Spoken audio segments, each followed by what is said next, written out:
Test 1 2 on the mic here.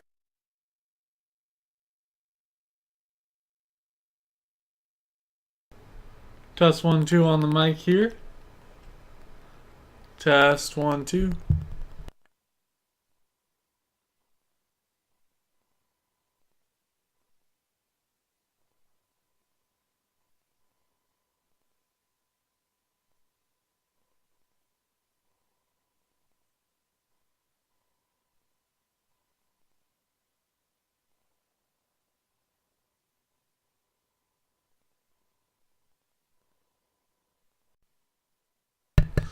Gonna hope I do not have a crackle when I'm in game. We're about to find out here.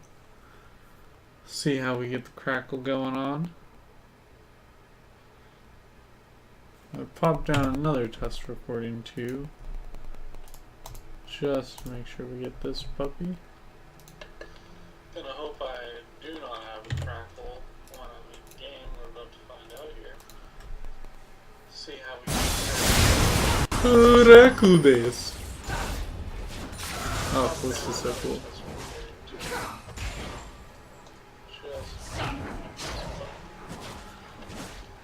And the Callisto farming, so incredible. Jesus, that damage. Oh my god, the range.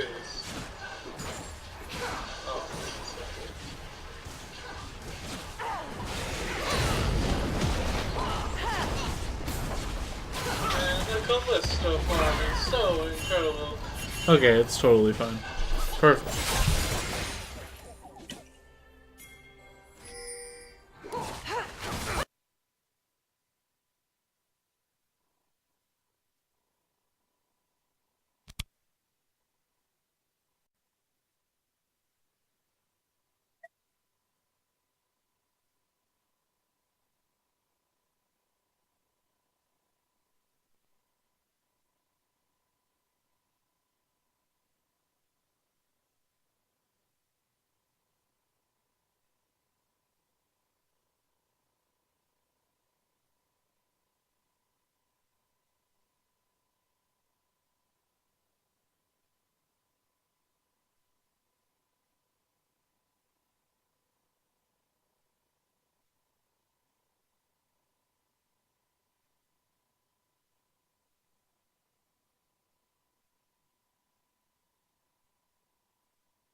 Know that we shall return.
Alright.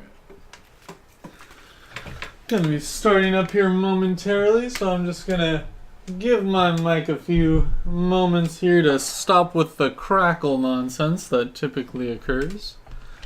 I will take us off that pause break screen here momentarily.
Alright. I don't think anybody's watching yet. I do not believe so. Oh, there's totally somebody watching. Well, thank you for watching. Let me actually switch this screen over so we can actually see what's going on here. I think I've got the right frame rates and everything. Yeah, checking that out. Alright, cool. Bueno. Let's get back over here. So you can see we are taking a moment here to get everybody into the lobby. So if you'll continue to just hang out here patiently for a moment. My one solo dedicated viewer. Wow, 3 viewers actually. Whoa, oh man, big time. All of a sudden, we got the big time up in here. So thank you, I suppose, for tuning in. This is week 5 of the After Hours Gaming League. Once we actually get into the game, I'll formally introduce the teams, the charities, all that good stuff. But in the meantime, we are just hanging out for a moment in the lobby. It looks like everybody's getting in now. And feel free to spread the stream around if you want. You want to get some friends in here to make fun of your friends' misplays. That's totally acceptable. There is a YouTube chat feature here too. Back down to 1 viewer. Oh, that's right. I dropped those viewers like flies. There is a chat feature here if you want to chat. If anyone joins the stream at any point, feel free to chat amongst yourselves. I'm going to be focused, obviously, on the actual game. But feel free to ignore the game and me and just interact with each other and have fun if anybody joins you again.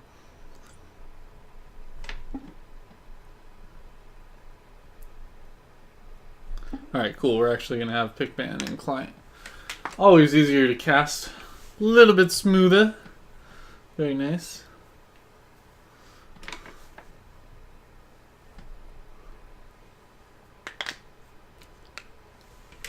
Oh shoot, I forgot to pull up my notes on who's going to pick what. Whoopsie daisy. Let's go ahead and get that bad boy open here.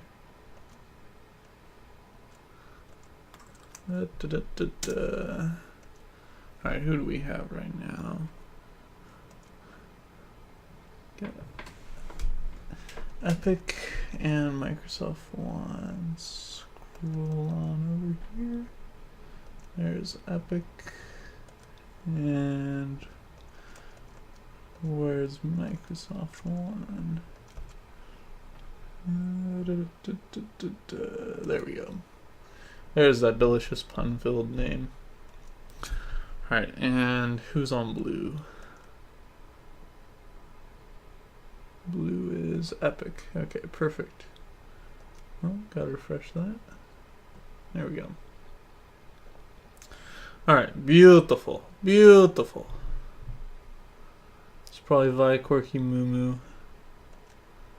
J4, Zereth gonna be the contested bands. Zereth hotly contested, actually. Alright, well, cool. Let's take a look-see here, see what we can do. How's we're one person short. Gonna be in game momentarily here.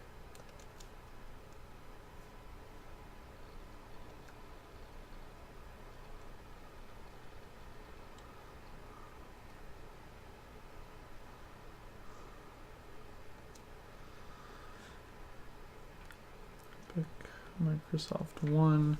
Beautiful. Alright, easy peasy. Where's my other cheat sheet here? Good.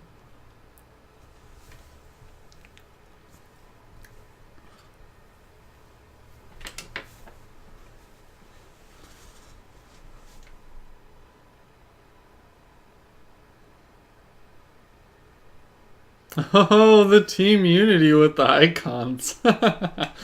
Cute.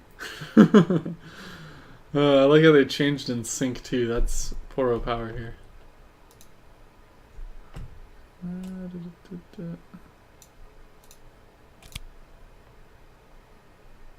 Oh, it doesn't update? Oh, come on. Come on. Oh, man. Fine. Where's my default wolf? Give me a default wolf. Booyah.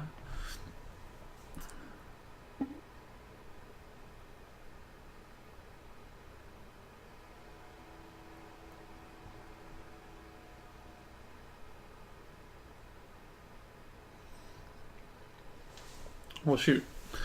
I almost had some shenanigans. But alas, none today. So since we're just hanging out here for a little while and I don't really have much to say, let's talk about League of Legends because I'm sure you like this game. I don't know if you're doing any fantasy leagues right now, but I totally am doing a fantasy league with my friends because I'm just that much of a nerd about this game. And oh my god, all of my friends, there's 4 people in our league. My 3 friends, none of them know anything about EU. So like one of them drafted a couple of people from EU. They got a couple people from Elements who ended up not actually doing that well. And I have like the entire Fnatic team. Oh, it's delicious. I've just been racking up the points. Oh yeah, I got a couple people from SK too. Oh, it's great. Plus, I was able to snag, since I knew that they were, I did some mind games here, since I knew that the NA stuff was going to be critical, I grabbed a couple people from CLG with my first round picks. Oh, great. So I've got a couple people from CLG, I got a couple people from SK, and then I have the entire Fnatic team, who is actually performing, Team Poor versus Team Bear, who is actually performing really well even when they lose, points-wise. Like, their matches are so bloody and they take a lot of objectives even when they lose, so it's... I'm all in on Fnatic. I'm not saying they're, like, gonna beat SK overall in the standings, but points-wise, way super consistent. And I'm very afraid of what what's gonna happen to SK when they inevitably do have a loss. I'm not sure that's going to be as point value as a Fnatic loss is. So, looks like we're about to start here momentarily. And then I will get into my fancy caster voice here, which is pretty much my normal voice, but just at a slightly higher volume.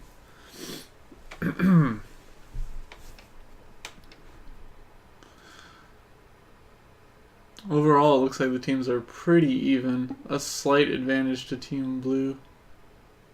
To the blue side team, I should say. Which, of course, is epic. So, we'll see here how it all unfolds.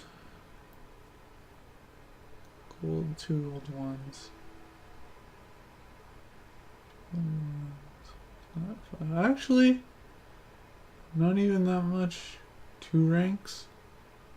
No, it's evened out. It's actually totally even. There's just a favor distribution that's unequitable, assuming all these people would lane their counterparts. But overall, the average is actually exactly the same, so this should be a really close match. Ooh, oh, it gets me all wiggly. Oh, I love when there's really close matches. Gets me in the mood for some League, man. Oh, it's great.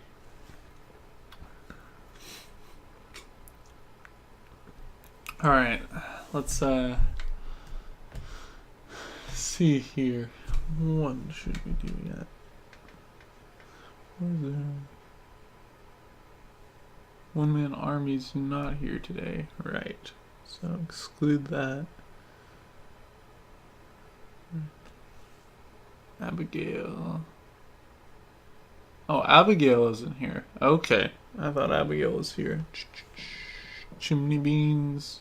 Chimney Beans is here. Okay. Black Mamba. That'd actually be a pretty good combo. We'll see if they do that. That's sweet. Alright. And for Microsoft One. Oh, we are in game. Well, I'll come back to that momentarily. Alright, let's start the recording. Hello everyone and welcome to the After Hours Gaming League. This is week 5 of the 2015 season. Oh man, my brain, it's still February. My brain's taking a second to transition into the new year, but I am glad to be here because we have a great match day. Should be a very close, competitive, and hopefully bloody match here between two good teams. On the blue side, it will be Team Epic. Epic, of course, from Epic Games. They make a lot of really awesome games like Unreal Tournament and Gears of War. Some of my personal favorite games. And they are playing for Doctors Without Borders. Doctors Without Borders sends doctors to some of the war-torn regions of the world and developing countries that are facing diseases. Basically, anywhere that's too dangerous for a sane doctor to go. They send a doctor into those areas to make sure they can actually get the medical care in those areas which arguably need it the most in the world.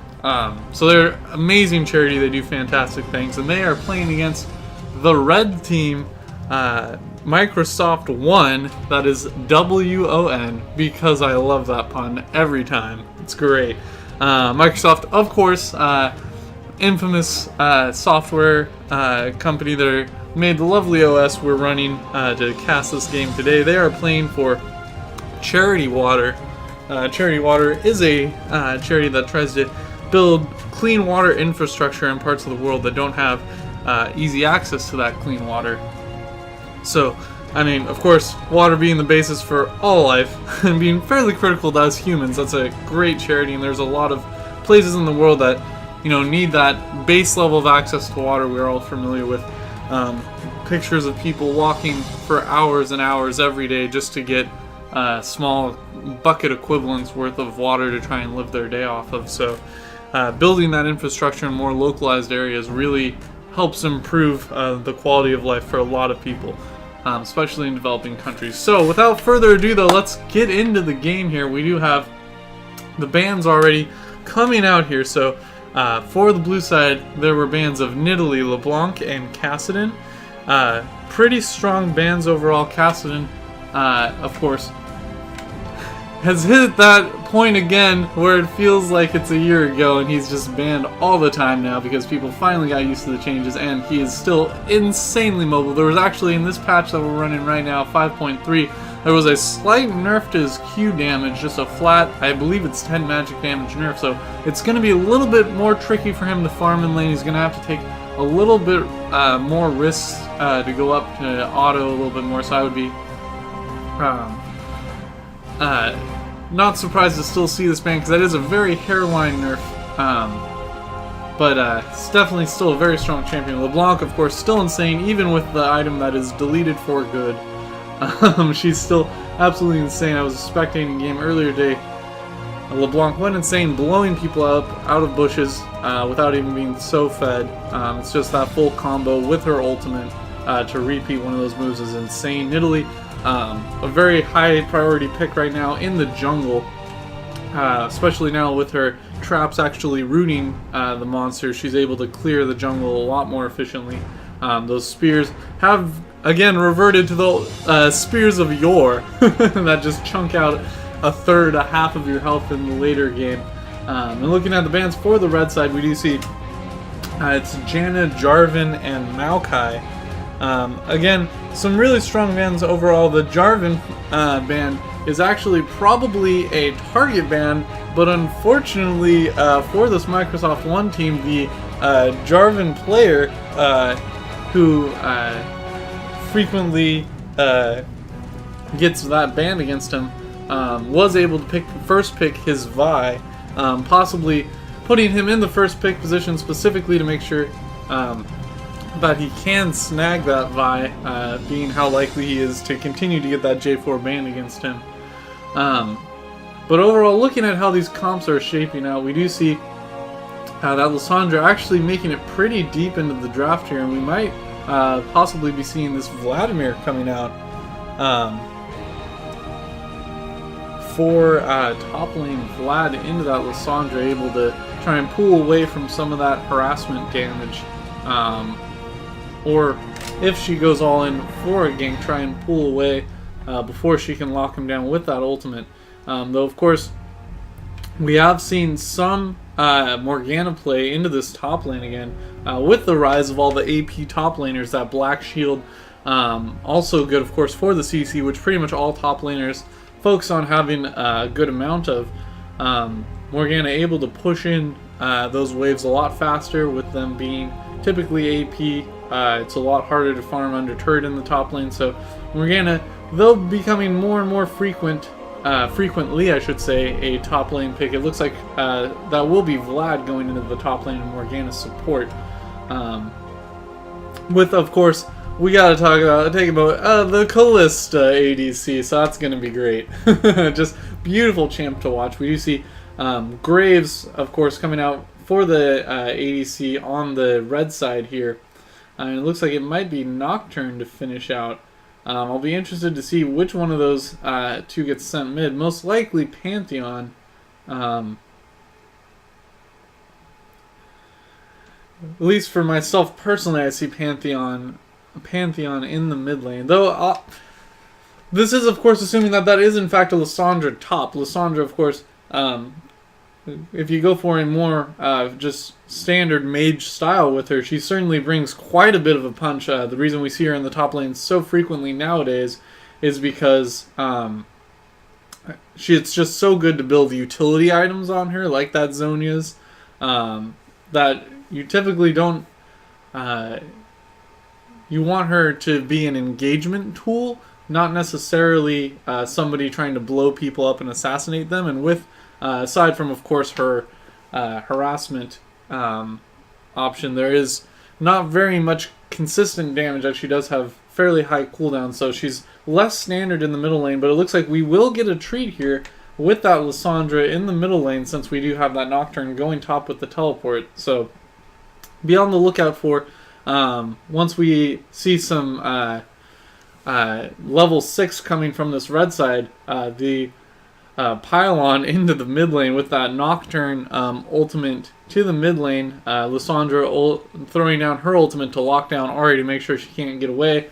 Nocturne using that ultimate to gap close right into that mid lane and starting the fear leash onto her. So as soon as she comes out of the Lissandra ultimate, she will still be CC'd with that fear. Should be able to absolutely destroy her even without Pantheon joining in as well. Though, of course, if they want to go ultimate wombo into this mid lane, they can, of course, do so with that Pantheon ultimate from the jungle here. But looking just at the bottom lanes right now, we do have Graves and Thresh, a very strong bottom lane for this red side.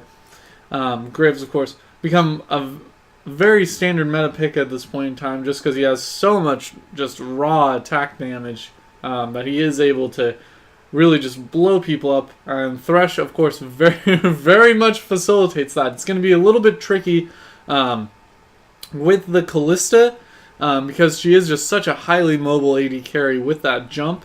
And on top of that, Morgana bringing in that Black Shield to cancel out any of the CC that Thresh will try to bring for an engagement. Assuming she is able to throw down that Black Shield before a Flay, before a hook.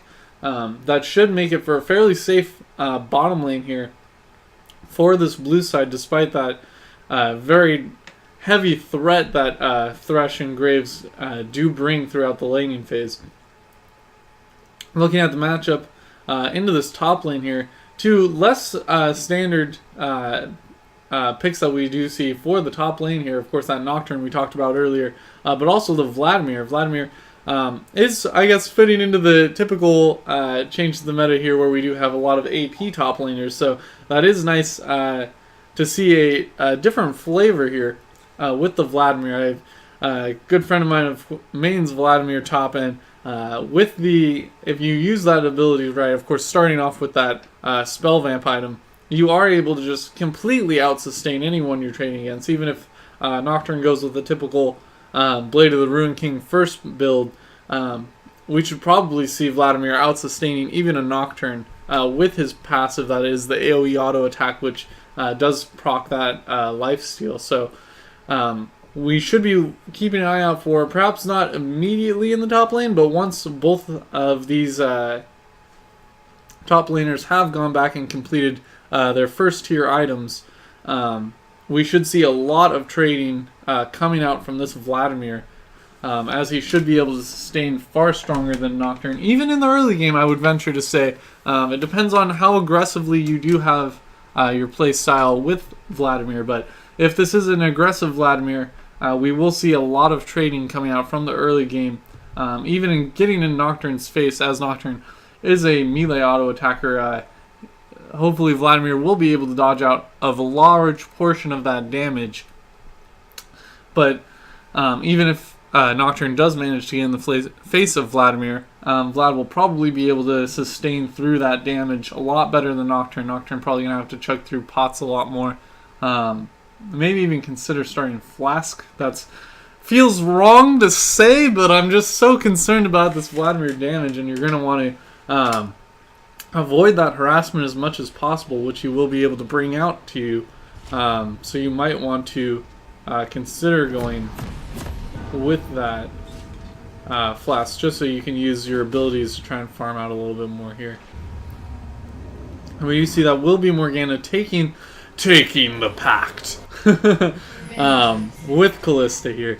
So Morgana, of course, not the best person you want to throw into the middle of a team, given how squishy she is early. But if we do see that Morgana rushing for a Zhonya's Hourglass, that would actually be a great combination. Throw her right into the middle of a team, have her start her ultimate, immediately Zhonya's before she can get blown up. I mean, that would be one of the strongest ways to start an engagement off in the game, I would venture to say. So we do see blue side looking for a little counter invade here, or answer to a perceived invade start on this bottom side. So they did give up complete vision here, seeing that Pantheon in the middle lane. Might give them a clue that it's a little safe for Vlad to venture into the blue side of their jungle, but they did give up all that initial vision to pile into this bottom tri-bush here.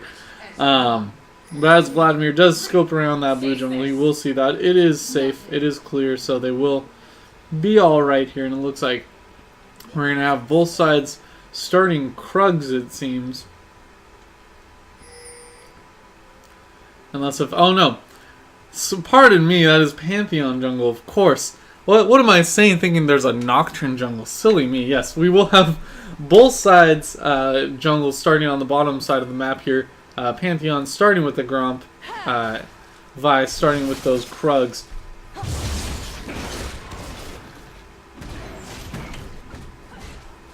We do see fairly strong leashes for both teams here.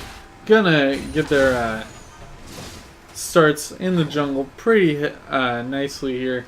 Should be able to farm up through those early jungles pretty solidly.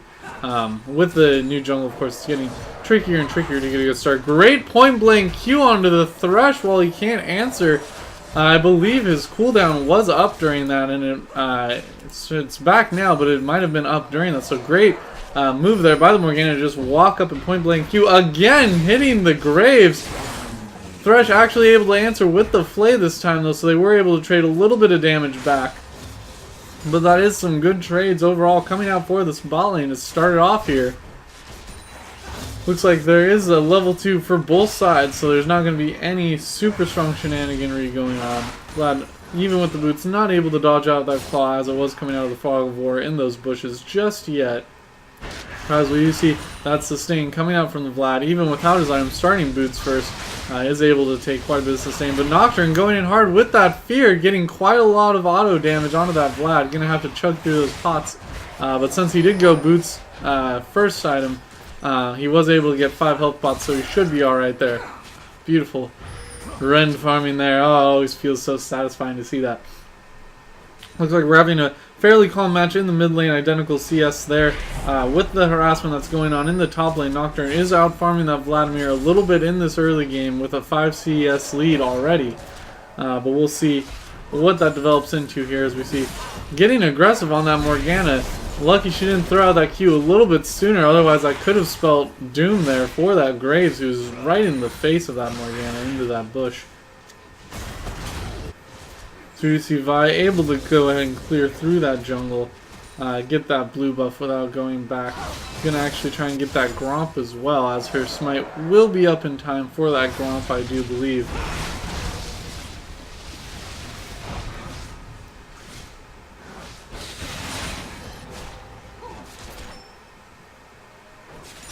We see some more delicious farming here in the bottom lane. Great Q again! Had to take a little damage into the face for it, did Morgana, but she was able to lock him down and get quite a bit of damage. The Ren doing quite a bit of damage to both.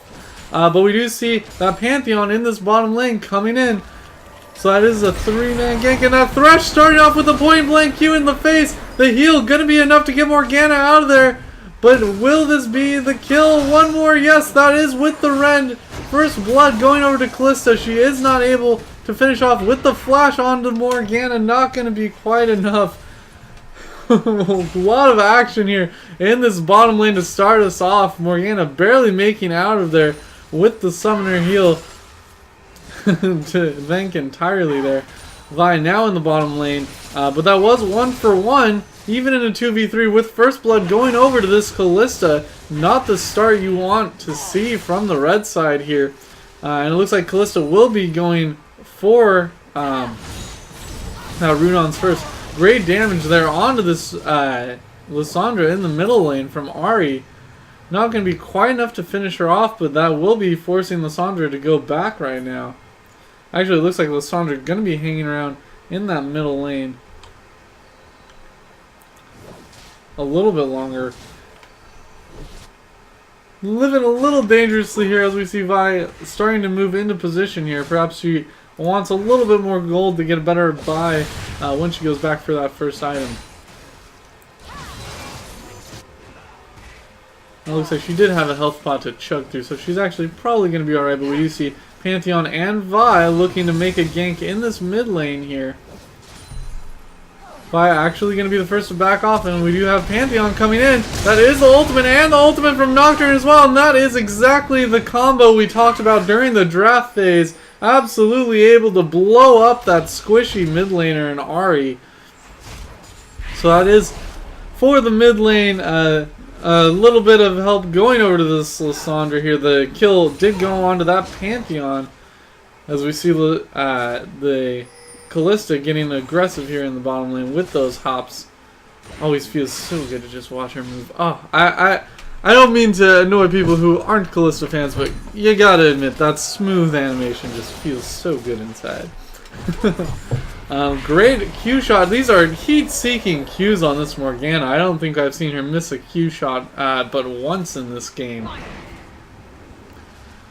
As we see more spooky ghosts being sent out to patrol out, make sure there's no ganks coming in for a little extra vision. One of the best reasons we see Callista played frequently, allowing her to have control of that vision, even when the wards are down in the early phases as they are now. Actually getting hooked as the Morgana wasn't able to black shield herself even in time for the flay. So not much damage blocked out there by the black shield. And it looks like Vi's actually going to go back to get her Krugs, so not even setting up for a gank here. But she does have some health pots, so she will chug through those pots and be quite alright here. Interestingly, not going for the biscuits on her masteries. Great charm onto this Lissandra in the middle lane. As we look back here in the bottom lane. And great black shield there. That's the black shield we were waiting for, to see that hook being blocked out. But that was a lot of damage on to that Callista in the bottom lane here. Let's try and keep our eyes here in this bottom lane as we do see Vi starting, and with that Q charge, there she is. Gonna be able to knock it out of there with the Flay. No, that will be with the Ren stacks getting called down. But the Pantheon gonna ult in. No, actually gonna think better of it. Quite a bit of damage again onto that Callista, but with the mobility, with the Vi CC to get people off of her, with the Morgana Black Shield to continue to get those clutch Black Shields and prevent any CC onto her. The red side gonna think better of it in this point, and let that be a kill over to this Callista again. So 2 and 1 now is this Callista. I'm gonna go back to try and get that Rudons. I believe she will have enough for that purchase here. As we see Lissandra setting up for the gank. They do know that this ward is here, so there she is into this lane, and with that, Vlad thought he was having a favorable trade here, just pulling right before the end of his life, and with the flash in the pool. Great play by Vlad to get out of there. Gonna just chug through some health pots now that he does have his spell vamp and try and sustain through this, but absolutely great play with that flash coming out of the pool there for Vladimir to get out of that situation. Should have been by all rights a kill there, but just expert play from this Vladimir into the top lane. And now with that Rudon's finished, we're going to see some Rens forever in this bottom lane. As Ahri missing out on just a little bit of CS in that middle lane, because that Lissandra is able to now just shove that wave as hard as she can with that blue buff onto her. And we see Nocturne actually just going to ult into the top lane, actually with the fear, going to make it so Vlad can't get away with the trail from the Q. Nocturne is, of course, able to keep up with that Vladimir. Great hook onto the Callista. The flame is going to be black shielded out there, but with the binding and the ultimate from Morgana, that will be enough damage with one auto attack in, and that will be a kill on the Thresh again. Going over to this bottom lane, taking a little bit of turret shots here, so they're going to want to be a little careful backing away there, making sure there's no Pantheon lurking about. But with the great ward coverage they do have, looking at the minimap really quickly, they're fairly confident that there is no sneaky Pantheon looming about. And with Vi even throwing in another ward there, they're going to feel even safer, able to push out this bottom lane. Oops. We see Vi looking to try and set something up on this Lissandra again, and actually jumping that claw a little quickly. Great charm, gonna get some more damage onto that Lissandra, but not gonna be enough, of course, to get out of there. Great ultimate onto herself to block out the damage from that Vi ultimate of the Assault and Battery. And it looks like with sending that Lissandra back, they're gonna look to start off this dragon here. Actually gonna choose to ignore the crab. Maybe throw down the pink ward to make sure there's no sneaky vision hanging about here. And it looks like that will be the first dragon of the game going over to this blue side. Great call there with people from the red side just now getting back into position to contest. They had a really good call there to actually make sure, if I can actually rotate my camera to the right person here, to make sure that they were able to snag that dragon uncontested while the majority of the red side was back shopping and healing even from that damage they had taken. Still great wave clear here from this Ahri in this middle lane, as we see Lissandra just trying to farm out a little bit. Ahri actually going to Spirit Rush in, and that looks like it might be enough damage here. Lissandra goes down with that the tomb not available to her. Even with that chalice completed, not enough MR to hold out from that all in from the Ahri. And that is a kill onto this Ahri now. So we will see her start to become a bit of a nightmare here, because that Ahri is certainly something you don't want to see getting going here. And with that kill, that will be enough to go back and complete a Morellonomicon I do believe is going to be the purchase there. Yes, outright going to buy that. I'm going to grab a pink ward as well. We do see a lot of good vision coming out from this red side here upon the line of scrimmage here. Pantheon trying to get the last bit of that. So there is a now that those wards, deep wards, have expired from the red side jungle, it might be the time to try and capitalize on that lack of vision for the red side and try and get some of that momentum swinging back in their favor, as there already is a 2k plus gold lead right now to this red side. And we're going to actually see Vi going to try and queue in and get a little aggressive, but she did not know that Lissandra was there. Going to be safe to turn back around, and with that tomb that's going to set up for this engagement here, Vi going to be going down to start this off, but Lissandra's so low she's going to go down almost instantly too. And great hook on the Thresh, but not necessarily the fight he wants to pick. With that Kalista going down now though, because Nocturne was able to ult in. Actually, great judgment call there. Great team coordination there to know that Nocturne was ready, in range to ult in. Q, taking the Q ride, did Thresh into that to get a little extra damage, a little extra CC in, to make sure that team fight went in their way. And overall, that is a 2 for 2, I believe, in the grand scheme of things, or 1 for 1. Now, I believe it was a 2 for 2. So not necessarily getting anything out overtly in red side's favor, but of course closing that gap a little bit as there's more gold to go around. The gold differential that they are falling behind a little bit of this blue side here means a little bit less with each one of those even trades they get. As we see, by clearing out her red buff here, as Ahri tries to put in a little bit of damage onto this mid turret. It looks like she might actually be able to get it here, and yes, that will be the middle turret going down, so that is 2 turrets to none right now in favor of this blue side, and critically they are including the middle lane turret now, so top lane of less consequence in the early stages of this game, though it does free up that Vladimir to try and roam around and threaten some plays here. You see a pink ward being cleared out here by this Pantheon.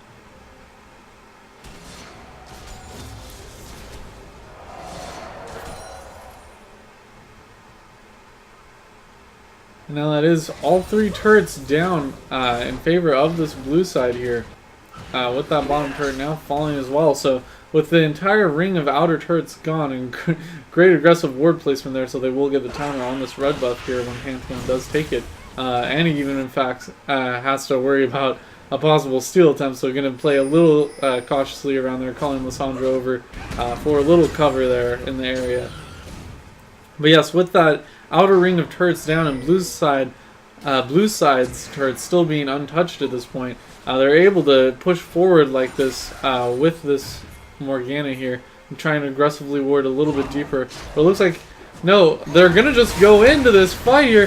Lissandra actually going to flash, but goes right into that Vi ultimate, and she's going to go down, and that actually will be also the Pantheon going down. That was enough damage since all 5 of them were there. So that will be 2 for nothing, and this middle lane turret going in favor of the blue side. And just like that, we see the gold lead increasing astronomically up to 7,000 gold.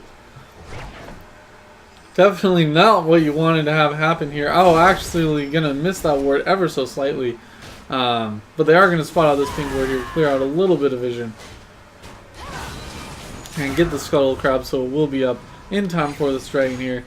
But yeah, absolutely not what you wanted to have happen as this red side. Of course, Nocturne quite the split pushing threat, especially since the majority of the kills, 3 kills, are onto that Nocturne. He will be able to split push very effectively and take down turrets very quickly here.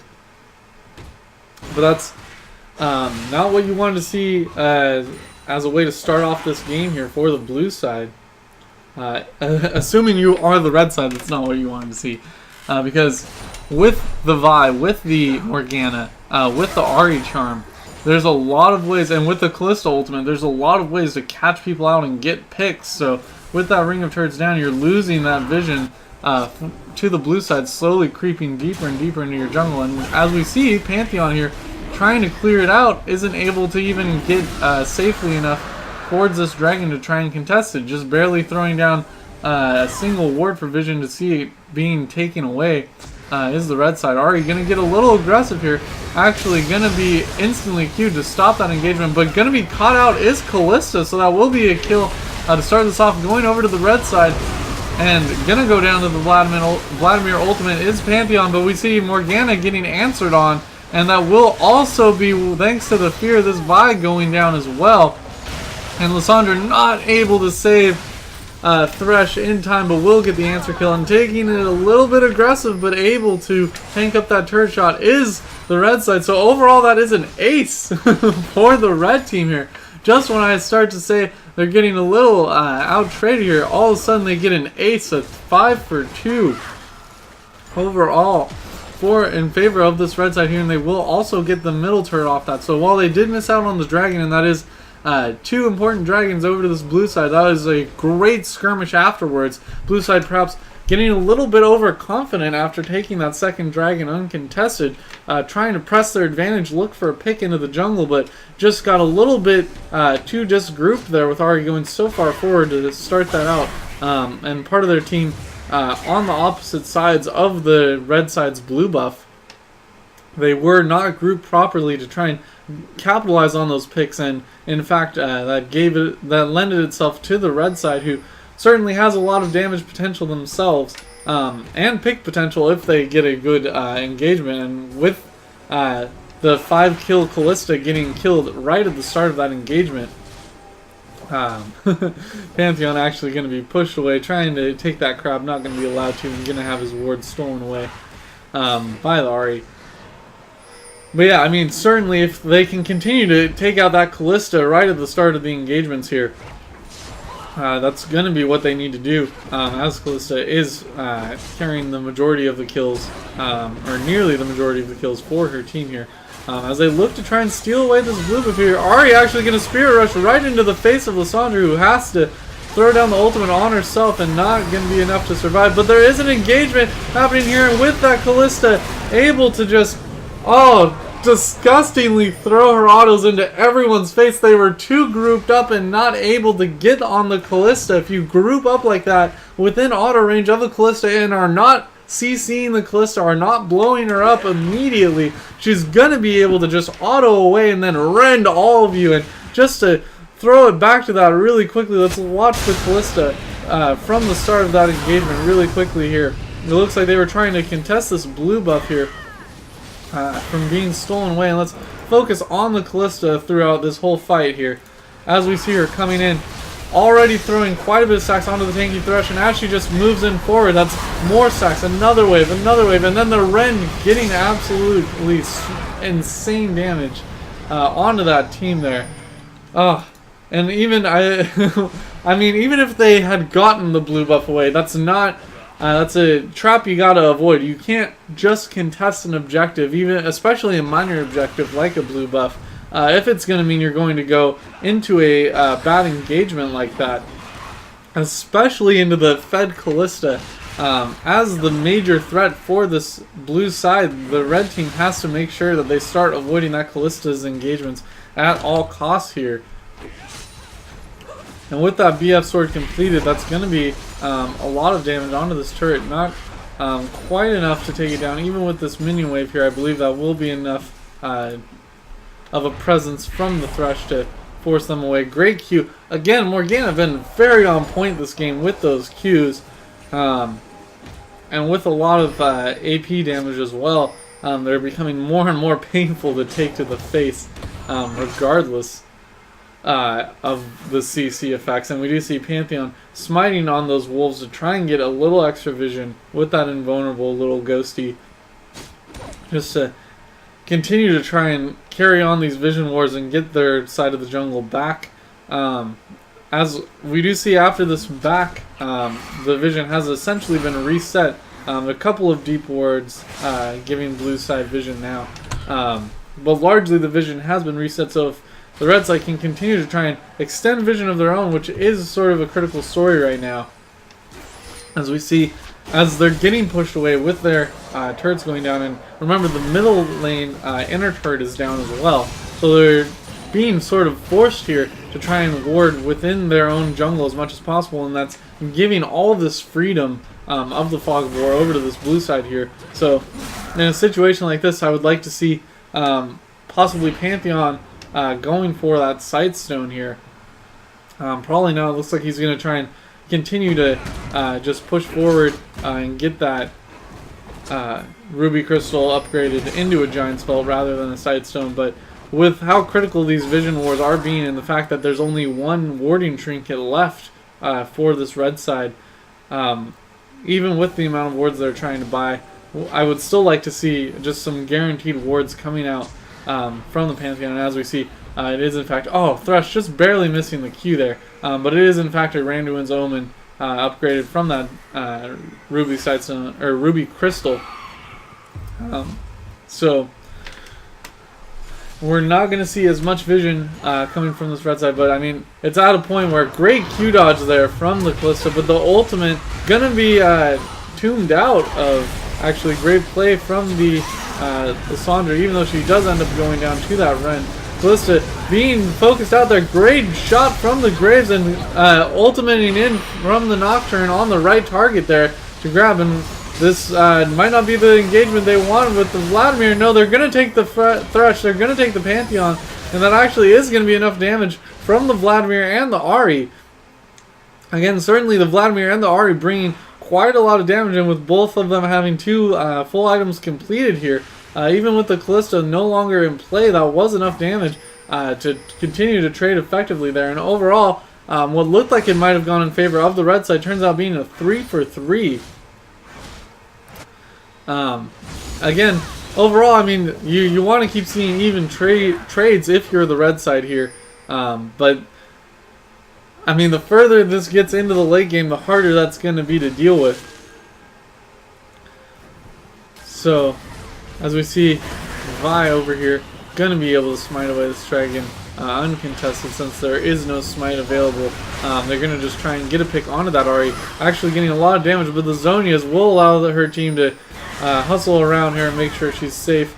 And that Vi actually trying to 1v1 a Nocturne here, going to be able to do so. But we see Callista absolutely dodging all the skill shots here, and that will be the Callista jumping over the wall even with that flash heal, able to get away.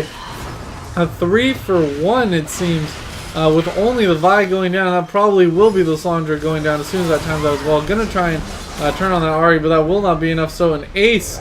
An extended ace coming out for the blue side here. And, you know, I mean, if you're continuing to trade evenly, that's one thing. But when as we see the BM coming from that Callista, when we start to see those trades continue to happen, of course, it does even up the gold for both sides. But if that allows one side who's ahead to hit some key item breaks here, which we do see with the Callista, with that Bork, with that Bloodthirster, and the Runons all finished up here, accelerating the game is sort of a side consequence of trying to make the gold differential less overall in scope, because then this happens. And then they might hit a crucial item break before you and be able to create an engagement that's just so outrageously in their favor that now the game has absolutely spiraled out of control. There's going to have to be very conservative turtle play coming in from this red side here. I'd say, you know, even as far as being out on this river is not something they'd want to risk. These wards from Thresh probably being inconsequential really in the final estimation here on this river, because that's not where red side's going to want to fight. They're going to want to look for picks elsewhere where they can get them. And I mean, we got to remember that if, again, blue side does get cocky, like after that second dragon, and gets out of position a little bit, I mean, this is a Pantheon Lissandra team that can just lock you down, and a Thresh, which can just lock you down for absurd amounts of times, let alone the other CC that they can provide from the rest of their team. That just lockdown CC is going to be impossible to deal with. Vlad going to have to pull away here, but that is going to be the rest of his team coming, so he will be alright here making it out. Pantheon going to ult in just to try and prevent this turret from going down. But the Spirit Rush from Ari actually not going to land. That will be the turret going down in favor of the blue side, though, and that is every inner turret now gone down as well. And the now 11k gold lead in favor of the blue side. Probably going to result here as the minion waves are so pushed up in this Baron.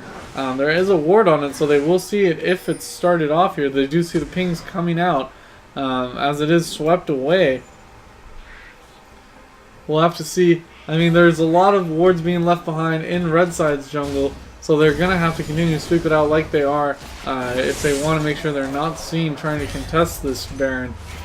But at this point, I mean, well, what is there really to do when you're in a 10k lead? You gotta, if they're gonna try and just out-rotate you now, threatening you in your own jungle, you're gonna have to try a last-ditch effort contesting an objective here.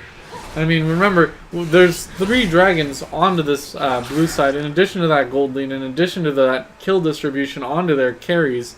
With those 3 dragons there, that are unanswered, most importantly, unanswered by the red side without even a single dragon to their name. You know, that increased mobility is just going to make their pick potential even stronger here as we continue to go further in the game. As we see great movements here from the blue side, sticking together very closely here to just throw out a little bit of ward coverage, not straying too far from the team, so if that pick does happen, the team can answer fairly quickly here. And red trying to reclaim what amount of their jungle they can, but as soon as they throw down those pink wards, they're getting cleaned up. It just hurts your soul. It's so demoralizing to throw down that 100 gold investment and then immediately have it picked up for 30 gold by the enemy team. It hurts, but I mean, it's what you have to do at this point in the game, as they will know where this blue side is as they continue to lose that vision control with those 3 sweepers available to them. And that Kalista wave clear, now that she has the Rudons, doesn't even need Ahri to participate in that wave clear. And they're sending Vladimir in the bottom lane to split the push here. Oh, good shot onto the Lissandra there. And she does actually have the face of the mountain put on her just to make sure she doesn't die. Good safe play there, but that will mean a good hook onto Vi though with the black shield. No, gonna prevent any CC from coming onto this Vi, and she is able to get an ultimate onto a critical person, but we do see Nocturne diving in, and that is 2 kills, 3 kills, no, 4 died an ace, and the ignite is not enough with 15 hit points. That is a 5-4-0 ace to finish out the game in favor of this blue team here with the style points on that Zhonya's at the end. That will for sure be the game going over to Epic here in an outstanding play here as we see more Zhonya's coming out for style points.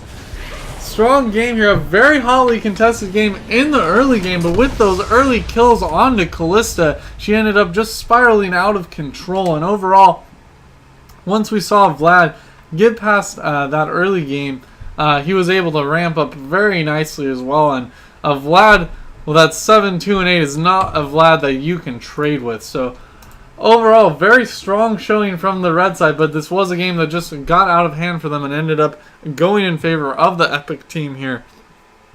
As we look fairly closely here, or really quickly here, I should say, just overall at the damage, we see, remember, that Vladimir did as negligibly a difference, so as much damage as that Kalista did. So despite all those flashy Kalista plays, the Vladimir putting in a lot of consistent damage on a lot of targets, as we do see the 8 assists there as well. He was involved in a lot of the kills for this blue team. Is probably the silent story of the game. So, I mean, great showing from both teams here. Unfortunately, that did just spiral a little bit out of control in favor of this blue side, but definitely going to be both teams to be reckoned with going forward, and we'll possibly be seeing against this Epic team in the future a lot of bans coming out against that Kalista, who just went insane today. But thank you all for watching. If you want to continue to see games from the After Hours Gaming League, you can, of course, go to their website, the After Hours Gaming League website, and they will be posting all the schedules up there for any upcoming games. And if you want to stay tuned to specifically games I'm casting, because I'm just such a lovely caster, feel free to subscribe to this channel. All games will be posted after they are casted. Now, it seems like I'm finally able to do some live streaming capability, so I will be live streaming all the games I cast throughout the rest of the day today, and hopefully the weeks in the future. So, thanks for watching.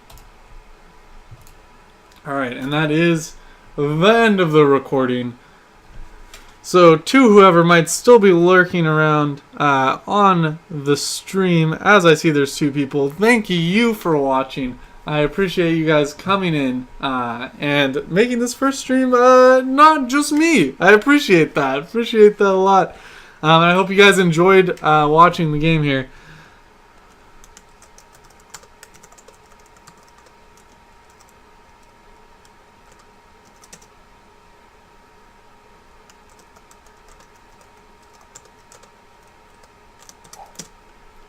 Alright, as I throw out a little love in chat for you guys, thank you for watching. I do appreciate it. If you have any comments or questions about what my schedule is, any ways you think I can improve as a caster, certainly be sure to throw them in the comment section. I'm actually not sure if there is a comment section for a stream.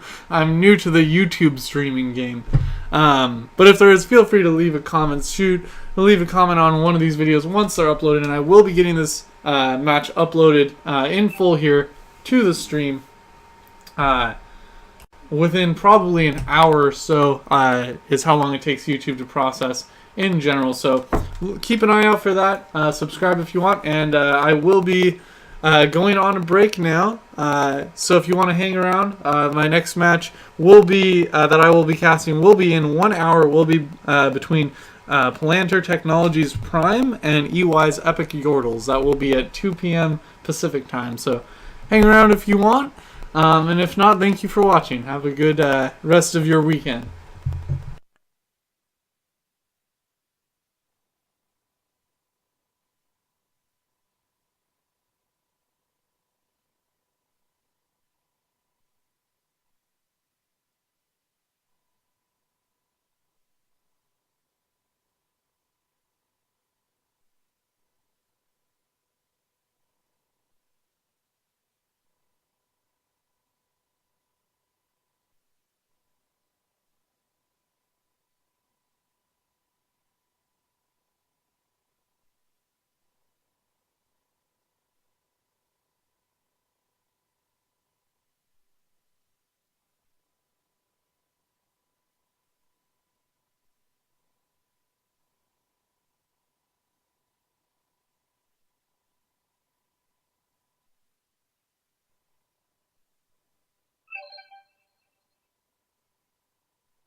Torture.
Into the night.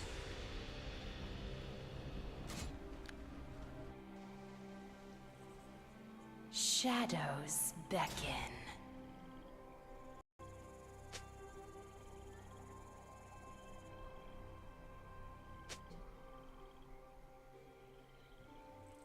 It takes a lot of effort to move like this in heels.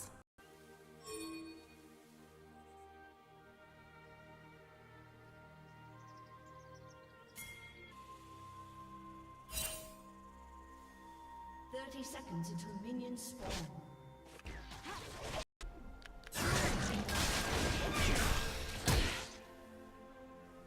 Night is my veil.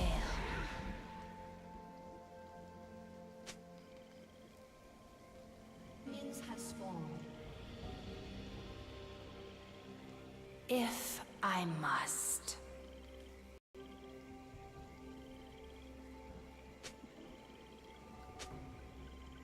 Shadows.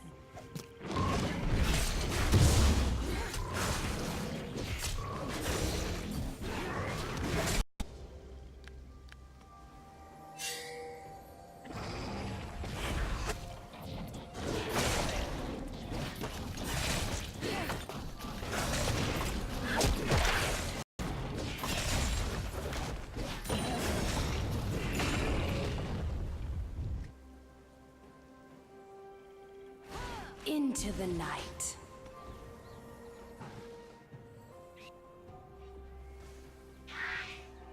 From the darkness.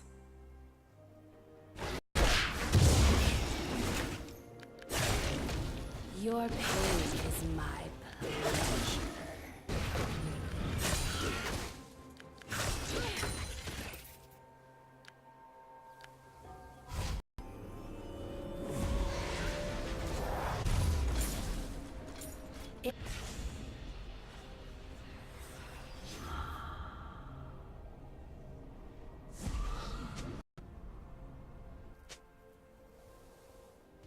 It takes a lot of effort to move like this in heels.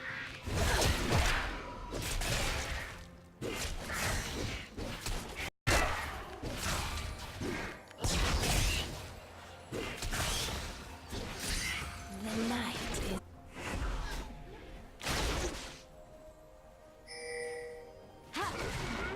All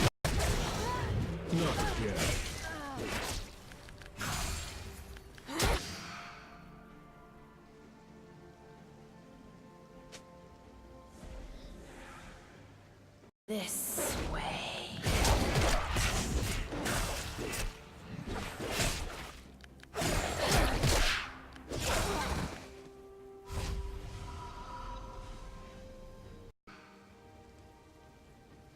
Into the night.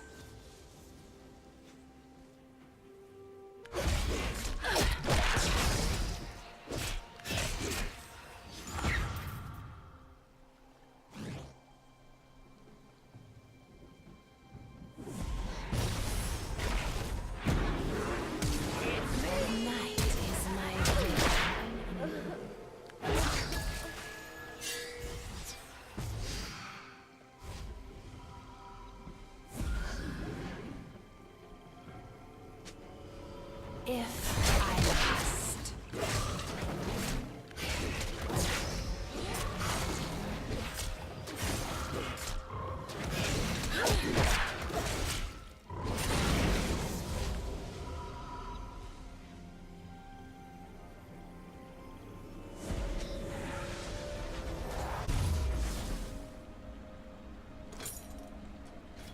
From the darkness.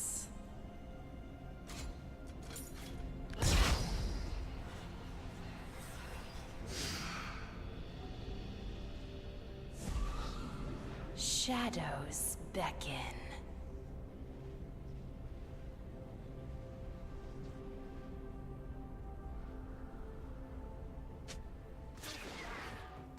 It takes a lot of effort to move like this in humans.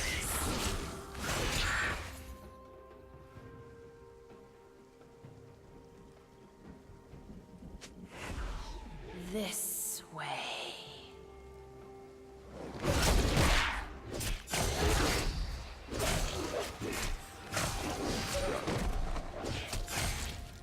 If I must.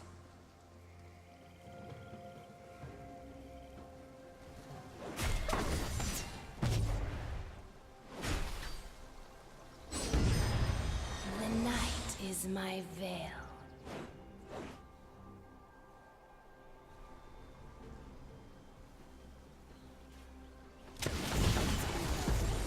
Into the night.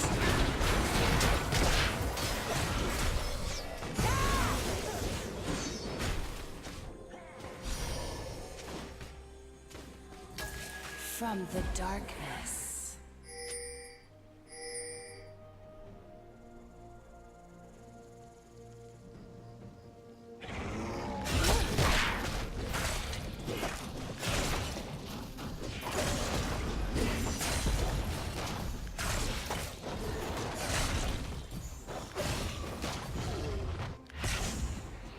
Shadows beckon.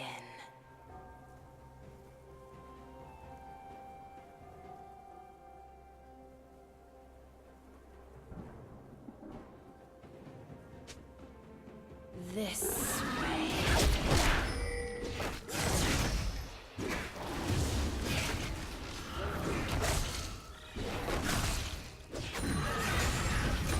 It takes a lot of effort to move like this in heels.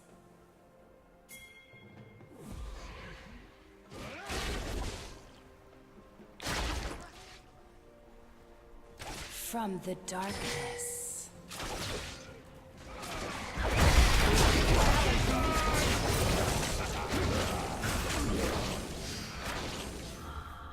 Into the night.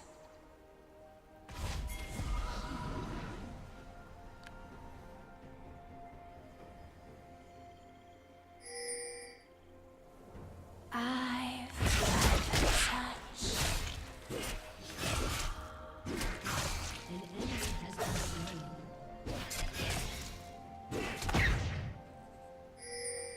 It takes a lot of effort to move like this in heels.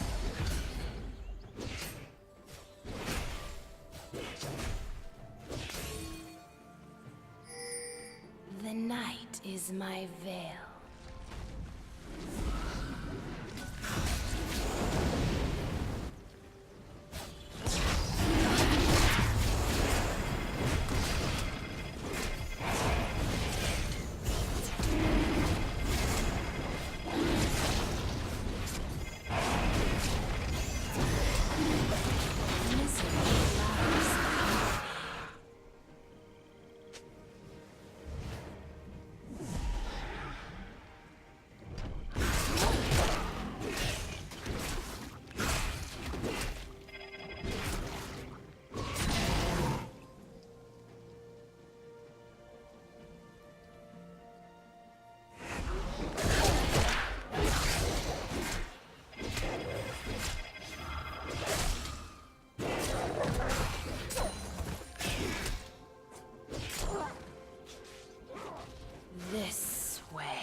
If I must.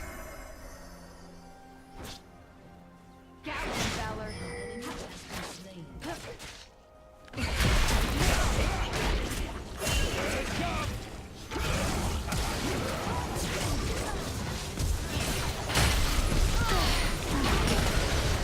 Things happen.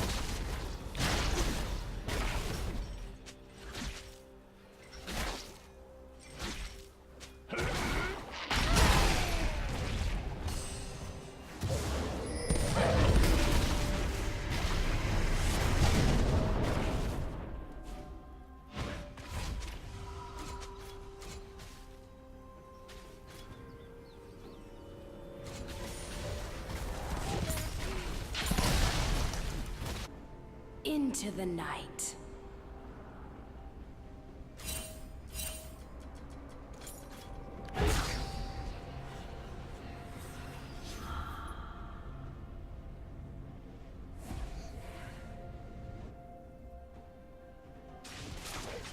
From the darkness.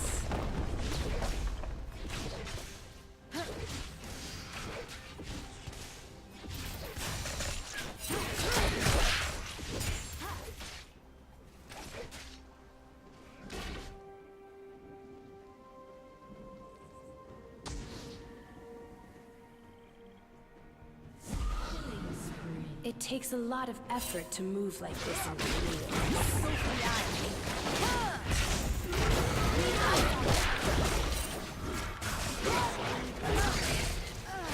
The night is my veil.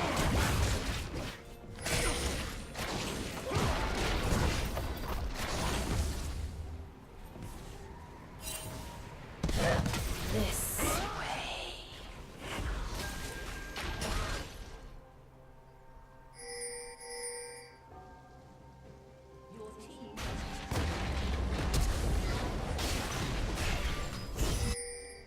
If I must.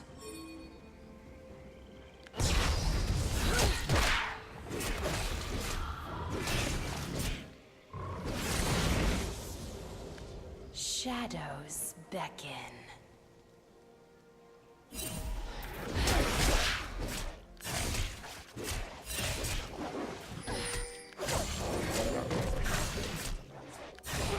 Ally has been slain.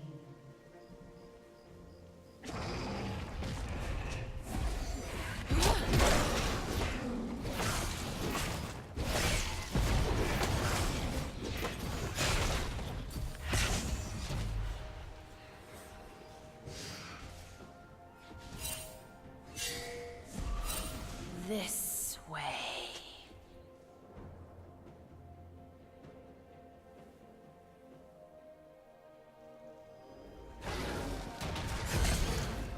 Time to feed.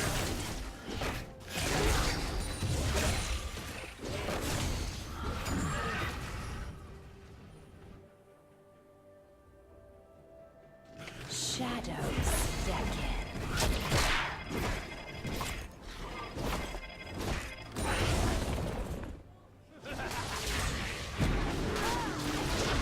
Into the night.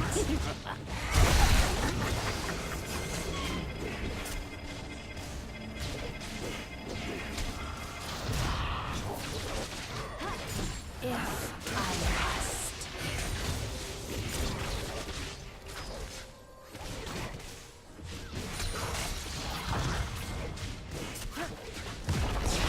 From the darkness.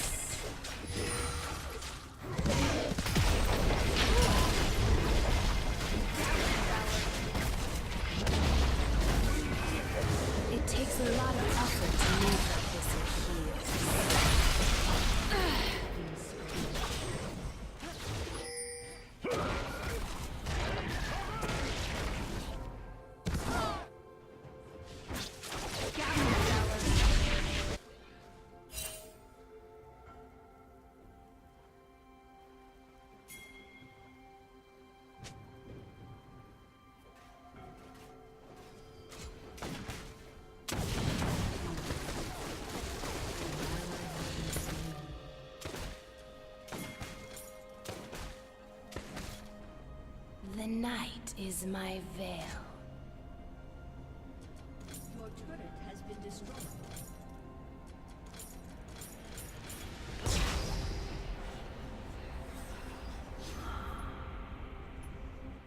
An enemy has been slain. Shadows beckon.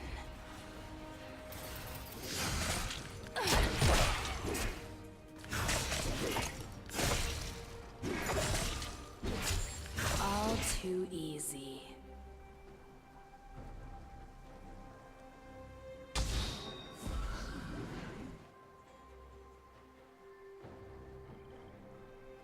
Into the night.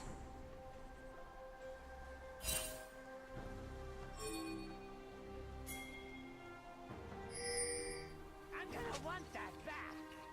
From the darkness.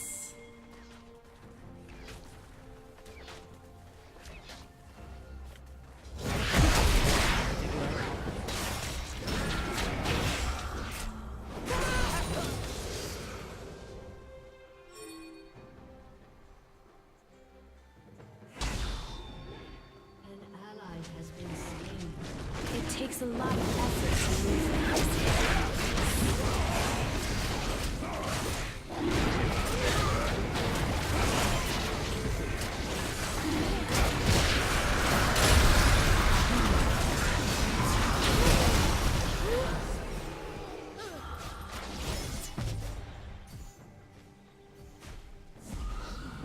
This way.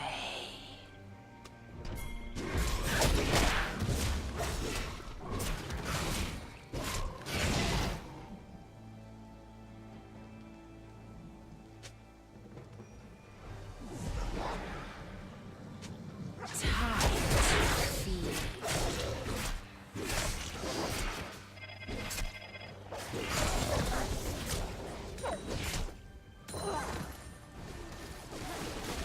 The night is my veil.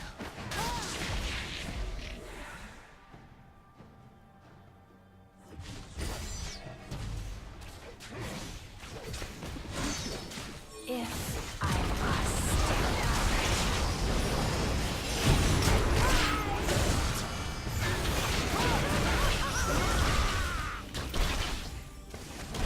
This way. Now, there's the smell you can feel.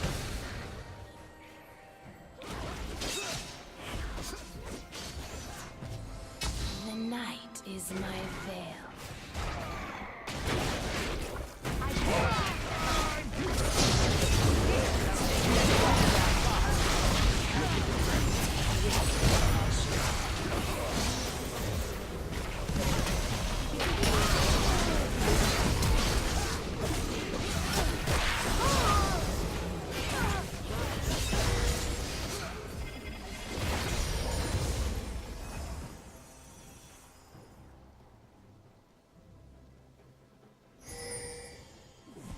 If I must.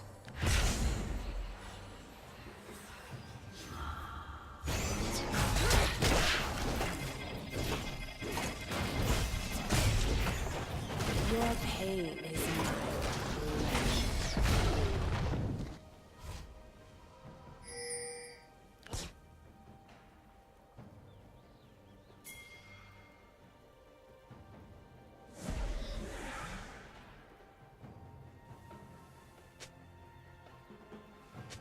Into the night.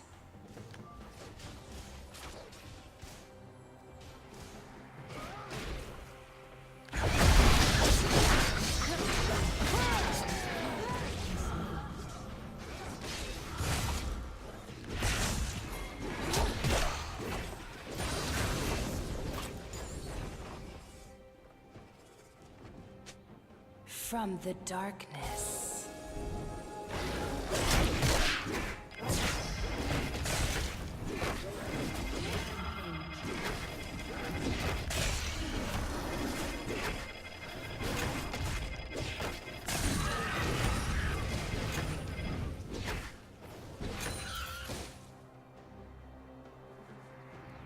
Shadows beckon.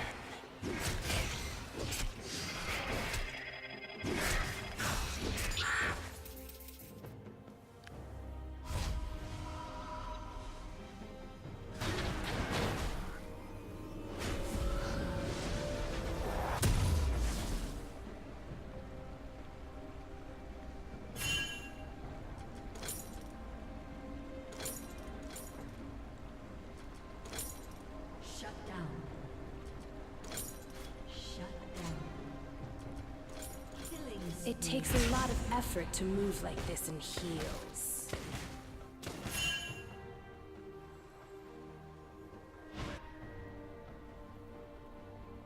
An ally has been slain. From the darkness.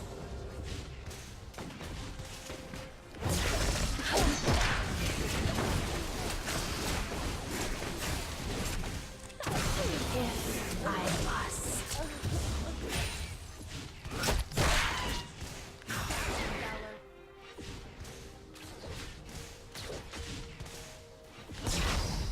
The night is my veil.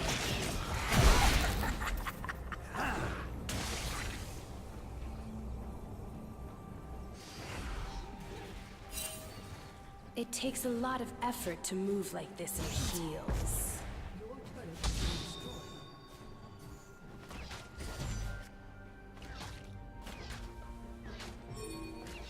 Shadows. I was bend. waiting.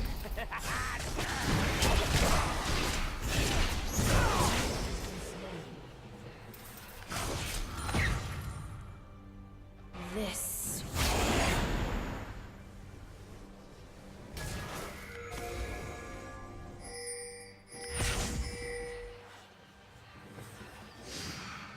Into the night.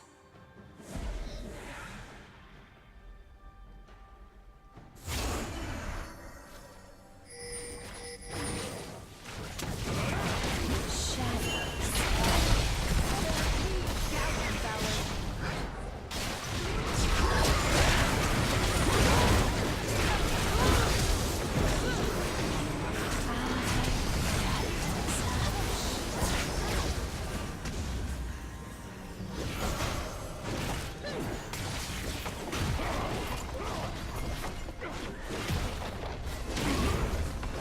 From the darkness.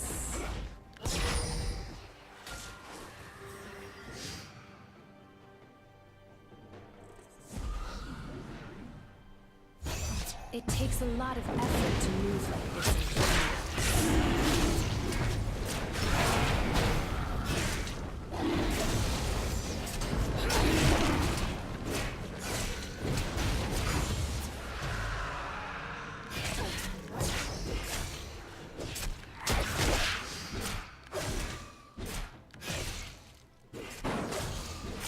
Misery loves company.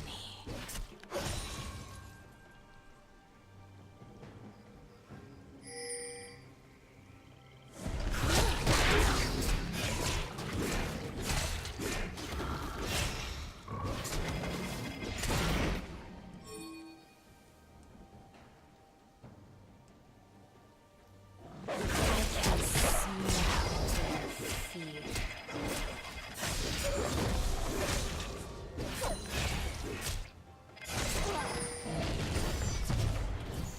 The night is my veil.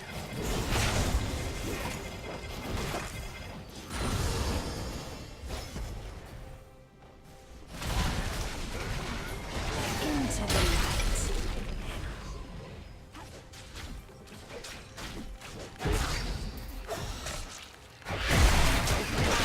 Valor to me.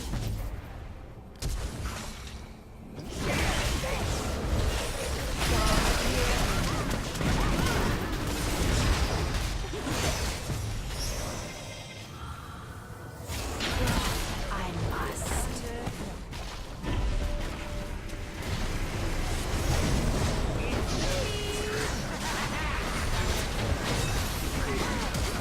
This way.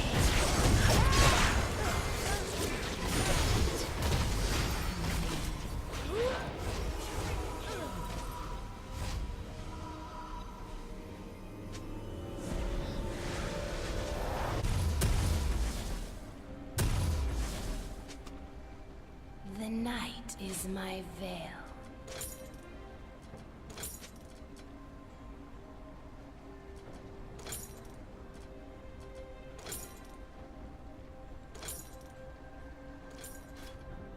This way.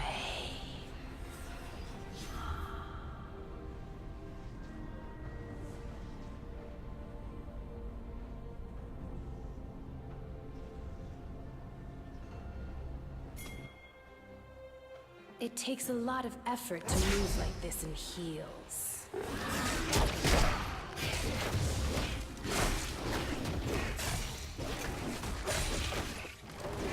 Shadows beckon.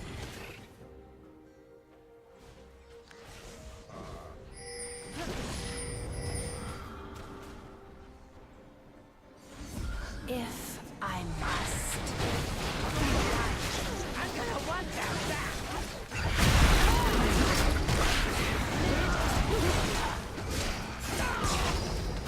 From the darkness.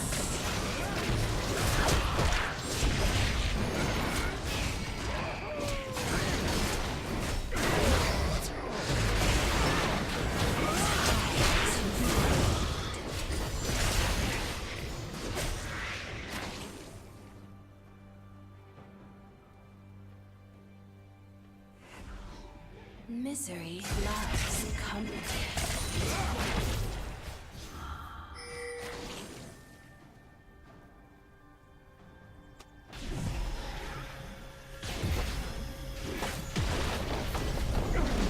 Into the night.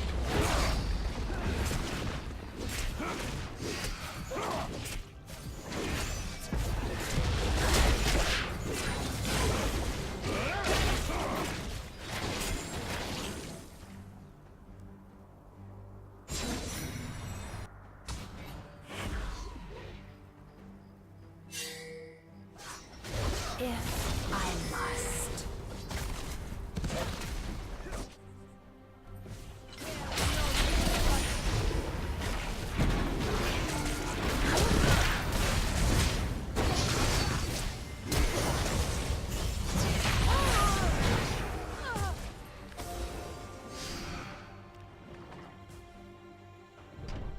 With pleasure.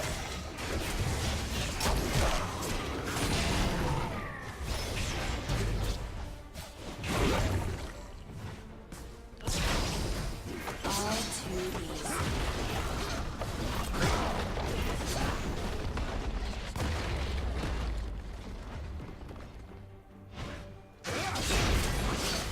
Shadows beckon.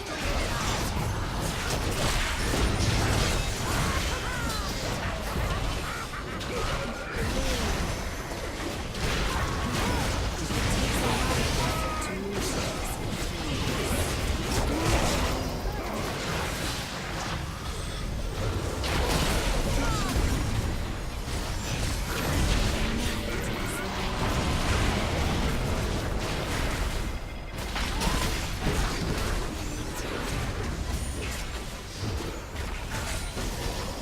into the night.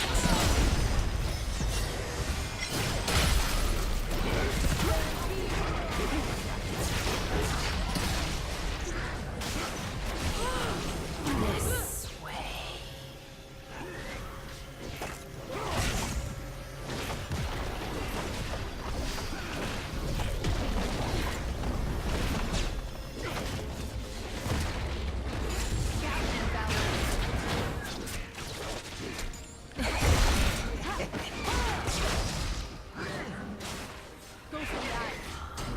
From the darkness.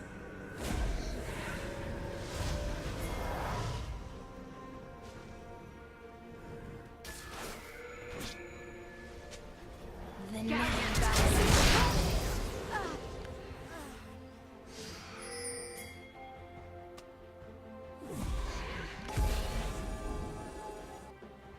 It takes a lot of effort to move like this in heels.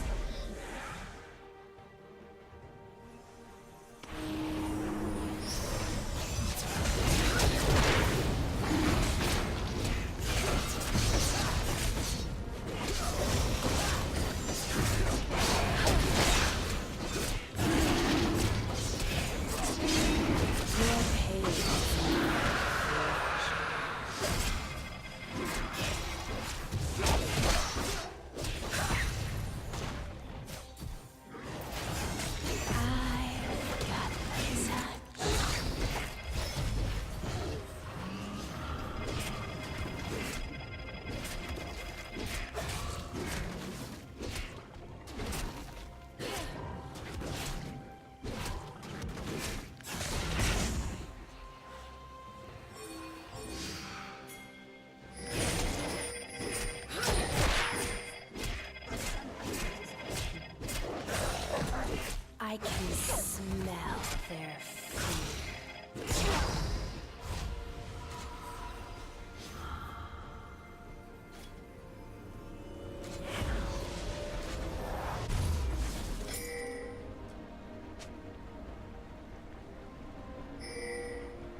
into the night.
Hey, anybody who's on the stream, I think it's probably nobody, but on the off chance somebody's there in hype mode for the game, we will be starting this game momentarily. We're getting together everybody to make the lobby, so let me check. Hey, there is somebody. Nice. Cool. That's awesome.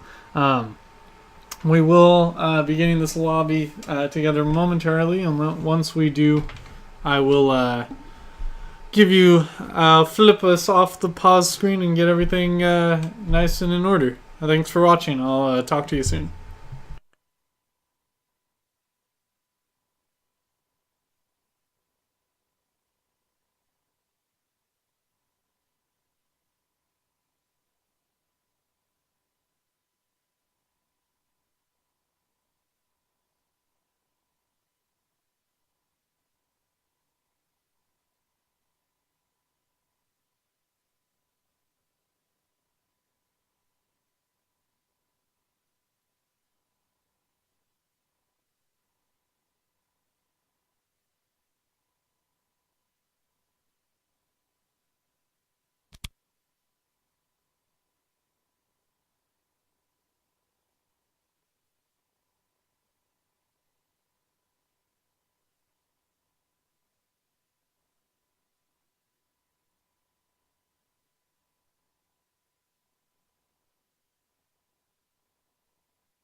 Alright, everybody. I am throwing together these things as quickly as possible.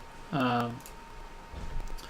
are doing an in-chat ban, pick ban, because not everybody here has all the champions, and they want to properly make sure everybody can get their champions. So we are, if you pay attention to the chat log, you will see the pick ban for this game. I will try and make sure they do the same pick ban in the actual lobby.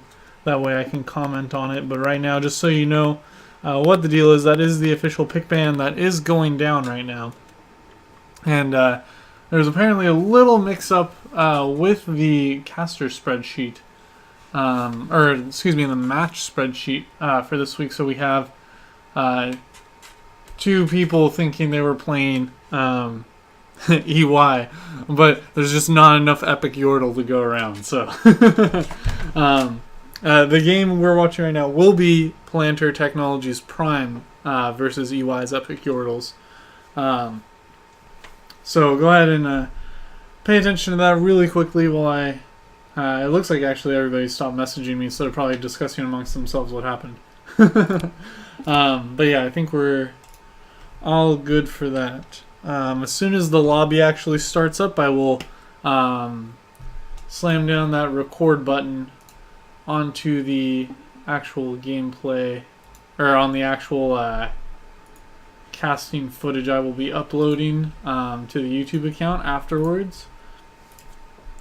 But until then, I'm just hanging out. It's good to see so many people watching the stream. 4 people. That is officially a record. You guys rock. I've never streamed on YouTube before, so it looks pretty similar from what I can tell to other streaming sites. Yeah, there is no comment section from what I can see, but there is a little like chat thing in the upper right. So once the game actually starts, I will not be paying attention to the chat because I've got that open on a different computer here next to me. But if you want to chat before, then go ahead and type there. Chat amongst yourselves. Talk trash about your friends who you're watching. Like that's always encouraged. We're here to have a good time. So let me make sure I've got all my notes pulled up here. Okay, looks good.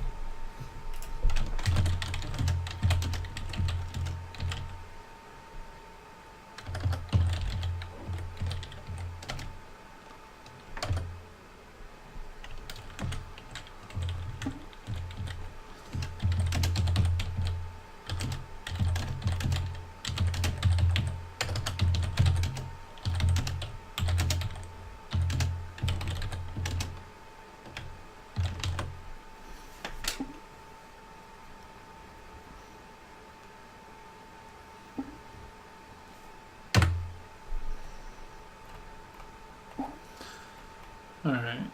Wukong LeBlanc Phi Janet Aurelia. Wukong LeBlanc Phi Janet Aurelia.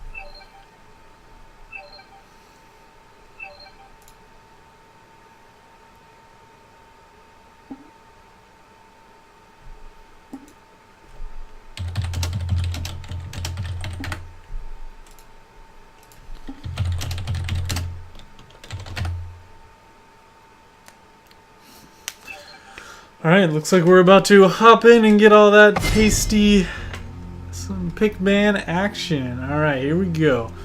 Let me actually hit record. Boom. Hello everyone and welcome to the After Hours Gaming League. I am your host for the match, Crit Chronic War Catalyst here. And we will be watching a fantastic match here between Planter Technologies Prime on the blue side, and on the red side, EY's Epic Yordles. Now, before we get into this delightful pick ban phase, they're going to be cruising on through because we did what's the phrase I'm looking for? We did already do this pick ban phase in chat to make sure everybody can get the right champions onto the right people, because unfortunately we don't all own every champion in the game. So we want to make sure we can get those proper swaps in. But before I get into that, let me talk a little bit briefly about these two teams and who they're playing for. So as I said, on the blue side it will be Planters Technologies Prime. They are a data management and security company. They are playing for Child's Play. Child's Play, one of the more frequent charities, and you will be hearing about them more throughout the day as we cast.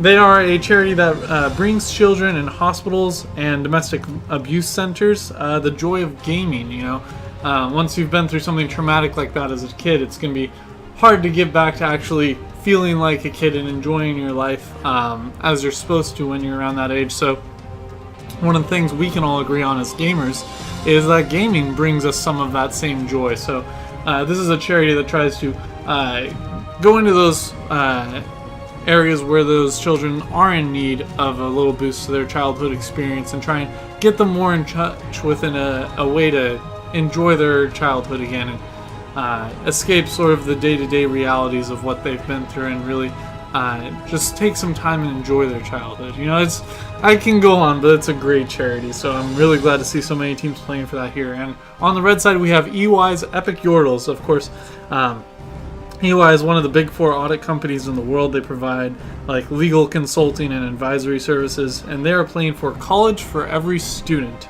It helps underserved students get to and get through college. They're currently working in 27 states and notably also Ireland. So I always find that amusing. It's great. I'm a big proponent of thinking, you know, the more you learn, just the better overall the quality of life for everyone in that community you're a part of. Education has always been a good thing throughout history, so trying to extend college to all through charity is a great noble goal there. So great charities on both sides. Let me move those headphones a little bit further away so I do not hear myself talk, because I cannot think when I listen to myself. I do not know how you guys watching the stream are able to think right now. But looking at the pick ban phase here, as we do see it now completed, for the blue side we do have Wukong, Vi, and Aurelia coming out as the bans. Pretty standard bans overall. The number one ban, I believe, for... Let me actually look at my notes specifically here. Yeah, this, at least from the scouting I've done, the number one ban against this jungler for the red side should be that Hecarim. He really does love to bring out that Hecarim as much as he can. So seeing Wukong and Vi banned, while they're both actually pretty strong, Wukong has a little bit weak early game because he doesn't really have any form of sustain throughout the jungle. I'm a little surprised to see those bans out. Maybe it's just something they personally didn't want to see with the comp they were going for. They didn't want to see that Viger get chased down, that Graves get chased down, because they don't have too much in the way of peel and that. Well, they theoretically do. But maybe that was just their thoughts going into it. The same with Aurelia, she's able to dash in. Maybe they wanted to make peeling a little bit easier for their team. And as we see, the bans for the red side are LeBlanc, Janna, and Amumu. Some good scouting here. Amumu and LeBlanc are the mains for this blue side's teams, for their, of course, mid and jungler. So very good targeted bans there. Janna overall just a really good solid support right now. Obviously the queen of disengage. So definitely a solid pick there, especially if you're going to want to first pick your support Nami there. Ban out that Janna, first pick that Nami, get your two strongest picks in your opinion. Annie, we do see, is the support coming in for the blue side here. Very strong support in her own right now. After the infamous item has been deleted for good, she does not offer as much burst potential if you do want to go through that raw damage route in the late game. But being that we do have a Viger and most people just go raw glass cannon Viger in the mid lane, there's probably going to be plenty of magic damage coming in from that. So Annie's probably going to be looking to go more utility here just use her stun, try and get some cleansing effects to make sure nobody gets caught, that sort of thing. And look to just really let, instead of the flash tibbers engage, mostly rely on that J4 flag and drag into the Cataclysm, the Malphite ultimate, etc. And looking at the red side's composition here, of course we do see the infamous Gnar and Jarvan have been broken up. They are on opposing sides this game. So we're not going to see too much of that synergy coming in overall for these teams here. But we do, of course, still have the Hecarim and the Gnar. So Hecarim ulting people into a Gnar ultimate can have a similar effect. It's much harder to do. You got to have a really good coordination amongst your teammates here if you're going to want to do that. But if you play it right, even in a more open part of the map, Hecarim can displace people far enough to where Gnar can ult them into a wall and get that stun and get his combo to lock them down for a significant period of time. And of course, Nami, with the insane range she has on her ultimate, can see that coming and just start her tidal wave off once that the call is made to have Hecarim go, or she can be the start for it with her tidal wave. And of course, while everyone's getting juggled around by all that CC, you of course have Lux waiting in the backline to just line up that ultimate and just annihilate everyone. Kalista, with this amount of CC, is going to be a very strong pick once she gets her Rudon's Hurricane up, because she's going to be able to get a lot of stacks of her arrows onto these people. Oh shoot, I did not mean to jump back there. I meant to click on this Hecarim so we can see as there's going to be an early invade here for this red side, but it is spotted out by this ward in the tri-bush. So unfortunately for this red team, they will be sitting on top of a ward here, looking to try and even ping out going further towards these Krugs here. And they're going to see it coming. They don't have a ward on it, but Annie did spot them, and they will see Annie, so they'll know they're spotted right now. And now it's just a game of reacting. The blue side opting not to dive deep into their red side of their jungle to try and get some deep warding. Though Malphite might be on a mission to do that right now. His trinket ward is down, though. It looks like the only person with a ward right now is Annie with just a trinket ward, so she's not going to be diving too far up there to try and get that. And again, great warding by the blue side here to actually spot out all these map movements here. Seeing that they're so deep into their jungle here, they're probably going to assume that this is going to be Annie actually going to think about poking forward to try and get vision on him. But this is probably going to be easily assumed as a... Oh, they're on top of a ward. They don't even need that. Great. Oh, they do get the ward. Okay, they almost didn't get that ward there. But knowing that this is going to be a red start off of this invade, Jarvan probably going to get this Gromp here, get this blue buff, and head up over here to collect the enemy red buff here. So we'll see if there is any sort of shenanigans trying to go from red to red with Hecarim, or call some support over from the Lux and Gnar to try and stop that answer invade once this has happened. So we'll see what's going on here. And specifically, before we get into too much action here, while I still have a chance to breathe, Viger being picked into this team where there is a Lux and Nami is going to do quite a bit of damage. It depends on specifically what route you go with that Nami here, as I really quickly get distracted so I can move everybody around to their proper lanes. Lux is going to be the only target really to get the full value off of his ultimate there, as it does do bonus damage based off of how much AP the target has.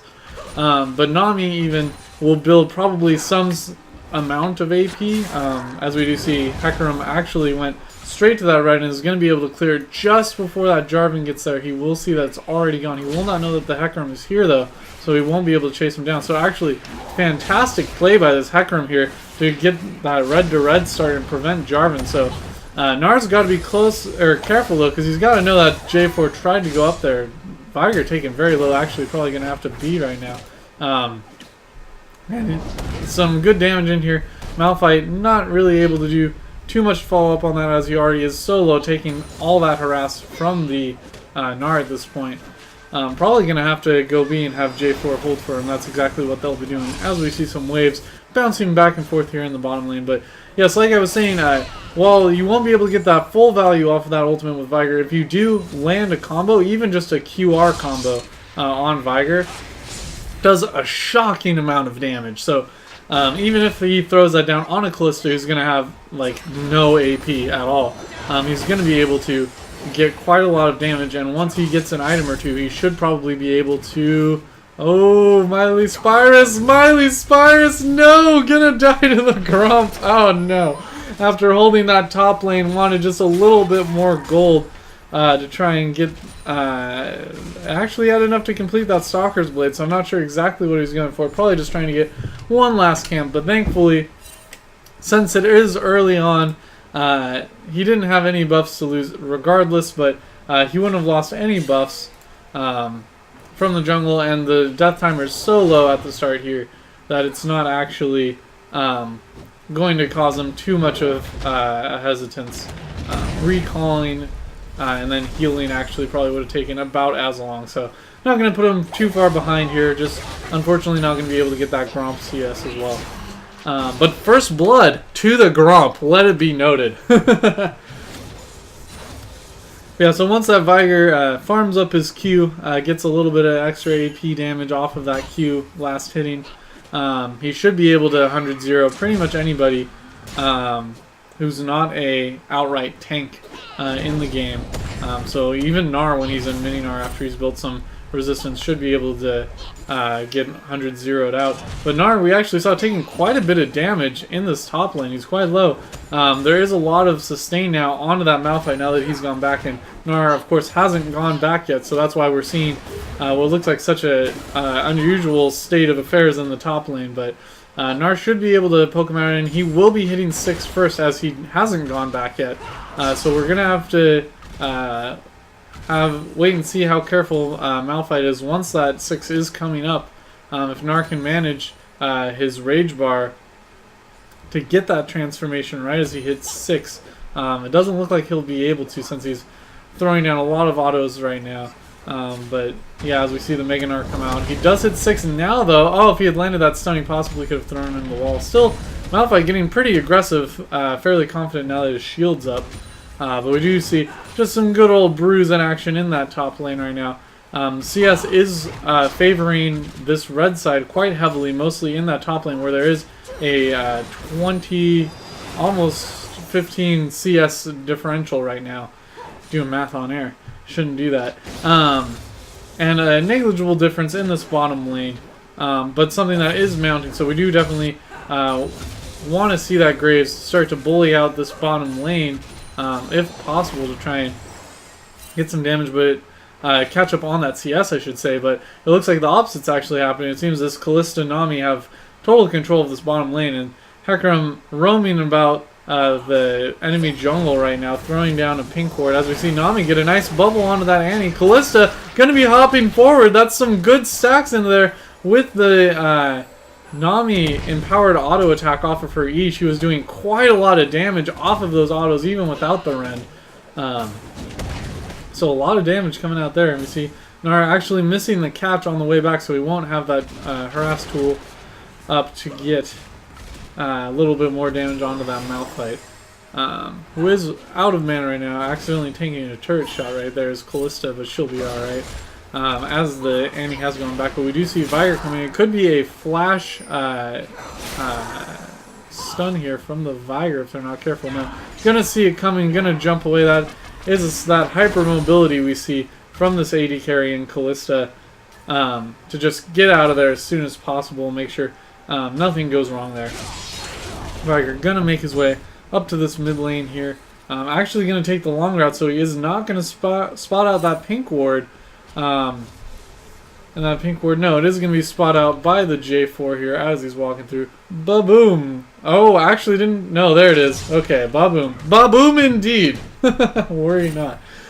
We do see Annie trying to get some deep wards of herself here. She will be spotted out by the smite on that wolf. But she does get her warding mission down, get some vision out there, and she's roaming over to that mid lane to try and make something happen there, but it looks like Lux seeing that she was going back in the vicinity, he's going to play a little bit carefully here. And he actually opting not to take that CS in the middle lane while Viger was getting his blue. I actually would have advised against that. Just hang around there, make sure those extra 3 or 4 CS didn't go to waste, but not going to matter too much overall in the long game perspective here. As we again see some more trading back and forth here. Now that Malphite has completed that Randuin's Omen, or excuse me, that Warden's Mail for his Randuin's Omen, he will be trading a little bit more effectively with the Gnar, who is still harassing him literally to death. With that early Brutalizer, going to be cutting through some of that armor, but he still does have the attack speed slow, so that will slow down Gnar on those passive with the 3 autos. Good dodge there on not walking into the wall and getting slammed on by that Viger. So good play by Lux as we see Akram going to ult in, and that will be a fear into the Nami ultimate. Great play there, and the Summoner Heal going to actually save this Annie as the teleport comes in with J4 in tow. So if Malphite can buy enough time with the Malphite ultimate, and Graves actually landing the ultimate from deep, but the Summoner Heal going to keep her alive. Lux's ultimate not quite enough, she flashes out. Oh god, so many blinking red health bars right now, but nobody going down. First Blood still not going on to either of these teams, but it looks like the blue side, with the favorable trade overall in their advantage, is going to try and take the dragon off of this. So while First Blood still only rests on Gromp, it looks like the first dragon will be going over to this blue side here. And yes, that is the first dragon. They do trade that for a free Gnar in the top turret, taking the top turret in the top lane though. As that teleport did come in from Malphite and Gnar's teleport was down, he did just shove that top lane as quickly as possible, and he is rewarded with a turret. And we see largely nowadays a turret for an early dragon is typically an exchange people are willing to make. So since there were no kills going over to this blue side, actually overall not necessarily the best trade. Not my personal opinion is we shouldn't always try and favor those early dragons because they spiral. First and third dragon matters so much that I personally wouldn't trade a turret for a first dragon, but I'm not necessarily in the conventional thinking on that. So we will see how this plays out in these upcoming skirmishes. Overall, right now, looking at the CS again, we see that advantage has grown quite a bit in the top lane. Now, a nearly 30 CS lead here, or excuse me, nearly 35 CS lead here in the top lane. And the bottom lane has started to spiral a little bit as well, with a 20 now CS advantage in the bottom lane. This wave will help even that out a little bit for that Graves, but overall, despite there being no kills and the dragon going over to this blue side in exchange only for a turret, there is a nearly, yes, now 2k gold lead in favor of the red side. So that deceptive looking score right now actually slightly tilting in the red side's favor thanks to that global gold advantage they got from taking that early top turret and allowing the Gnar to shove that wave up, hang out and farm those Krugs, and then get this gank here as soon as Malphite pushes up a little bit too far, which without the safety of his turret, looks like he might have done this. Could be First Blood going over to the red side here. Malphite going to try and juke through the bush, actually effectively does so, but the fear going to send him back towards the Gnar. Oh, but he ults over the wall. Malphite just perfectly against the wall there, and the flagon drag to stop the Mega Gnar when he's jumping. Great play by the J4 there, but that could be his life. I'm not sure if he'll be able to get out of there. We are watching those cooldowns. No, they're actually going to think better of it than chasing him too deep in there. And actually, that was a First Blood on a solo kill into this Lux Viger exchange. Let's watch what happened here. Viger actually catching out the Lux. Didn't have enough mana for his ultimate there is probably what was going on. And the snare into Lux's ultimate, who did have enough mana, is what's going to make the difference there. So that will be First Blood onto this Lux here in the middle lane. Some fancy fancy Lux celebration scrolling there. So finally, First Blood does go over eventually to this red side. So we'll have to see with that First Blood advantage. Lux probably going to be able to go back and buy, and this CS advantage that's starting to get way out of control here.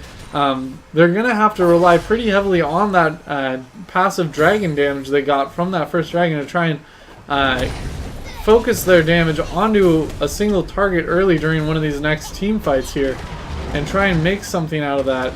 A lot of that caster minion damage, though, definitely not something to be neglected. They're going to make that trade go in favor of Gnar quite heavily in the top lane there.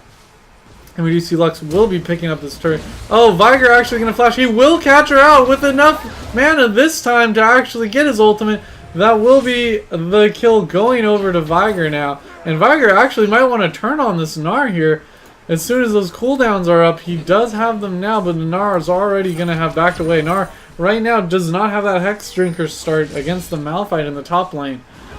So he does have quite a bit of damage. Oh, but again, going to jump back really quickly here and see what happened in this jungle fight here in the river. Hecarim just a little bit low, gonna get caught out, didn't react quickly enough and takes the full combo of the Flag and Drag and the Cataclysm, and that will be the second kill of the game, or the third kill of the game, the second kill over on this blue side team onto that J4.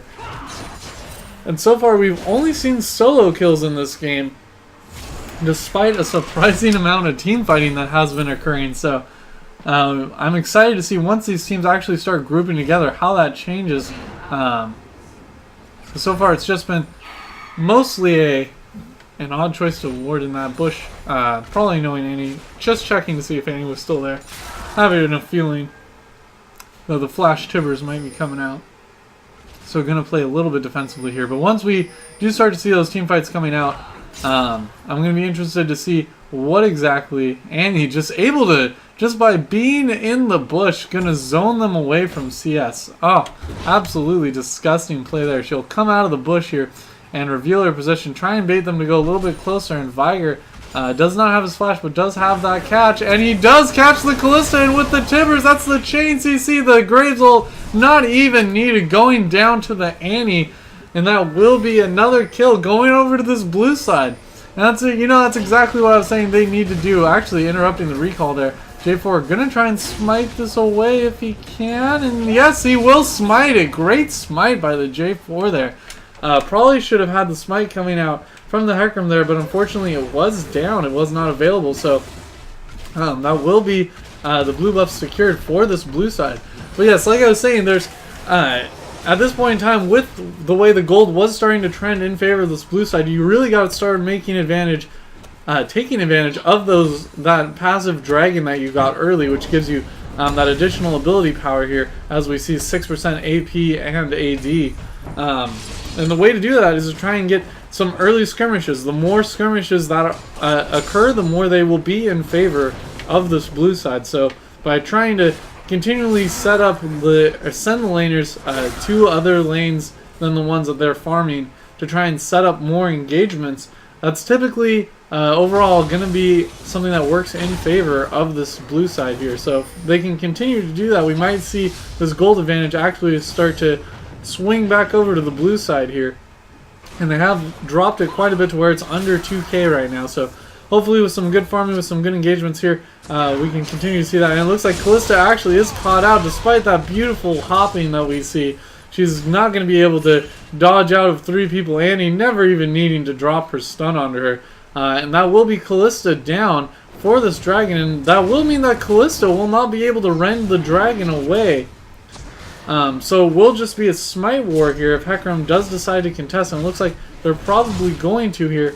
As we see Gnar and Lux. Lux maybe going to try and throw down an ultimate to steal it, and she does! Lux able to steal the dragon away with that ultimate. Malphite not able to interrupt the channel with his ultimate of his own. And Graves actually gonna have his ultimate missed out by the flash there. And that is the Viger damage I was talking about. Even though it's a Gnar who has no AP, absolutely able to 100-0 annihilate him with very little help from his teammates there.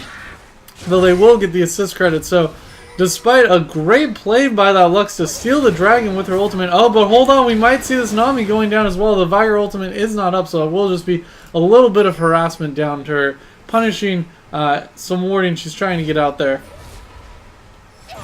And Lux gonna actually throw out her ultimate again. And great play by there to zone her out, to not let Lux auto her and proc that passive damage. Since he was lit up by that. Annie actually coming around the corner. Gonna actually be a flash during those jumps. Great mechanics by Callista there. And Graves actually gonna have to summon her heal and flash to dodge that bubble. Good bubble by Nami, giving him nowhere to go, no option but to flash there. So that will be a summoner heal and flash down for just a flash onto this bottom lane off of both the AD carries right now. And probably this turret gonna be going down here. Yes, that will be the bottom turret going down. So that is 3 turrets to 0. All of the outer turrets have gone down for the blue side.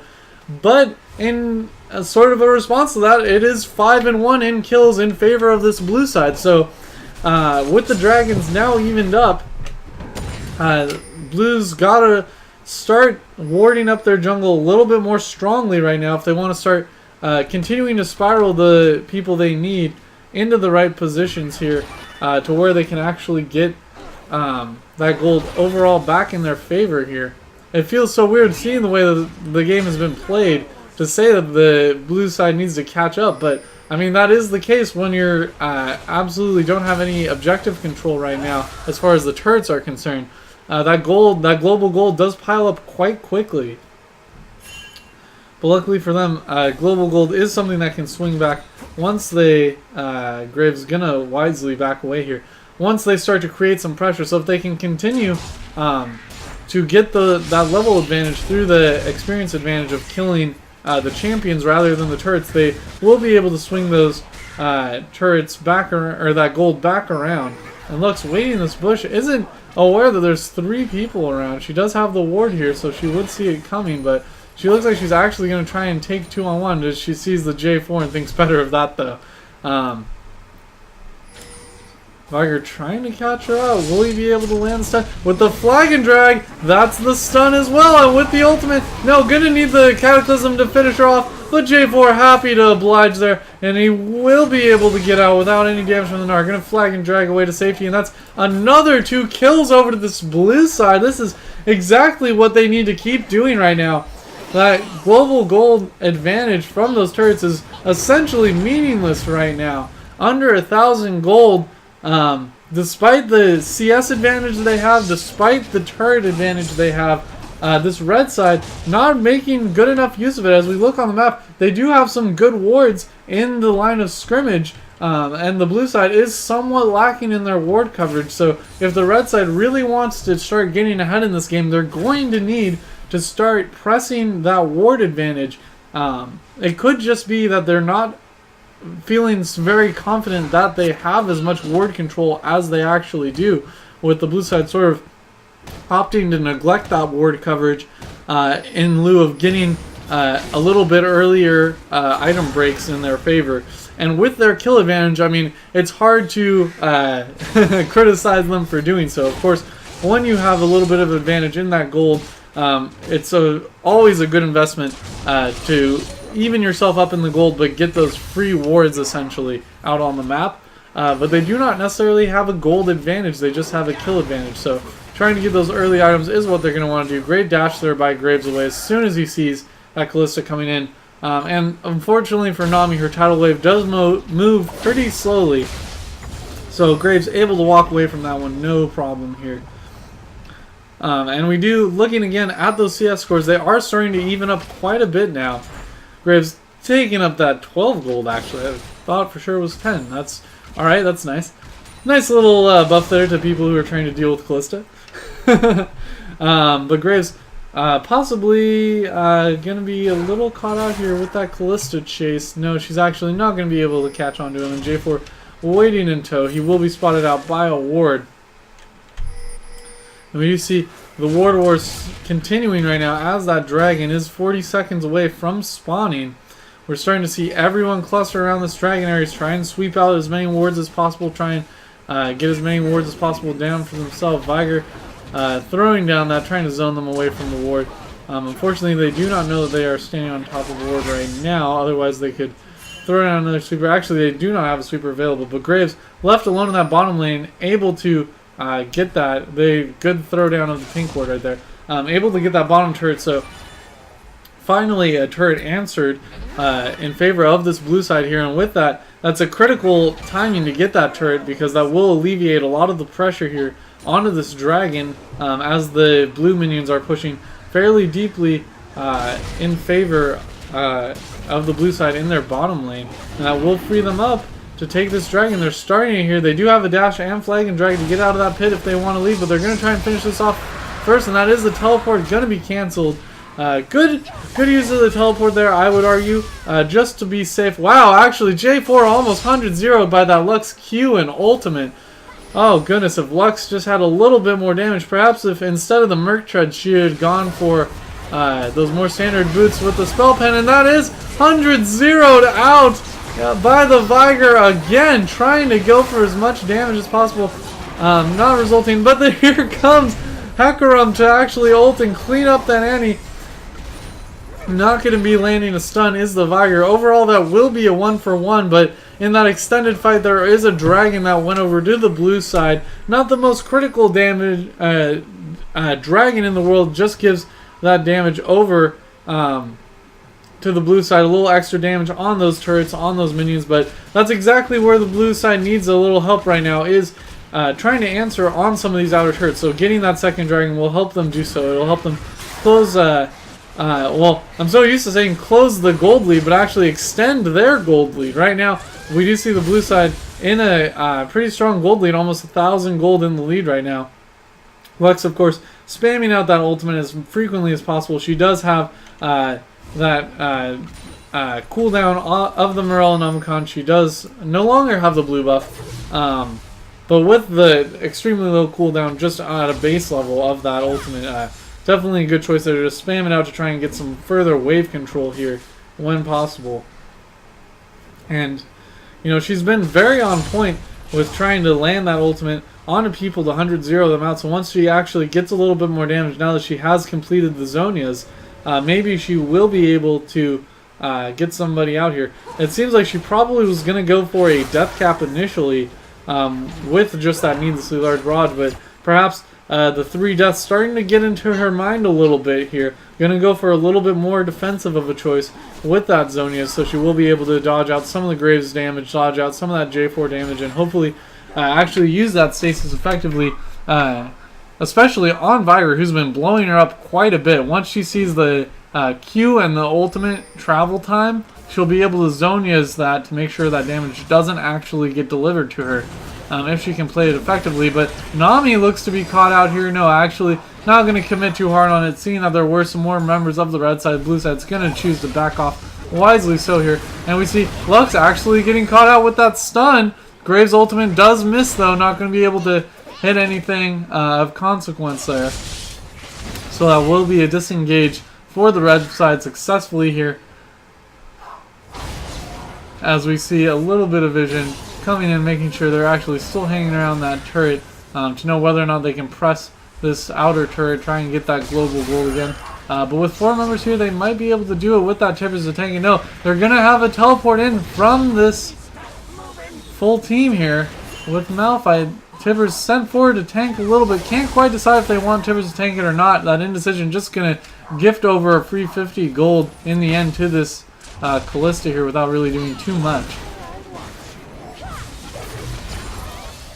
And that will not be 100-0 onto the Viger here, though taken quite low. Probably going to be removed from the fight now as we see the rest of this blue side disengaging, because that is the power of Lux. I mean, anytime she gets a squishy with one of those snares, she's just going to immediately channel that ultimate without hesitation, and that is absolutely the right play to make there, to continue to try and force them to disengage when they don't want to, when they want to continue to fight. And it looks like J4 actually is going to pick up this blue buff onto himself. I'm not sure if Viger, he does not have a blue buff currently, though of course he does have that Morel Nomicom completed, which gives you quite a bit of mana regeneration nowadays.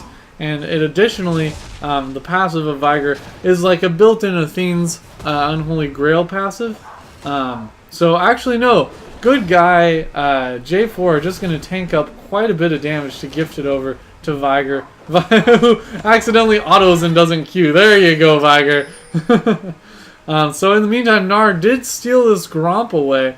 And Malphite looking to try and fight here, but not going to be able to, unfortunately, there for this blue side. But as we try and switch the camera, there we go, over to Graves here in the middle lane. We see some ward battles going off to the side, but Lux actually caught out, and with that, not able to get her Zonias off. I'm sure was slamming on that 2 key. In her case, the 1 key, as hard as she could. That will definitely be this middle turret going down to pay for it.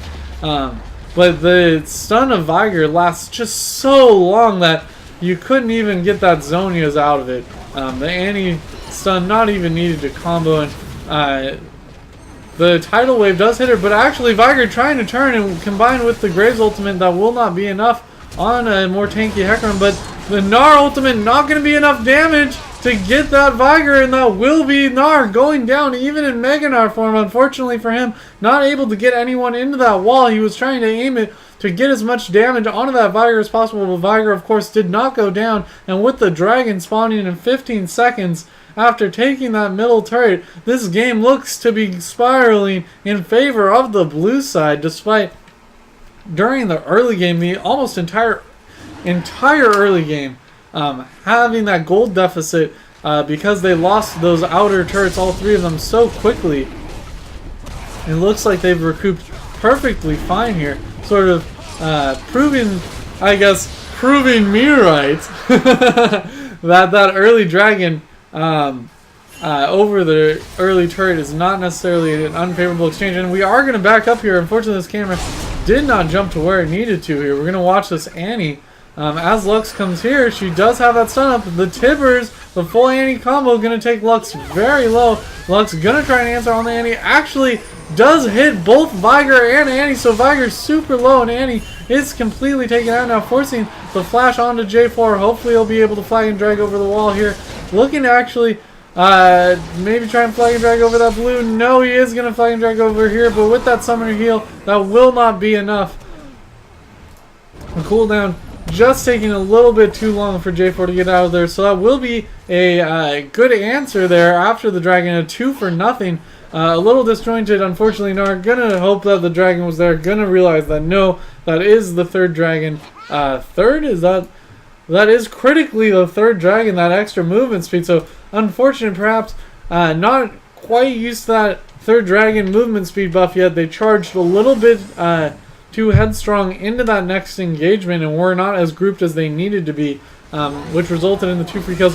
Beautiful stun onto everyone, absolutely blowing people up, but it's Viger who's blown up by that Lux. She has hit the point where she has enough ability power to just QR you to death. Viger does not, because of that Morellonomicon start over the Athenes, does not have any magic resistance built at this point. The only sort of defensive capabilities he has is that flask, which will not help you when you are being bursted out. Nami gonna be able to, oh yes indeed, clean up that ward. Good catch there by Nami, to not walk right past that or give up thinking she wouldn't have enough time on that. Got that last auto in just in time. But yes, Viger is gonna continue to get revenge focused by this Lux after getting focused herself so much in the early game here. So he's gonna have to be careful with that Lux, who will just continue to sit back and 100-0 you. I mean, I'm sure Viger's communicating that to his team right now, communicating that to the rest of his team. As we do see J4 caught out a little bit, looking to trade back and forth, gonna just flag and drag over the wall and get the CS over here. But yeah, so certainly with that squishier Annie, I mean, she does have the Leandries built for a little bit more tankiness. But with that squishy Annie, with that squishy Graves, you're gonna have to be very careful with the ability that Lux, I mean, if you don't backline properly, you're going to get caught out in 100-0 by that Lux, who, yeah, I mean, if she continues to get kills with that combo, she's going to be an absolute nightmare to deal with, as that is one of the strongest AoE ultimates in the game. But we do see finally the turrets score is reversed in favor of the blue side now. This red buff is going to be contended with. They are going to choose to sweep out the vision first here. They don't have the J4. Now they have the J4 here. So with that smite in tow, he will be able... Actually doesn't finish it off with the smite. So could have been contested. But with 4 members hanging around, probably the better choice. Here comes Lux trying to catch out. Unfortunately for her, the Malphite, who is taking quite a bit of damage, is going to try and turn around. And he will ultimate and allow that combo CC. But it's not going to be enough. Viger does catch out the Lux with that kill. And that will be overall a double kill going over to this Viger. But that is a J4 going down as well. So overall a 2 for 2. Not necessarily the most coordinated fight there by the blue side. So it ends up just being an even trade. But that is sort of the power of this lead that the blue side has cultivated for themselves at this point. In order to really have that ability to, even if they don't get the best engagement, the best catch, they are still able to turn around engagements like that into an even trade. And Lux, you know, I mean, it's hard when there's this much CC on the side of the other team, but you got to start more predictively using that Zhonya's, because if you just continue to let that Zhonya's sit there, and Graves farming that over the wall for style points. If you continue to let that Zhonya's sit there and try and reactively use that Zhonya's, with this much CC, the damage will never be coming first. The CC will be coming first, and once you have 1 CC on you, you're going to take all the damage they want. So Lux has got to start, I mean, as hard as it is to use this, and I mean, you can definitely use it predictively and then put yourself in a precarious situation, but there's no real other option in this kind, when you're facing this kind of a comp with a Malphite, with a J4, with a Viger, with an Annie. There's just so much lockdown CC that you're going to have to start using that Zhonya's predictively, and I mean, I don't know what else Lux can try and do aside from what she's been doing, where she tries to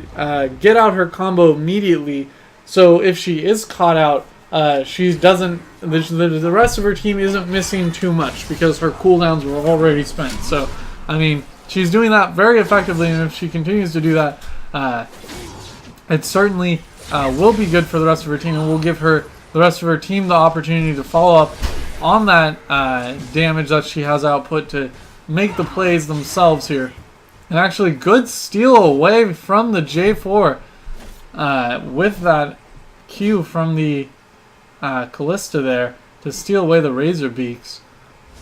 Or Raptors. Whatever that camp is. They're Wraiths, okay? They're still Wraiths. I don't care. Steal away the Razor Beaks there. Now, scouting a little bit with that Boomerang. Actually going to be caught out here. Will Viger? No, Viger going to not choose to burn the ultimate on him there. Seeing that he did have the jump still up. Gonna think wiser over there. Oh, but actually dashing into the Lux snare is Graves, but with that Annie able to 100-0 the Lux before she can get the damage out. She tried to channel that ultimate as quickly as possible, but wasn't able to. Wow, that damage on Anar actually going to be able to be finished off by the Malphite. That is how much damage they had. Oh, great ultimate by Callista to save that Nami's life. Absolutely save her life there.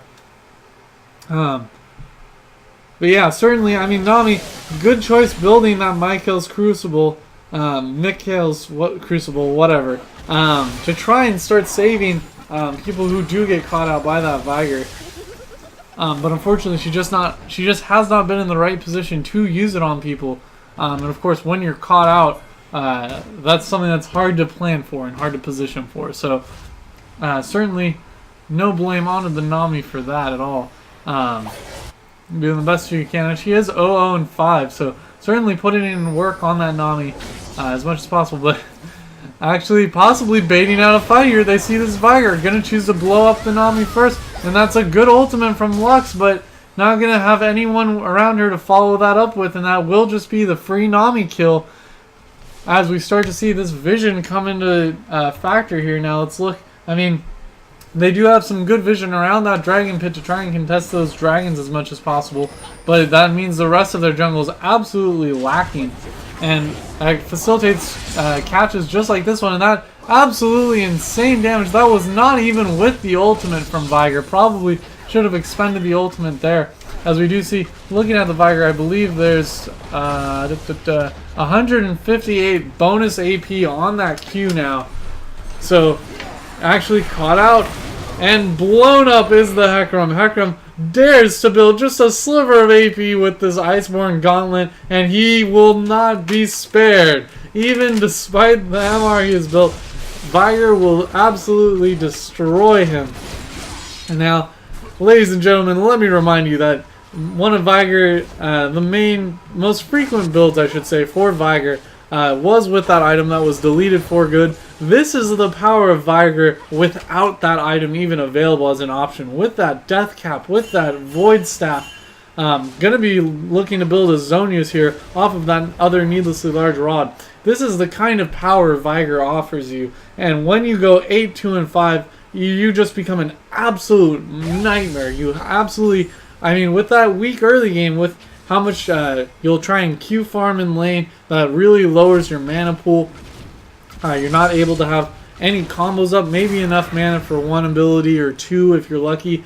But you gotta punish that Viger in the early game. You gotta put him behind, because if Viger is allowed to get that Q farm going, to get some items going, even without kills in lane, he will start to have more kills in these team fights as he just annihilates people with his combo that is just so strong. One of the strongest combos still in the game, in my opinion right now.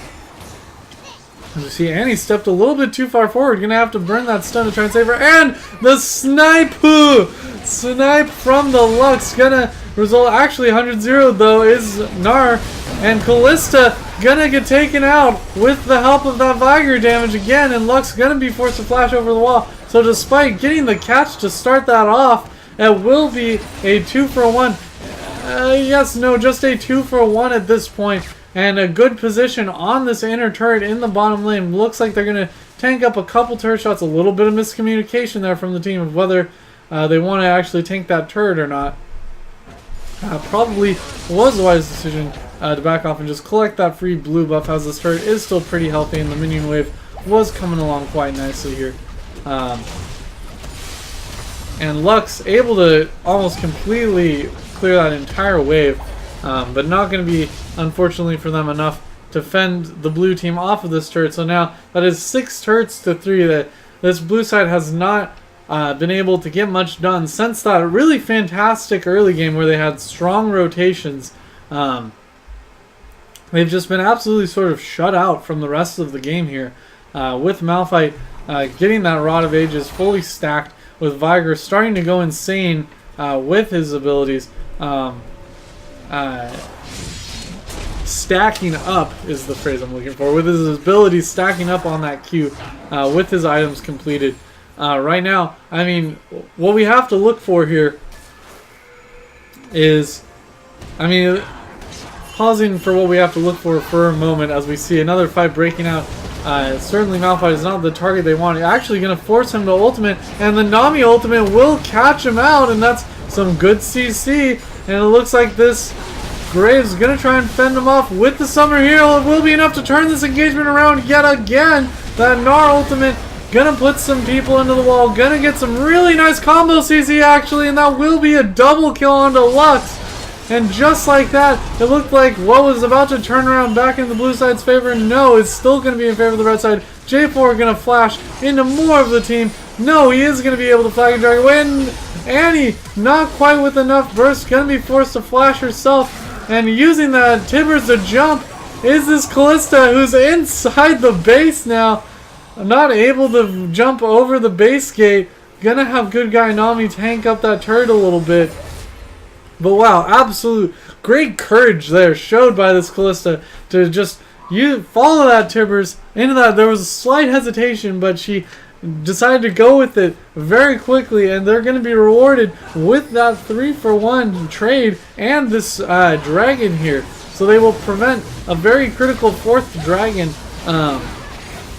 Not necessarily as critical as the other dragons, but it would set up for that 5th dragon. So preventing that, delaying that 5th dragon even further for the blue side is going to make sure that this game doesn't have that option where they can absolutely just face roll and just push mid or something to the base and just win.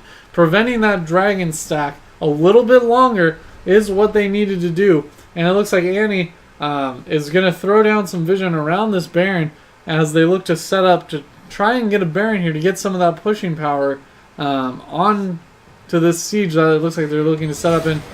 Caught out again is this Hecarim, not quite able to be 100-0, so that is the Viger ultimate down, but that will mean Hecarim not able to contend this dragon, or excuse me, this Baron with his smite. So you gotta ask what they can do. They can try and get it away again with the Lux, who with the combo of the Nami ultimate, the Nami bubble, able to stop J4. Let's see that again. Let's look at this absolute MVP Lux, stealing that away with the help of Nami. So keep an eye on J4 here.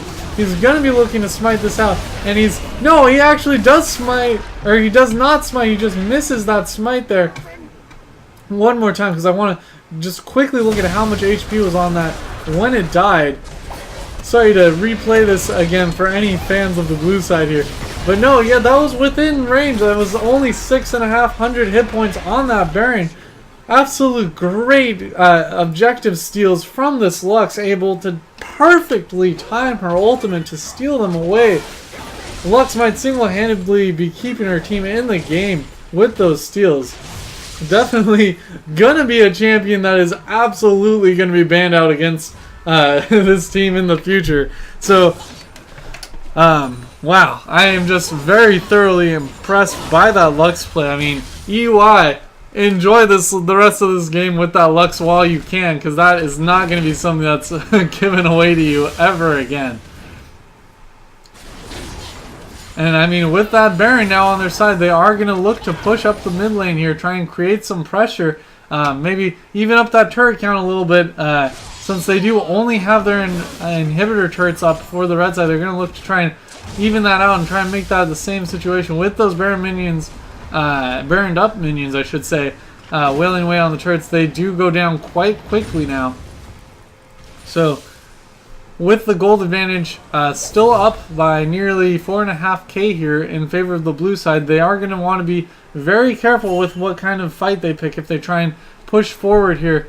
Blue can certainly just choose to jump on them and get a good engagement, and if there aren't any Baroned up minions around, an engagement probably will not go in the favor of this red side. So very wise of them to rotate down to this big wave that they have in the bottom lane. Gonna just be able to auto away those pesky wards being placed, but good catch again. Hecarim, definitely not the one they're looking for, but able to take quite a bit of damage as well if he's not careful here. And they will have a little bit of trouble getting through these minions here, especially with that cannon minion gonna just sit and wail away. No, they are just gonna back off a little bit, not feeling too overconfident here with this siege. You're gonna just safely wait for this next wave of Baroned up minions, and there is another cannon minion in this wave, so they will have quite a bit of damage here. We're gonna have to keep an eye out for that Lux ultimate again. If she can get a really good ultimate, she's throwing out that Q pretty aggressively, trying to catch out that Graves. If she is able to land something like that on another squishy target like a Graves, like an Annie, like a Viger, it's certainly going to be something that can 100-0 them out, even with the little bit of magic resistance we see starting to be built with those Spectral Cows coming in for the blue side now. Really starting to respect that Lux damage from that ultimate here. And with that Locket of the Iron Slaughter completed. Actually, Malphite gonna flash ultimate in, and the Nami reactionary ultimate not gonna be enough. It actually doesn't hit anyone, I don't think, and that's a double kill action everywhere. 3 kills going over to this blue side here, and we're gonna see a delicious little kite fest here momentarily. Oh, actually, 1 shot away from finishing off that Malphite down. Actually gonna try and jump over here to finish him off. Will she be able to do it one time? Yes, she does! The Kiting Queen gonna get a little overconfident here, trying to still hang around and fight this Graves, but if she can do it, oh wow, actually only 16 hit points away. Gonna get a good run though, slow him down, and she will make it out of here. Oh, the great job with this Callista to really demonstrate the mechanics of the Kiting Queen here. Absolutely fantastic play, and she will even pick up a Scuttle Crab for her troubles on the way back here. Actually, she does miss that Scuttle Crab. Gonna scuttle away here, feeling not confident enough to go back there. Gonna take up just a little bit of farming, life steal, back up to full health. Take that red buff and go back to buy. Great play by that Callista and that Lux. I cannot believe she went back into that team. I believe she even flashed over that wall into that Malphite. The guts to do that and just have so much faith in your kiting mechanics is insane. Well, enough of my fawning over a couple of members of this UI team here. Let's talk about this dragon, which is coming up in 20 seconds.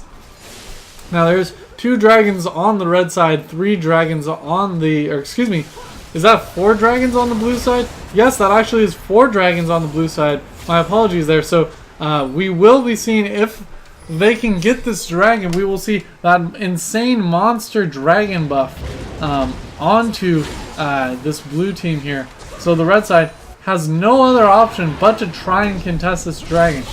And the question is how they're going to do this. It looks like Hecarim's just going to charge right in. Great Nami ultimate lands on 3 people. Comboed with the Lux to actually take them out. But Lux going to be going down. Actually, the Kiting Queen, will she be able to give us a repeat? She's going to take down this Malphite as well. And Gnar actually going to be able to get away. It's a question now of, no, actually just not able to quite get that Gnar. Is this Graves here? And that was a good delay, but we might actually see this Callista here.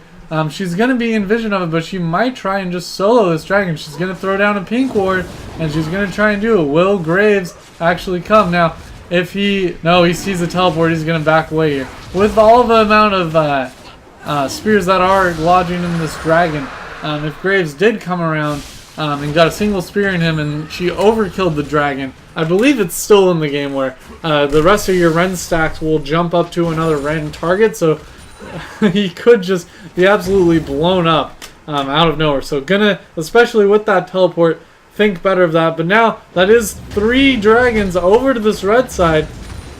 A very close game coming out. Well, I say only, but as we get this turret here, it's going to be even less. So just 3.5k in the lead is the blue side now. With a lot of good just statistical things going back in their favor. Again, the 3 dragons. The Baron steal going over to the red side. If they can keep this up, can continue to counter jungle to try and keep that CS advantage in their lead as well. Which has, in the middle lane at least, has flip-flopped over and gone in favor of this Viger. But all other lanes do still have that advantage overall. I guess aside from the support, though that is negligible at this point. But we do see the Scrying Orb coming out. They do know that this dragon's up. They do know there's a pink ward there. They do know that the Scuttle Crab has been taken. So they're probably just going to clean up this pink ward, throw down a ward or 2 of their own, and back away. It looks like that's exactly what they're going to do. They're going to rotate down to the middle lane, try and create some pressure here in the middle lane. It looks like red side not going to try and take this Baron. They're going to just go back thinking that they would give up the inhibitor, and that's not what they want to do. Cracking this base when you're behind is certainly not what you want to do, but will there be enough of them back soon enough? That is home guards on a couple of people. It looks like they will be here in time. Graves trying to wail away, but they will be forced away by that Callista, by that Lux. All that wave clear they have will force them back, but seeing they've gone back, they will be rotating back around towards this dragon. Now that they know that they're safe, there's no one around, they'll be able to throw down their sweepers, try and get the vision control here. Sit in a bush. They did sweep out this bush. Unfortunately, this ward right here showing that they never walked by, so the Raptor going to be procced on this ward, thinking it's down here. Actually, they're going to miss out on whatever ward coverage they could have swept out. But now, no, there is a ward here right back there for this red side, so they know that the Baron has not started. Lux looking to catch out Annie, just out of range, unfortunately, for Lux. And Viger not able to catch anybody out, just going to continue to farm up that Q. Let's check again in on that Q damage. That is 214 extra AP onto that Q. Absolutely monstrous. Remember, Death Cap gives you 120, so that is a almost like a double death cap aside from the passive of death cap, of course, onto that Viger. So absolutely insane damage. There's not enough MR in the world for that. It's getting in range of absurdity like you see on Cassiopeia nowadays. Just insane amounts of damage onto that Viger. So we do see, of course, that locket now completed onto the Nami. We do see MR pretty much on everybody with those Spectral Cows coming out for the last few people. The Mercurials for the AD carry. The Banshee's Veil for the top laner. And the Banshees and Spirit Visage after he was punished for not having enough MR a couple times for daring to build a little AP. He was punished quite heavily, so Hecarim doubling up on that MR. Hopefully that will be enough for them. But itemizing strongly against that ability power with all those Merc Treads coming out as well. Might leave them a little vulnerable to this Graves if he can get in good position alongside the J4 as well to get a lot of damage in. That's certainly not damage that should be neglected, as it looks like that will be the blue buff here going over to this Viger from the red side. And red side doing the wise thing here, sending out those ghosts to scout, hanging around there's inner inhibitor turrets, just turtling up as much as they can here. Try and relax, take it easy, not overextend, not get caught out. Just take what they can. Rely on the fact that they do have eyes on Baron as we see that ward replenished again to make sure that nothing, no shenanigans are going down. Unfortunately, when you see the Scuttle Crab is taken, it will be expired by the time the dragon comes up, but there is no vision for this red side on that dragon. And again, we got to remember, it's still 4 dragons. The most terrifying thing about seeing 4 dragons on the enemy team is that there's a threat of a 5th. So, actually going to try and start out this Baron here. There is vision of it. So, looking to try and get a bait here. No, they're going to sweep and see that there is a teleport coming in. Going to be forced to back off of this Baron here, and that will be them backing away. They will clean out some of this vision a little bit, but with these wards laid down, they will have a good cover of the Baron area now. And it will be more likely to be a contest over this dragon. If the blue side wants to try and force an engagement, it should be around this dragon pit area. Because, I mean, if they hand that 5th dragon over to the blue side, it's not going to be in their favor. So red side actually going to try and rush down the dragon themselves, sending that Callista and Hecarim over actually with this pink ward looking to get a pick. But nope, throwing down the ward, not going to be fooled, is the Jarvan, who will see the dragon as it spawns.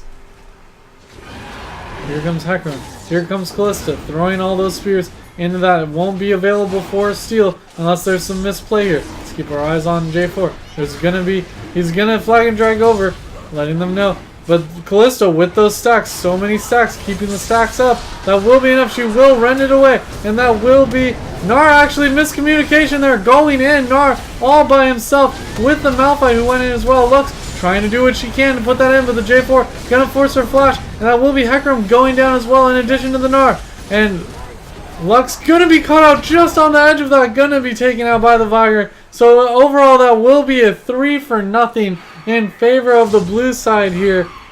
They do get the 4th dragon for themselves as well for the red side, but with 3 members down now, probably not the wisest decision to try and pick a fight after that.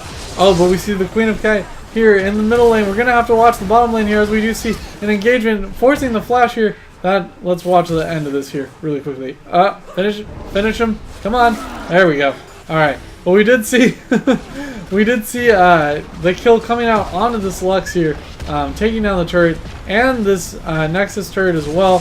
So Callista sort of just distracted by that kill. Actually, no, gonna just barely dodge that out, and with the tidal wave, with the Callista ultimate, no, that will not be enough. Unfortunately, Callista putting a little bit too much time there in the end onto that.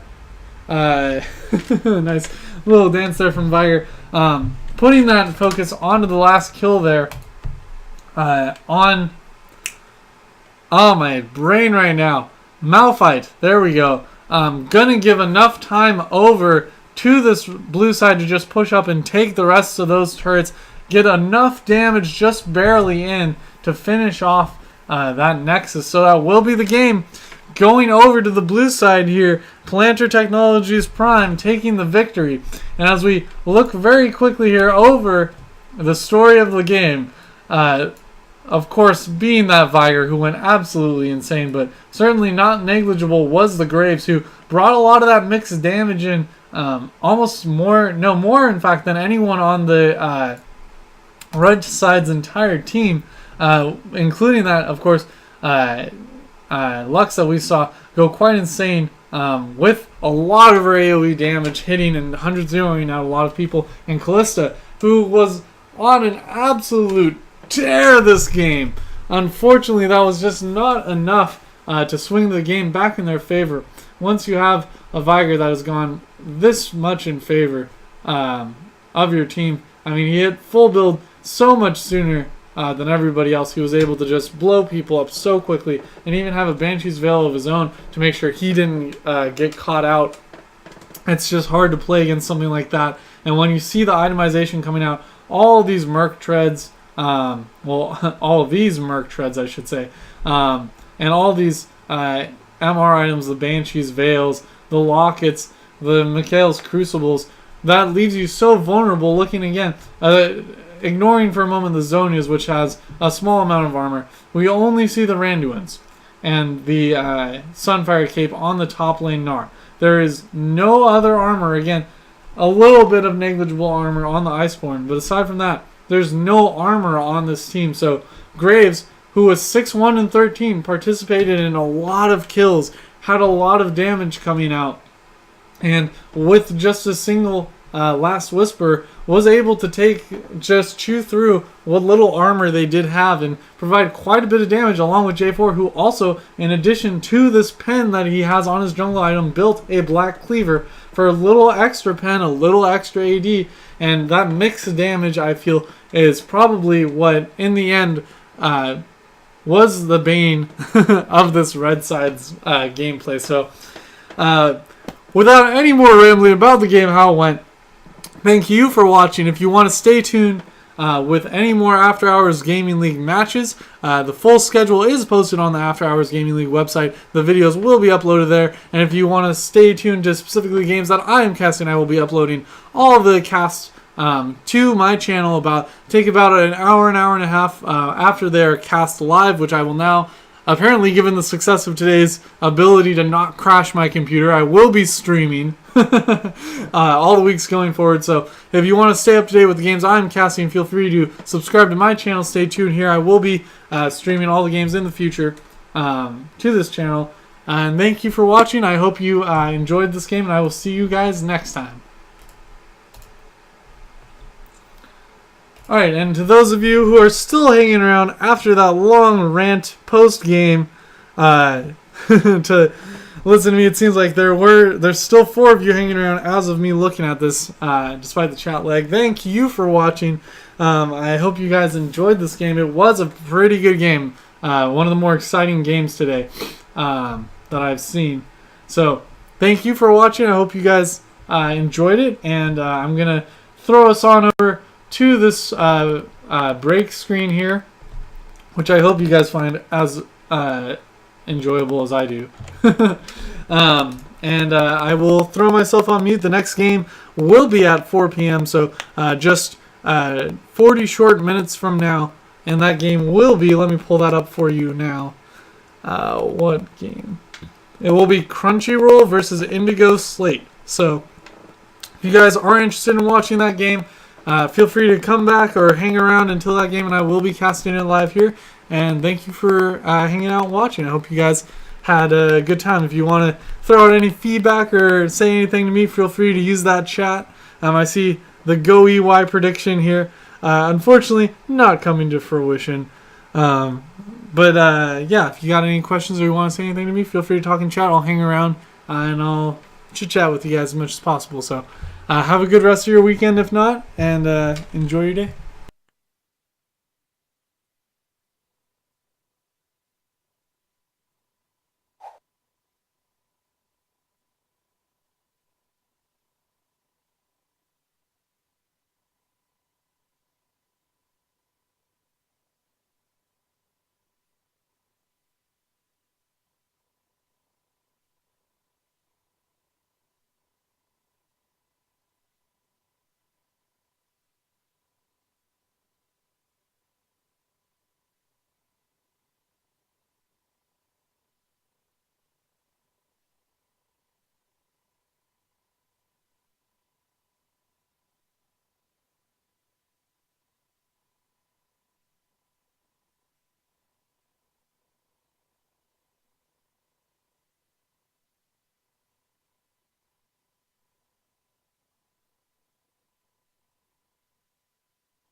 For my random stream viewer who has tuned in at noon between Epic and Microsoft One, WON. So if you want to go to the channel and watch that game while you're waiting for the next game to start in a half hour, feel free to do so. The little chat thing we've got going on, feel free to talk to me there. If you got any questions or want to chat about anything, I'll just be hanging.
Alright, so it looks like we'll actually be getting into game a little early here, but should be loading into the big band.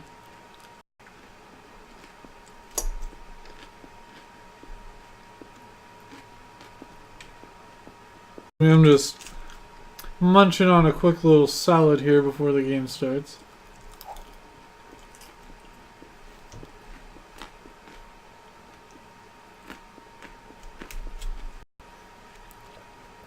And for you who is tuning in, this should be a very interesting game here. Once we're a little tasty tidbit about how I'm expecting this thing to go, but it should be very interesting to say.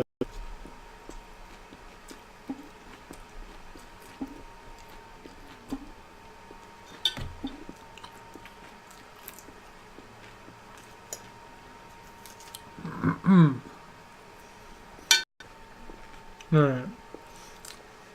I'm gonna do the hard thing and put the food aside now. Okay.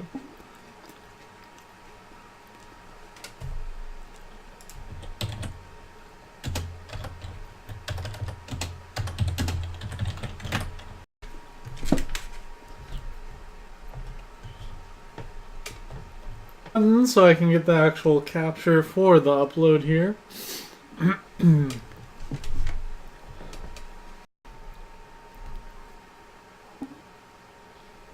Alright, here we go.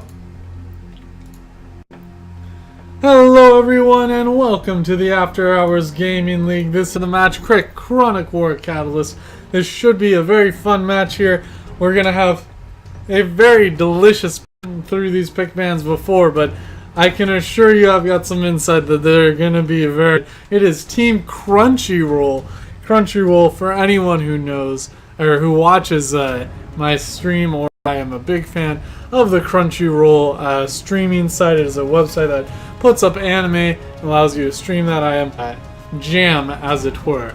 And they're playing for, both teams in fact are playing for the charity domestic violence shelters or in the hospital. It brings them a way to reconnect with their child. There's some of that magic that occurs when you're a kid and when you, as a young kid, and kids who have been through trauma tend to lose that. So this charity tries to bring that bliss back into the thing that gives all of us quite a lot of bliss as gamers. And they, of course, are playing against, on the red side, other companies like innovate both their products and also how they interact with their customers. And definitely a company that is a little non-standard in what it does, but probably has affected you with some sort of Google account you have or anything like that. You've probably benefited in some way from them. So we do see that Leona coming out now. For those of you who haven't done scouting on the match, Leona is actually a hot flex here. In the composition for red side, both this Rammus right now, they both play support and jungle, so there is a little flexibility for who can play what lane there. And specifically, so I was a little surprised to see Leona not banned out by this blue side here or first picked. The person who's on Braum right now, Big Survivor KS, he perhaps there's just not any scouting done, but I'm surprised to see if there has been scouting done. I'm allowing the red side to, overall, at the pick ban phase, we see for the red side, Rumble, strong all-around bans there. Not really anything too super targeted.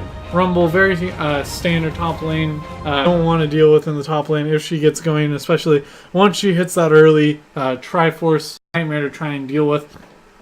Possibly doing a lot of bans in that top lane to try and pick that.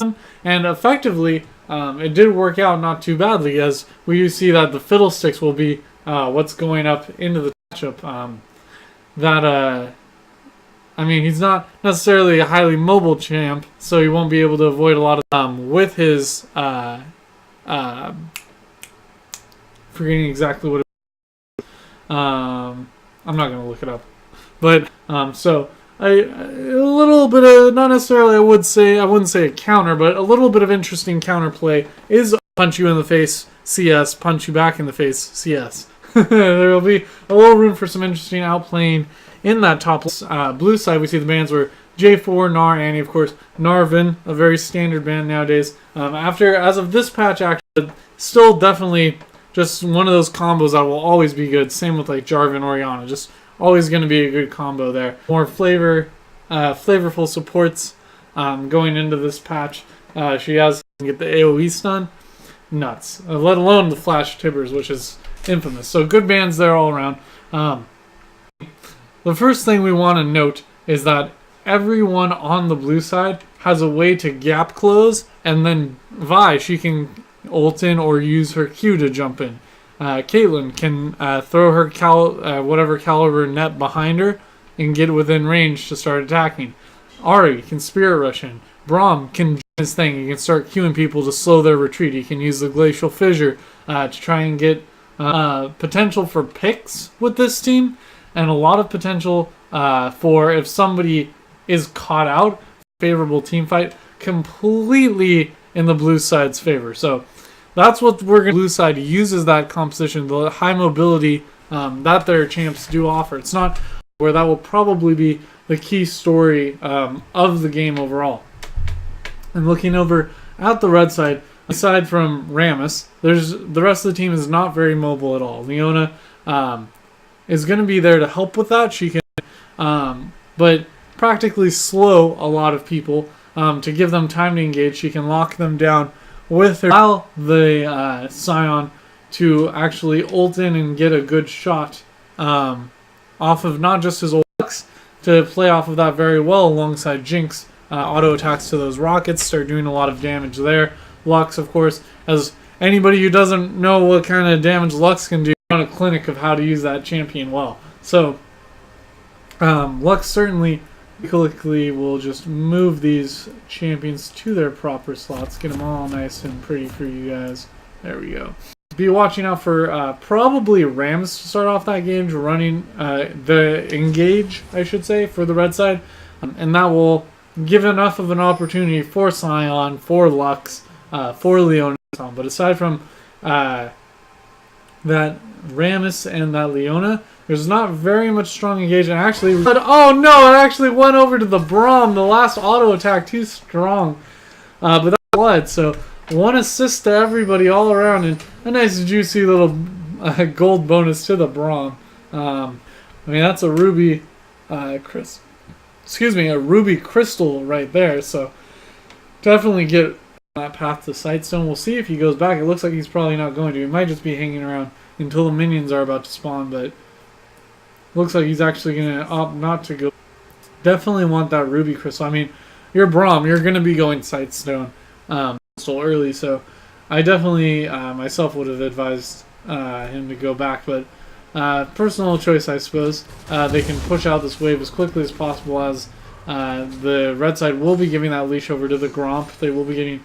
They might be looking to shove this wave out. It actually looks like they're not going to shove this wave out, so I'm not really sure what... That's what I'm all about, baby. Those small differences give you the value.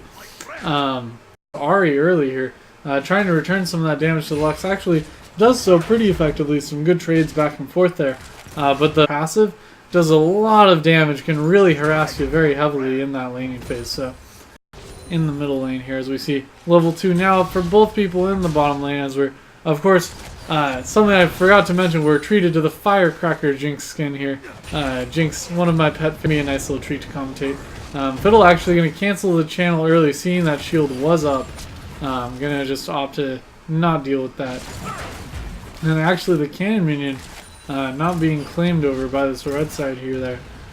Bit of a mistake there, maybe thinking Leona sooner, but unfortunately was not the case. Lux actually going to zone a little bit. Oh no, missing the charm. Alright, had a great opportunity to get a lot of damage there, especially with Vi so nearby in those camps. Who's going to actually look to Q, and no! A mistake was made, actually going to miss the Q, which only gives her time to burn a flash as well. Very actually risky play there if she had any mana. The first blood, or excuse me, no, a second kill going over to this blue side. The kill going onto that Vi there, so she'll be go effectively now. And unfortunately, I mean, you know, that's one of the bad things about Lux. You don't really have too many options, at least there. You just got to sort of deal with the fact that, you know, you get caught, you're going to have problems. But hold that thought here. We actually see great rock down on both of them, comboing with that Leona lockdown. And actually, good flash there to make sure into a lethal combo of CC here in the top lane there. But we see, it looks like Caitlyn's actually going to be poked out of lane here, and Vi trying to create something, but is going to get caught up in the flame chompers herself as well. So Fiddle able to do a fairly good job of with the harass of just getting in your face with those auto attacks, with that knock up channel damage. You can get what damage you can. As we see, that poke that Scion does offer is not much, but it is enough to continually shove in heal coming in. He's going to hold that thought, though. We do see the heal coming in actually pretty strong. Not going to be enough. Actually going to fend off the gank there. Impressive play there from the Fiddlesticks. To very, very good play there. Calm play that I would not have had myself. So I survived that. And now able to go back, buy those boots, try and avoid some of that harassment, get a ruby crystal as well for a little bit more survivability there.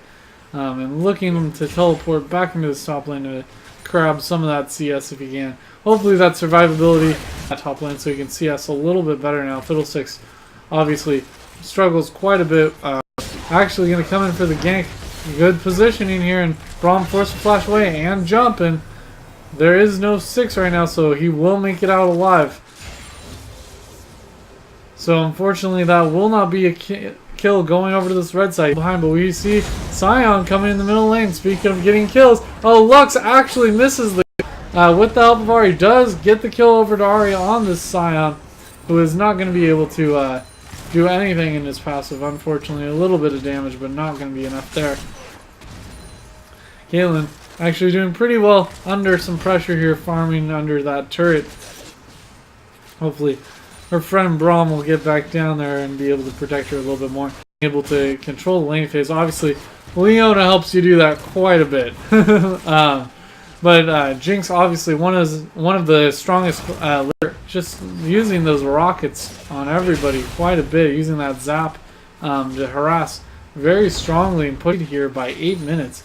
Very impressive, actually, from both her and the top lane. There's another 20 CS lead on dealing with that than the Caitlyn does, but still very impressive play. Has been actually, as we see, Lux almost taking out that Vi. Vi just barely gonna make it away, as we see getting over 20 hit points. So she must have been taken incredibly low there. That's horribly unfortunate for this Lux. I mean, if she was able to just buy an amplifying tomb instead of those fairies, unless being zoned, more of just being dead because she's been killed twice. Kill right there, just a little bit of more damage being eked out would have been enough to 100-0. And then here we see Fiddlesticks, no, gonna flash just out of range of the ultimate. He's gonna, no, not be able to channel this. So low as well, 60 hit points. Very low. And we're gonna see probably the top lane turret going down. Nobody in range to try and respond to that, unfortunately. So with the teleport about to be up, Fiddlesticks might be able to try and teleport. What he decides to do here. Looks like that wave was not enough for Scion. But a good kill onto that Scion. Definitely going to go for what looks to be a little bit more damage early. And the Vi ultimate is up, so once she has vision, she will be able to push away. But it critically does have to use that flash. Blocked by the Leona. And going to have to flash away herself. Rammus forcing them away.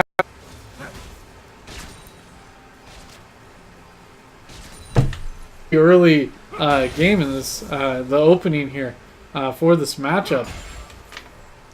We're seeing forth here, so I am very thoroughly impressed by both sides' ability to try. And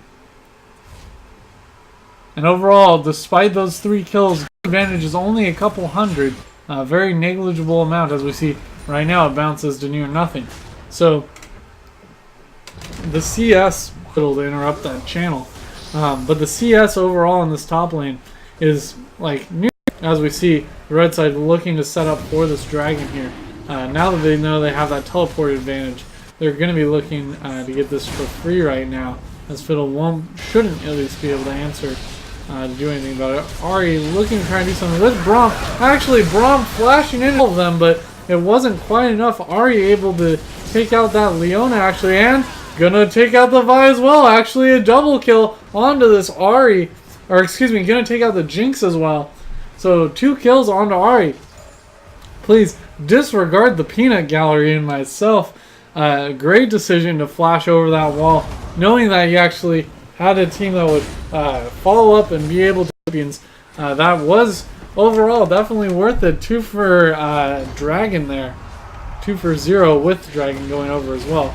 So definitely something that, like Ari, who's going to look to try and assassinate out people in the later game. Going to focus down this. Going to be able to lock her down with the Braum passive, and no, that will be Vi going down. Took a little bit too much damage, and actually that will probably be the Caitlyn going down as well, thanks to that catcher. The zap gonna land. I'm not sure if we'll be able to. We see the channel. Oh, and a good sidestep by Braum though. Viva la Braum. Gonna just make it out of there with chair in tow.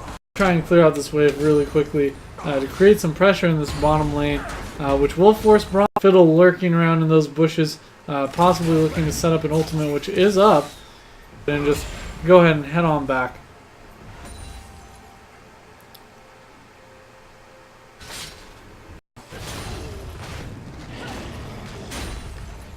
I'm going to clear out that camp. We see a lot of the ward wars going. It looks to be serving well because it's spotting out this red side as they try and push in to get some damage and try and catch anyone from this. Slowly backing away here now that they are starting to pile into this bottom lane. They're going to full-on commit to trying to get this bottom lane turret there to try and create a fight, knowing that Jinx still had quite a ways to go wearing down this turret. Is messed with here in the top lane. Vi actually going to flash away before the turret is finished. I think she missed out on that local gold as well. Fortunately, it was not, so Vi going to have to burn the flash, but we'll get that global gold out to the rest of her team, as that is one turret in advantage for this blue side here. And critically, that is the middle lane here to try and prevent any sort of pincering throughout their jungle and allow them a little bit more to try and make that change. And Ari going to get jumped on. Actually, the Leona ultimate not landing, but Lux though. And the Jinx going to be able to, no, Lux going to be able to finish her off. And that will only be the Leona going down. Sion looking to just charge through here, get a little bit of damage on his way by. But overall, that is a 2 for 1 in favor of the red side. Both supports going down, but also the top lane Fiddlesticks dying. A good trade for the red side overall. Good rotation, especially since they started that as the sieging team, getting that damage onto that turret in the middle lane, which they will definitely be sure to return to. Good grouping up in that area to try and get that extra map flexibility into play here, as we see more vision into the pit here, as we see Dragon looking to spawn here in a minute 20. Vi gonna look to grab that scuttle. Crab will time out a little bit early before that Dragon does spawn. So Colonel and Sion didn't realize everyone was there. Gonna just choose to burn her ultimate to try. And all of a sudden, I'm starting to feel like I've seen this game before. The Lux Q, the Lux R, and somebody dies. I feel like I know this. For a little bit more of a defensive route here, we do see that Athene's Unholy Grail coming out. Since she was after those 4 kills now, we're gonna definitely be seeing this Lux change up that strategy and go a lot more aggressive here. Look to with those boots completed for the extra penetration, it's gonna likely be just some raw AP damage here. Able to clear out that pink ward just yet, and that will be their ward going down. No, Braum has been caught, and here we go. The defensive route actually flashed over the Chompers, but still went down to Lux, and now starting off here, this is a 5 versus 4. It was only the Braum down, but that is a lot of passive CC that they're going to be missing on if they do decide to contest this. And Fiddle gonna try the channel, gonna jump in there, and they steal it. Ari successfully ends up being the one to grab it, and that's 2 kills from the burst of jumping over to the other side of the dragon pit. Well, those 2 kills are unfortunately 3 kills are answered now. So this blue side actually, Caitlyn accepting her fate, gonna try and return what damage she could.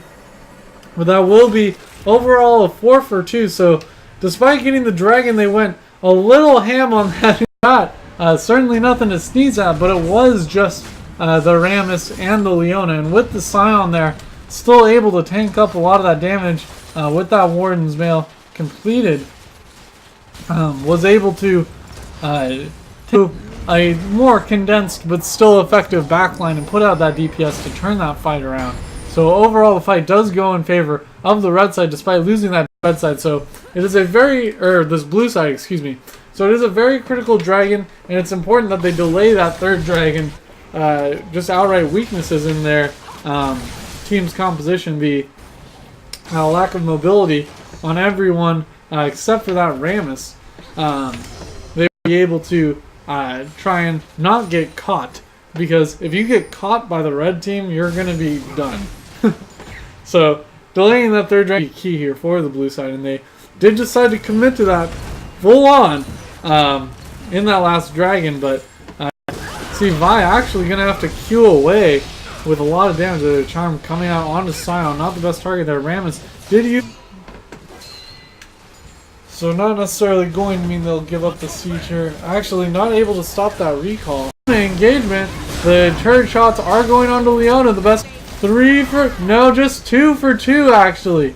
Their stuff actually going a little bit too deep under that turret without any minion cover. Gonna mean that that's a 2 for 2 overall. I would say in favor of this blue side, despite that turret. After, because they engaged, as soon as they saw that Vi recall, Leona threw out her ultimate. Leona dove in with that Zenith Blade. And to be able to trade 2 for the enemy's favor, that's a pretty good trade overall, despite being sort of, overall in the macro perspective, out-rotated. All outer turrets are down in this game. So we're going to see a lot more possibility for picks on both. Again, the story of this game has not been, very critically, aside from that last dragon, has not been a surprise, here's everyone piling on a couple of your heads and instantly blowing people up. If the blue side really wants to start warding up, getting a lot of that vision control in what's now all contested area around, try and catch some people out. As we toggle through the mini-maps here, we see both sides don't have the best vision. Actually, I take that back. The blue side specific areas at this point, but that is a lot of vision overall on the map. And Leona, not the target they want, but it's taking a little bit of damage there. They're trying to take out the ultimate. That will be plenty to finish her off. Braum, again, not the target they want, but the target they get. And that will be the Fiddlesticks going down as well. But here comes the turns. No, he counted him as dead, and I was talking about if that Lux went down as well, that would have been the turnaround of the fight. Let's go back and pay attention to this Ahri, because she was the one who was putting out a lot of this damage. But Leona gonna get blown up, and Scion taking some turret shots here, gonna just be ignored by this Caitlyn. One auto attack would have done it. Caitlyn, just disaster for her. And Lux, as we saw earlier, able to avoid narrowly that death from the Ahri, who was chasing her down to trade 3 for 2 in that engage. Another engagement in their favor, and they're well up in their favor as we look at the gold advantages now. 3K in the lead in favor of this red side has been shut down. The only person who's really taken a lot of deaths is that Leona, and if there's somebody you want to suffer some death, a lot of opportunities for the rest of her team, allowing that Lux to get huge, which, I mean, let's take a look again at them. And with the Jinx, no, actually going to be chased down. A little miscommunication, it seems, as will be Vi going down. It looks like Caitlyn didn't have the best follow-up and actually got caught in the Flame Chompers from Jinx. So it looked like there was a little miscommunication there of whether or not they were about to dive harder or not. And that will cost them the Vi. And with the Vi down, that means that this dragon will be not able to be contested by for the blue side. And that is the second dragon over to this red team now. As we see them grouped, looking to push up and finish what they started last time and actually get this middle turret here. All the members have respawned and now are here for the blue side siege right now. Despite the next wave of minions coming, they're going to think better of that and go back and buy looking at their gold really quickly there. Not a huge amount of gold onto anyone in particular on this red side, but enough to where they're going to decide to just go back, purchase up some items, collect their buffs, do what they can here. Over to their appropriate laners. Actually, Vi going to be collecting all the buffs here for her side, putting them onto herself. Definitely not the worst thing in the world to have a blue buff onto that fiddle, of course, for the man to being the caster he is. But for that cooldown reduction on his ultimate, but I think a more critical cooldown for this blue team is going to be that Vi ultimate. It's just far more reliable engagement rather than Fiddle, who can be blown up once he engages, as he is unfortunately a little bit short of getting that Zonia's right now. So probably the wise decision to put that cooldown reduction onto the Vi so she'll be able to start off some more engagements a little bit better. But if they're going to continue to put that blue buff onto Vi, I mean, we need to see these death brushes being set up. We need to see that ward coverage in the river area, and we need to see Vi starting off a pick for her team. As we see instead, Vi actually just getting 1v1 by this Jinx here, and oh, it actually flashes into that, trying to flash over the wall. She ends up flashing into the Jinx ultimate. The trajectory being shown a little bit earlier, but still not able to dodge it out the flash. Looked like she missed the wall because she decided at the last second to try and go elsewhere to dodge that Jinx rocket, but ended up not being able to move that cursor quickly enough and took the rocket, and that will be, with the smite gone, a free Baron to this red side. And with that, it will be the Baron going down. Not even going to use the smite. Didn't have it up. Not even going to need it because it was not contested. That will be a 4,000, nearly 5,000 gold lead here in favor of the red side now.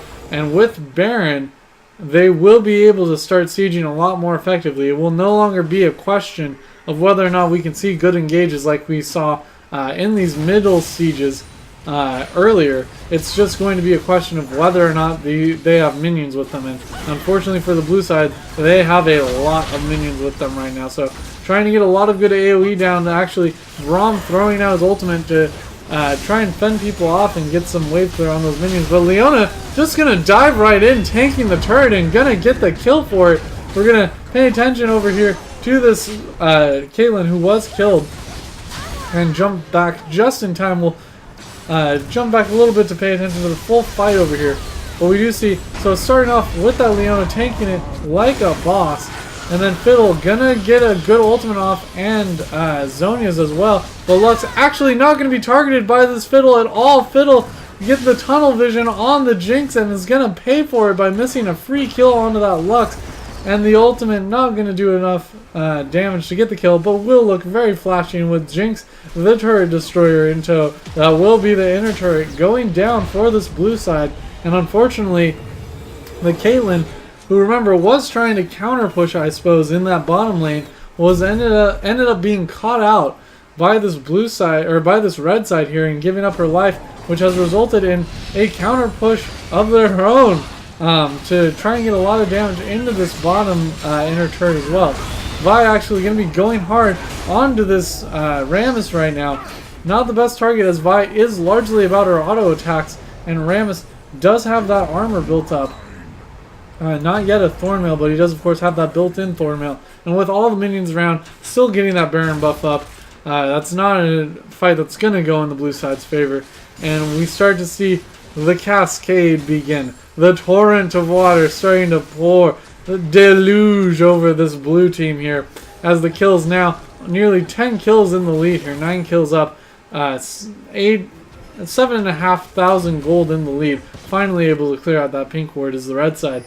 Blue side will ping out that there is a pink ward there themselves, but they're just not, the blue side has not been able to make use of any vision control of this, of the pick opportunities their composition allows. If you can lock somebody down with an Ahri charm, with a Vi Q even, not necessarily even her ultimate, but just a Q, that'll allow them enough time to start the Braum stack going and actually get that stun around. There's a lot of CC potential, but they just have not been setting up the death brushes that they needed if they want to get in this lead here.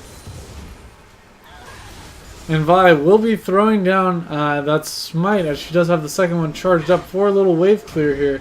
So she will have her smite up in time for the dragon. But it looks like that will be a hard dragon to contest. It will be, if it goes over to the red side, it will be their third dragon of the game. Only one dragon onto this blue team as of yet. So that extra movement speed going to be very critical. And once they get that third dragon, see, this is what I'm talking about. This death brush here. Vi, knowing the timer on that dragon, is going to want to check. She's a little bit delayed by this red buff here and is going a little bit slower because she might be afraid. But even without that, she's going to be absolutely destroyed. Even with the safety of not going into the death brush, just getting hooked around, getting the advanced warning of the zap trigger there. Just going to die regardless.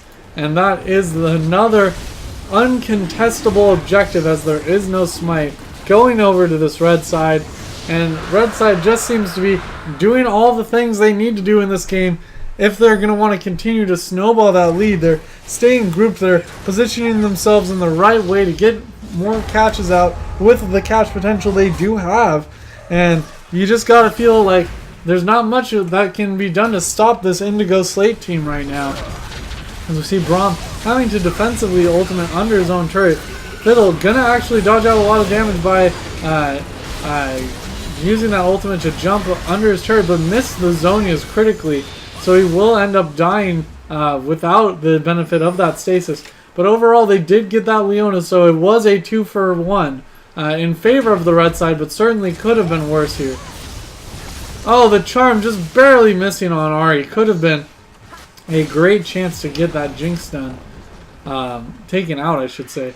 But we do see some hero minions in the bottom lane, I believe. Yes, that's right. Rammus, not the best at wave clear, so gonna not be able to save that turret, unfortunately. So maybe that a little inject of extra gold going over to the blue side will be enough to get them rolling on their item breaks here. Give me one moment.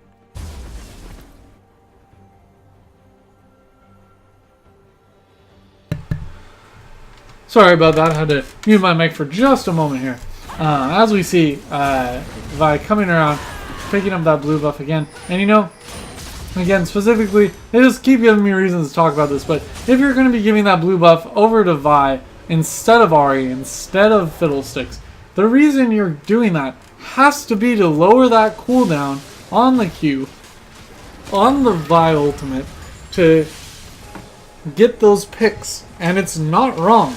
I'm emphasizing to you viewers, my lovely viewers, that it is right to give that Vi the blue in this situation. But what is not right is what has happened. Vi has not been using that blue effectively in order to really make use out of the cost, the inherent cost of not giving it over to Ahri, of not giving it over to Fiddlesticks. There is an inherent cost to that, and it doesn't seem like Vi has been paying those dues just yet. And it looks like the Spell Shield actually going to keep Braum from being engaged on there, but just going to get annihilated. Even tanky Braum going to go down. And that will be a double, no, not a double kill, but 2 kills going over to this blue side. And with Jinx on that turret, that will be the turret going down. And it looks like, it feels like it's just a matter of time once you get yourselves to where a near 10,000 gold lead is in your fortune. It's hard to try and see a way to come back. Jinx cracking open the base here as they take this middle inhibitor, and we'll have siege minions coming in from this wave forward down. And it looks like they're actually going to back off right to this Baron area, knowing they have the ward control. Throwing down a little bit of wards behind them as well to make sure that if it is contested, they will full well know it. And it looks like it probably will not be able to be contested. The blue side getting slowed down by minions. They're pinging, a little afraid that there's going to be any more catches. So that will be an uncontested Baron going over to this red side. And now it's probably just going to be a matter of going back, purchasing with this large amount of gold that beautiful Lux wave clear there. Cashing in nearly 2k gold on everyone. To try and get some nice new items, then picking a lane, probably the middle lane, with those super minions starting to stream in as well.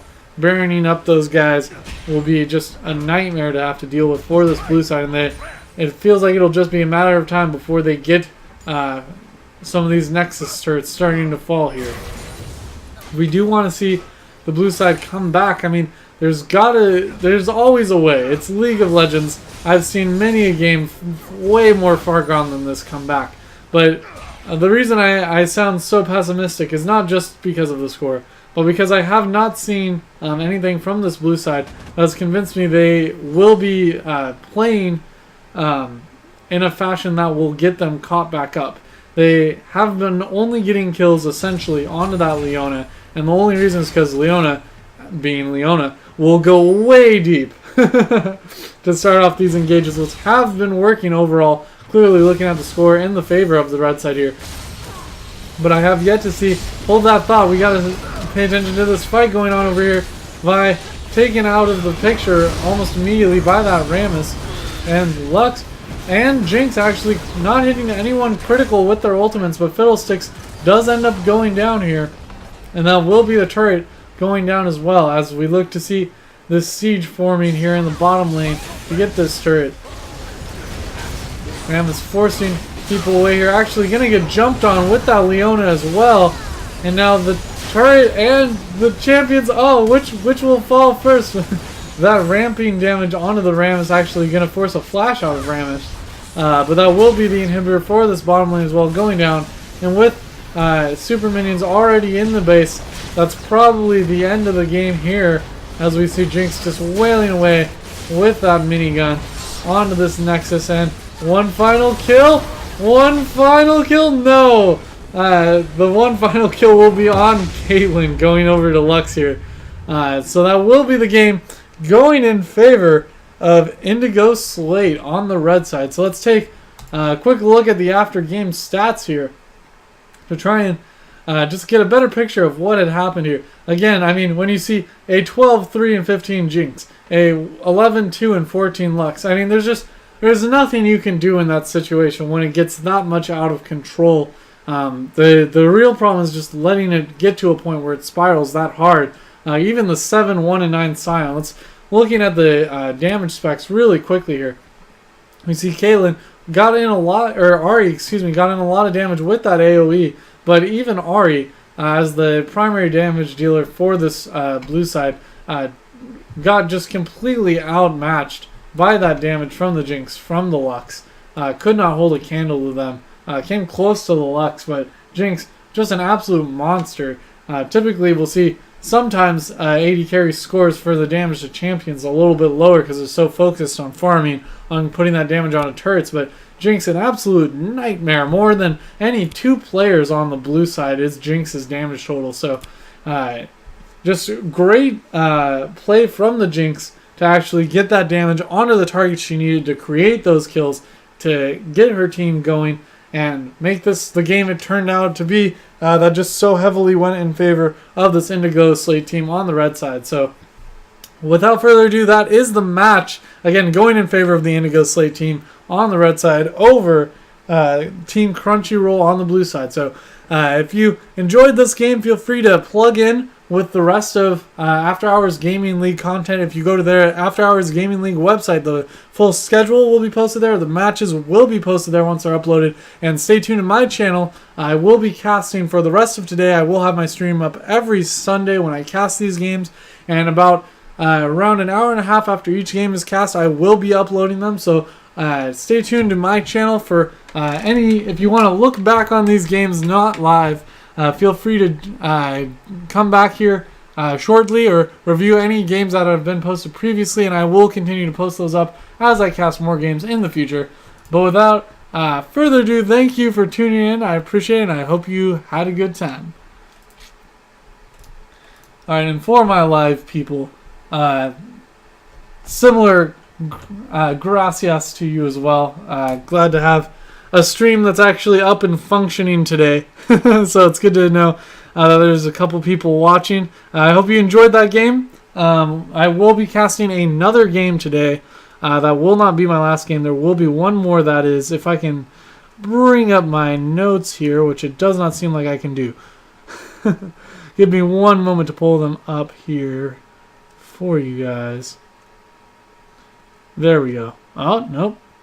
Well, my notes seem to have crashed. Give me one moment to open them up. I believe it's going to be a match that was rescheduled to later this evening. So once I actually can pull these notes up, opening up documents. Oh, technology. So great nowadays. Stuff crashes, takes forever to open. It's great. It is beautiful. Okay, here we go. And then it opens multiple times. Great.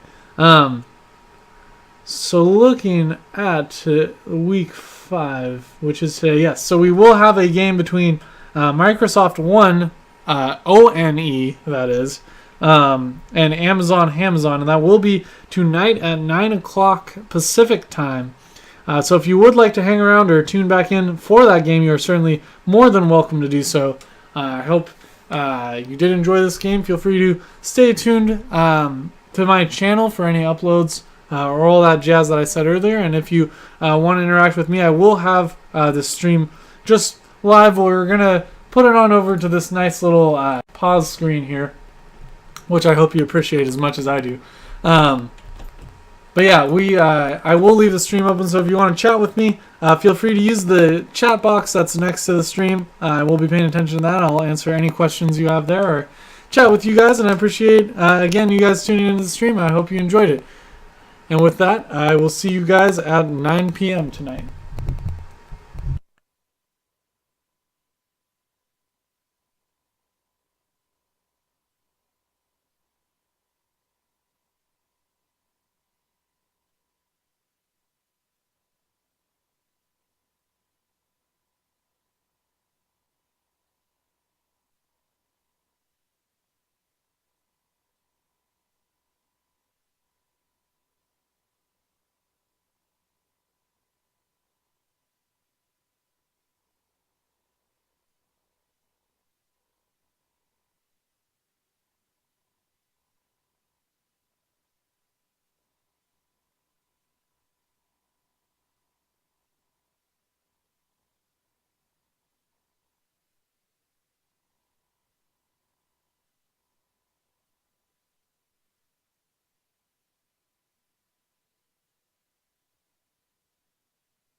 Death is only the beginning.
All right, I'm going.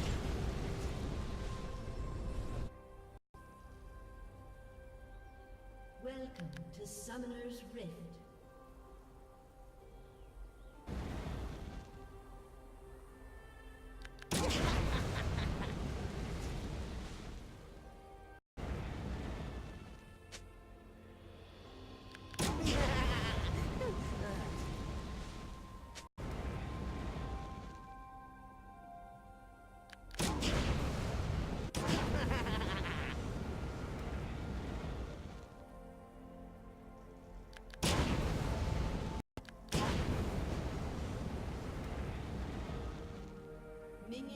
spawned.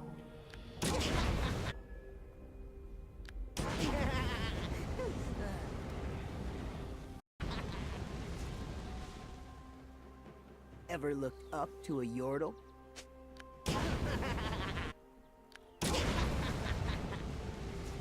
The bigger they are, the harder I hit them.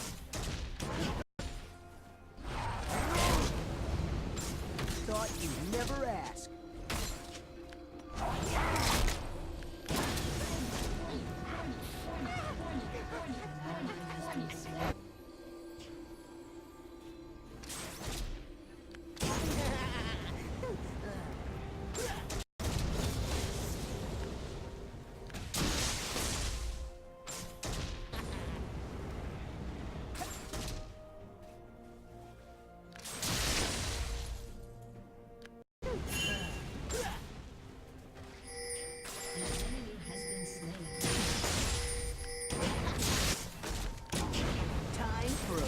City beatdown.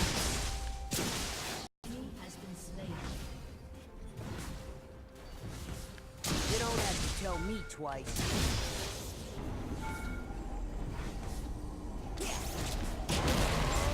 Who wants a piece of this?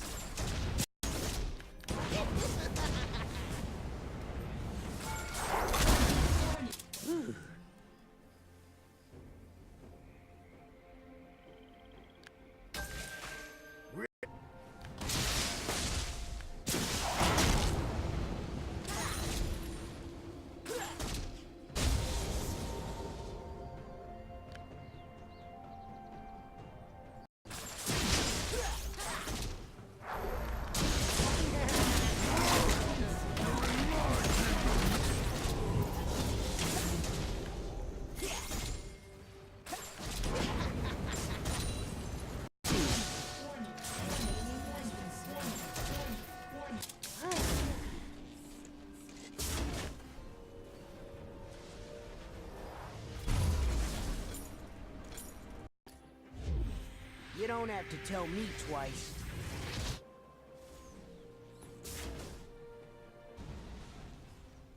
All right, I'm going.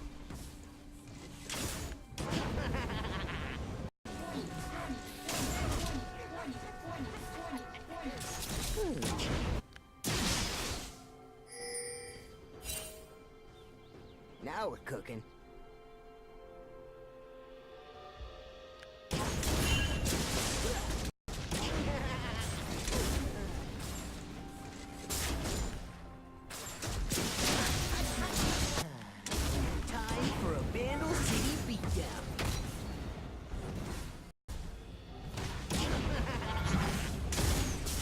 Calling little.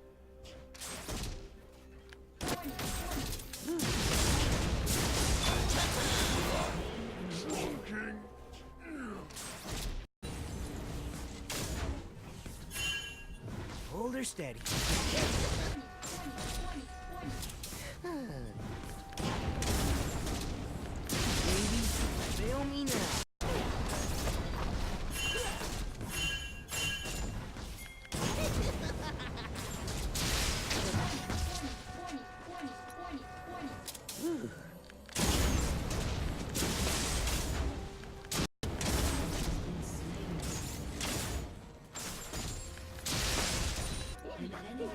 An ally has been slain. An enemy has been slain.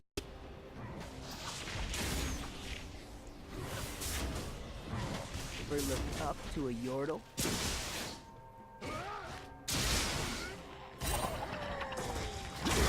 Revved up.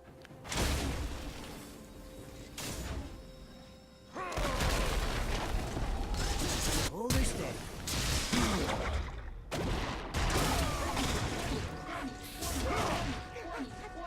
You don't have to tell me twice.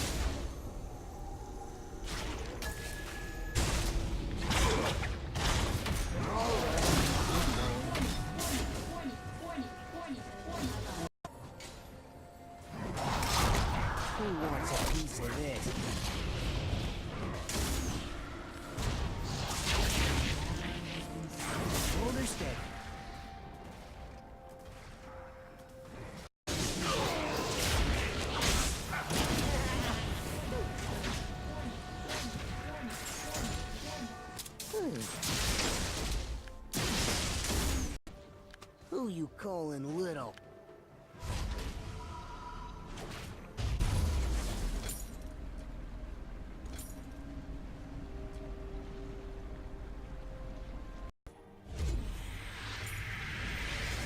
All right, I'm going.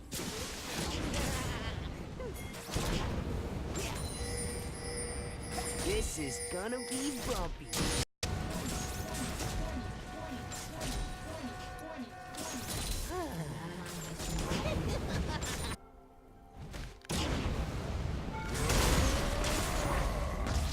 Revved up.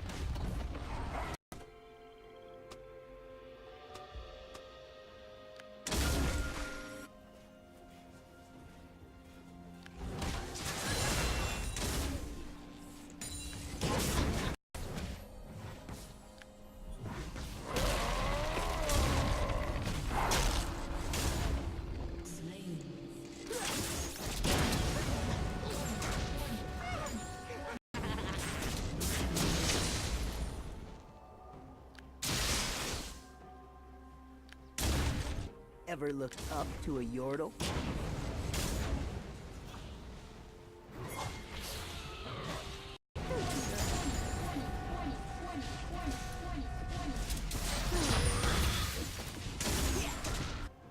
Revved up.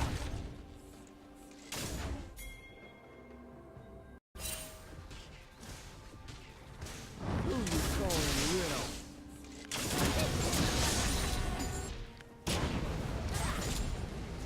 Thought you'd never ask.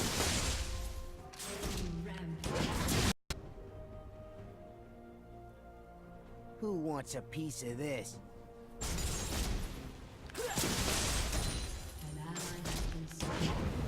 You don't have to tell me twice.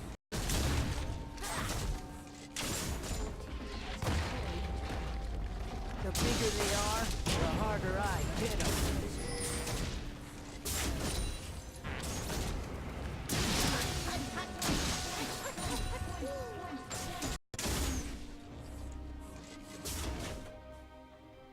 Ever look up to a yordle?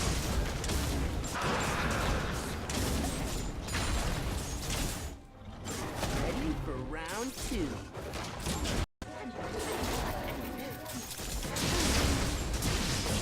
Now we're cooking.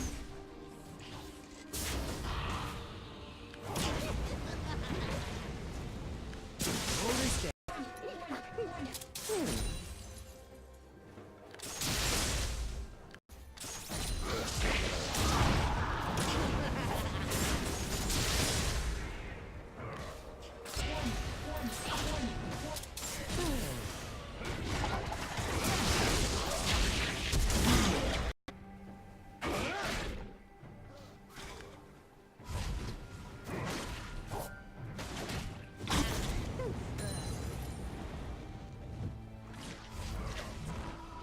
You never asked.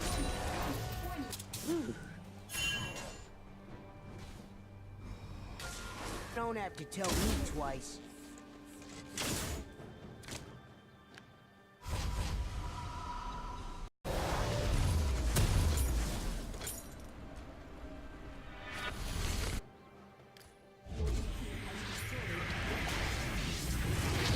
Who wants a piece of this?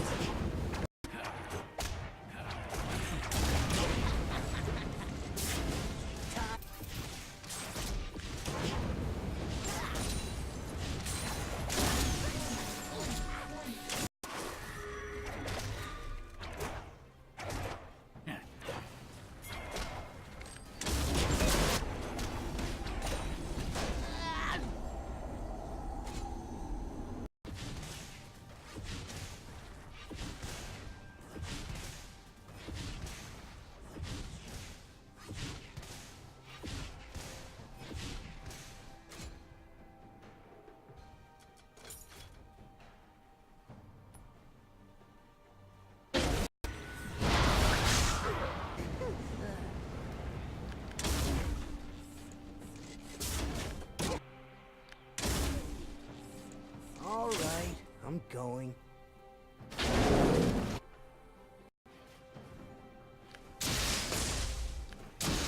I'm calling Will. I has been slain. This is gonna be bumpy.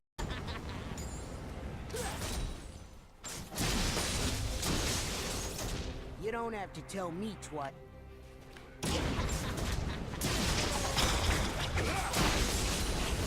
Baby, don't fail me.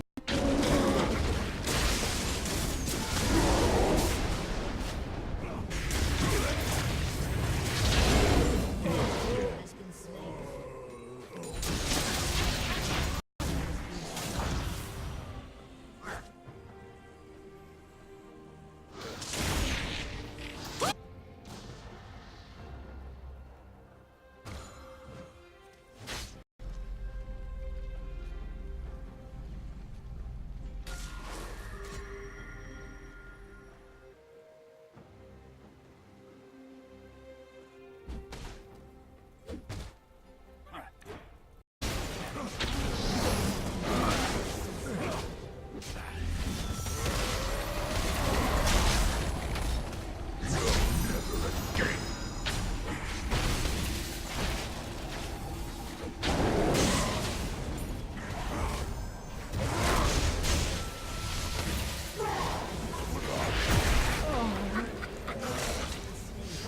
Revved up.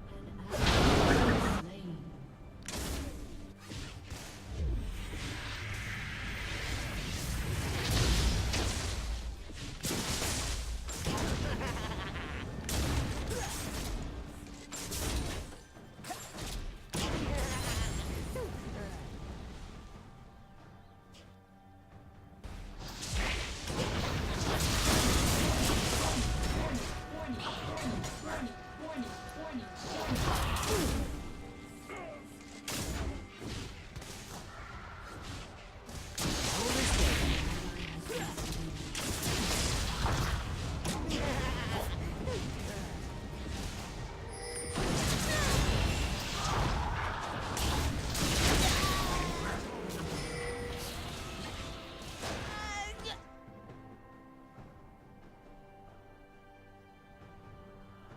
An enemy has been slain. Double kill.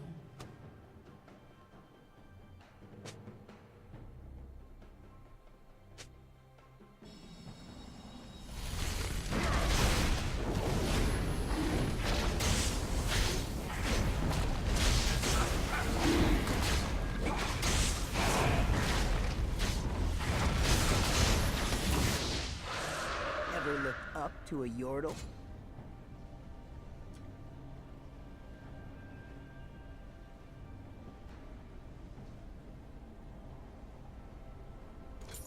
Now we're cooking.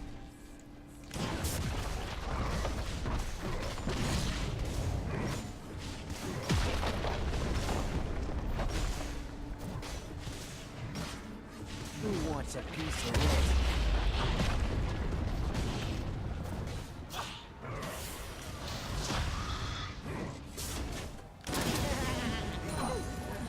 This is gonna be bumpy.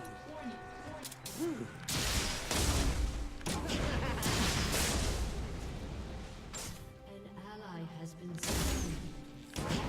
Revved up.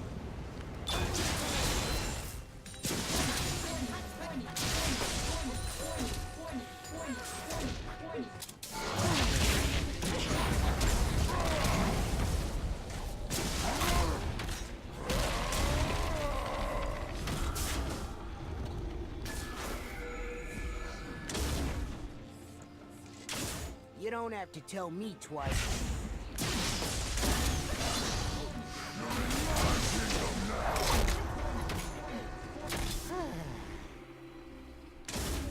All right, let's go.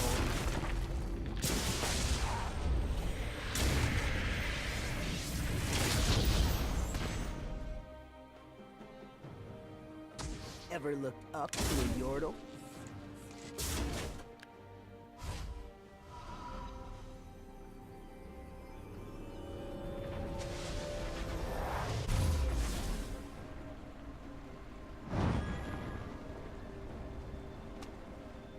Hold her steady.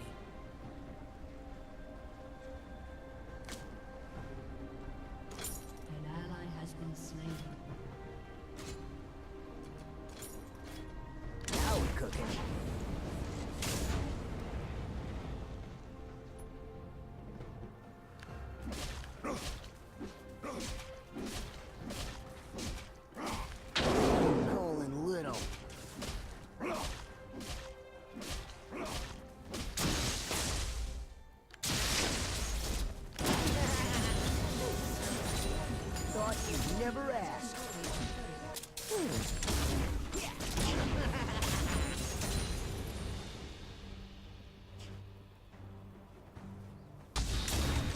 Hold her stand.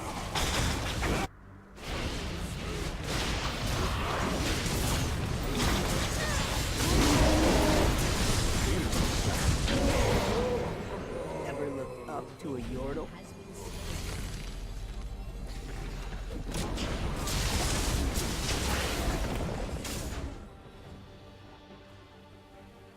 Who you calling little?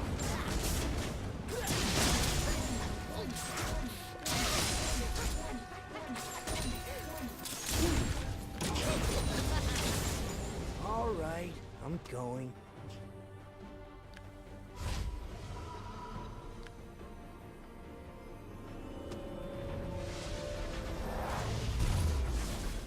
You don't have to tell me twice.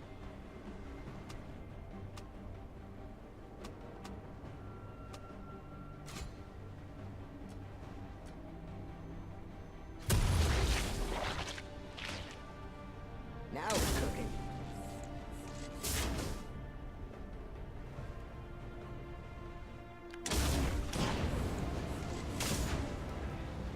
Enemy killing spree. Who wants a piece of this?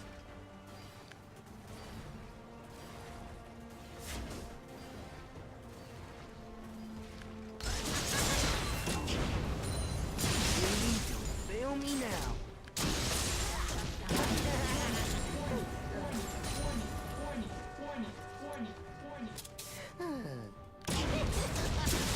The bigger they are, the harder I hit them.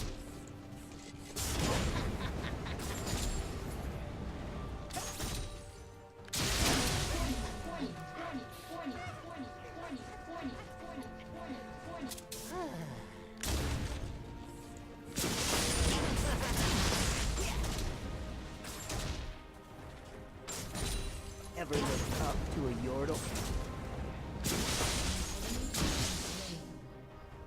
An ally has been slain. Ready for round two.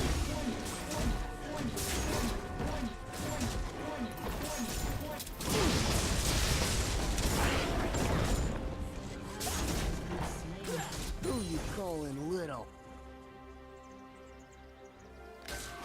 Double kill.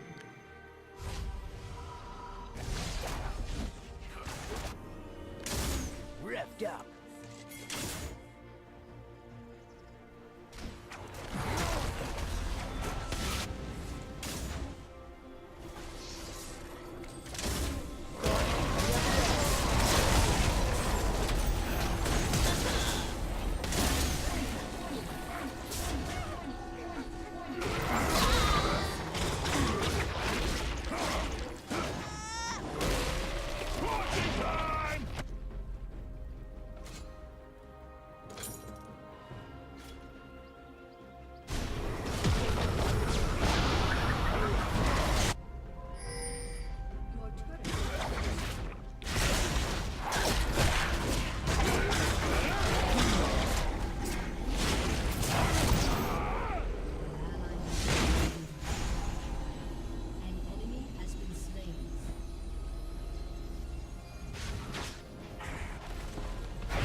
Who wants a piece of this?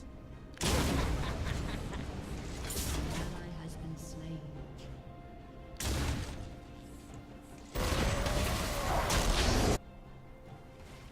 You don't have to tell me twice.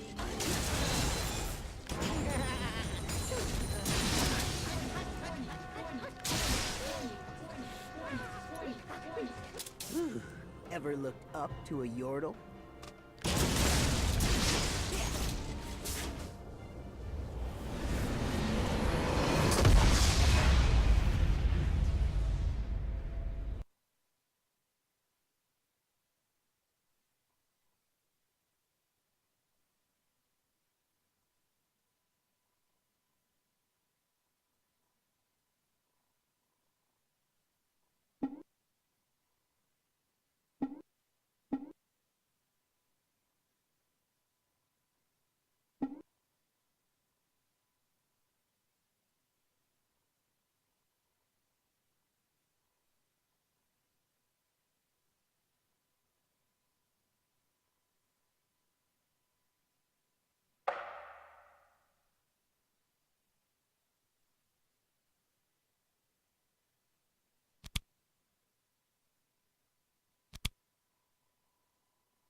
Eternal life.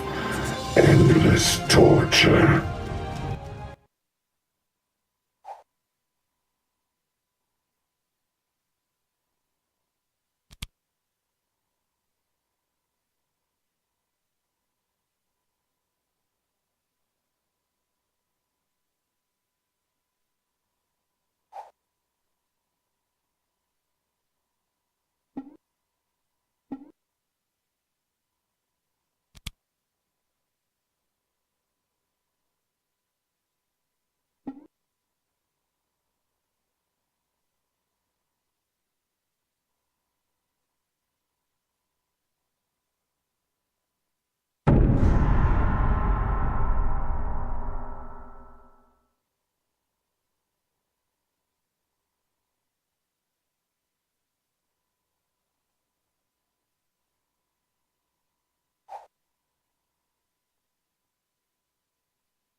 The heart is the strongest muscle.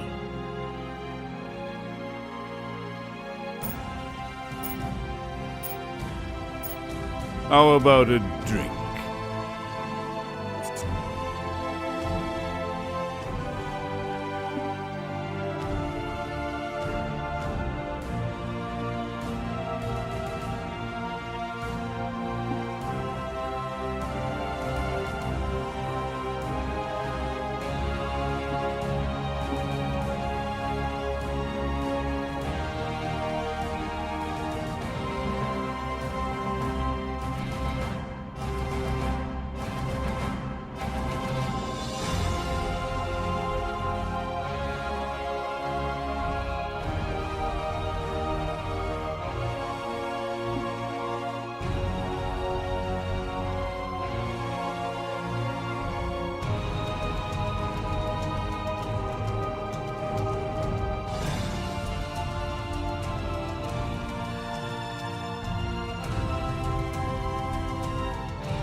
For great torment.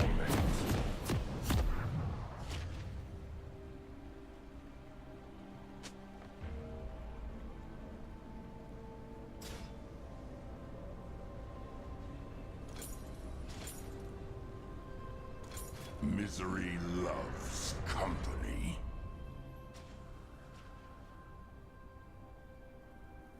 Welcome to Summoner's Rift. We shall see.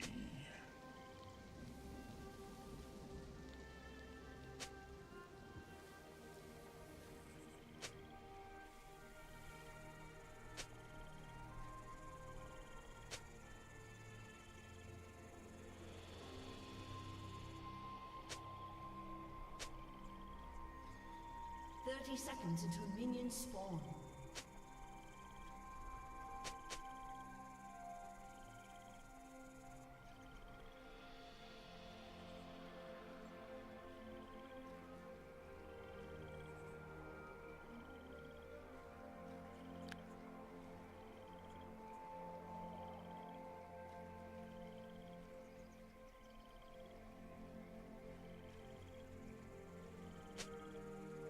Minions have spawned. You only need to click once, fool.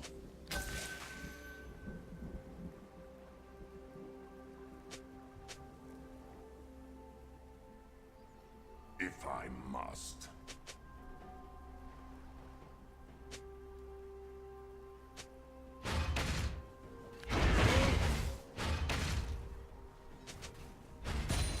So be it. Summoner.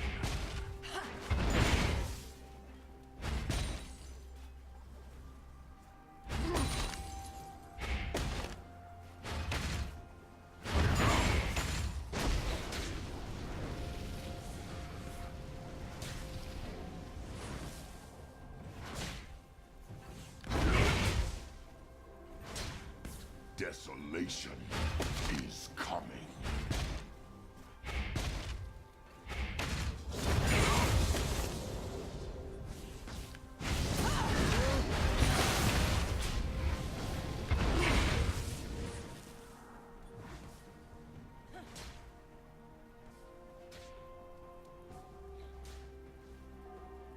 So be it.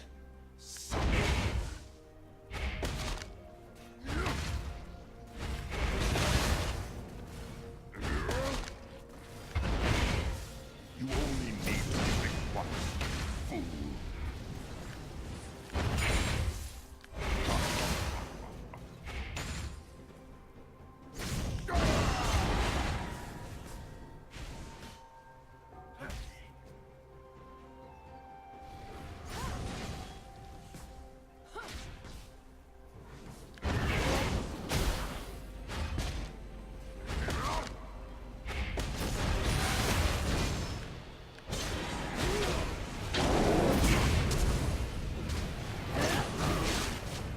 Misery loves.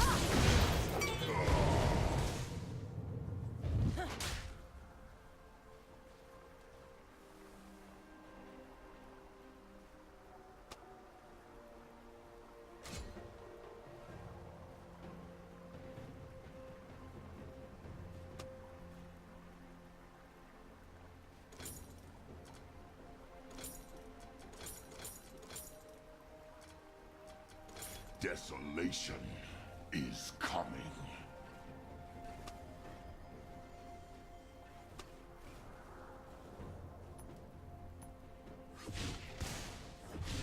For great Ally has been torment. slain.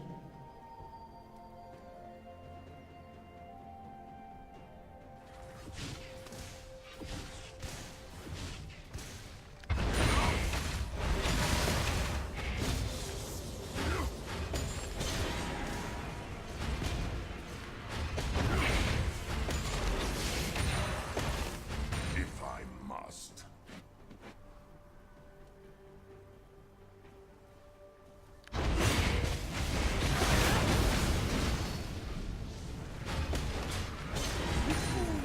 Living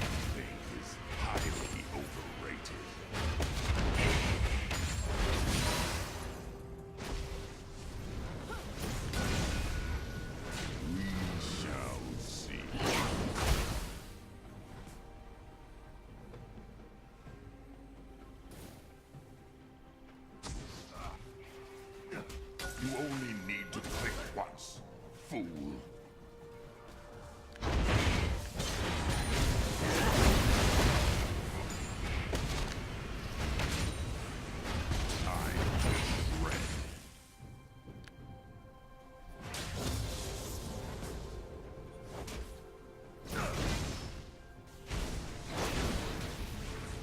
Desolation is coming.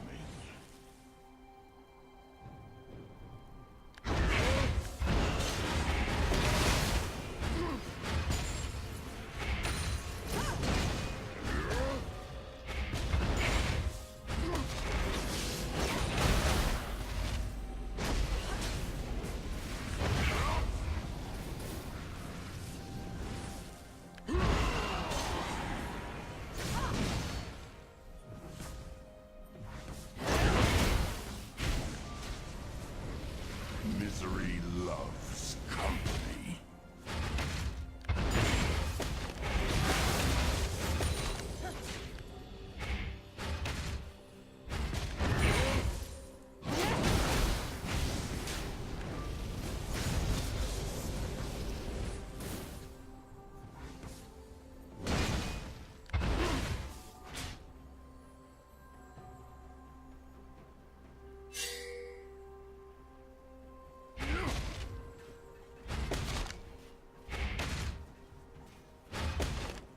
Affliction forever.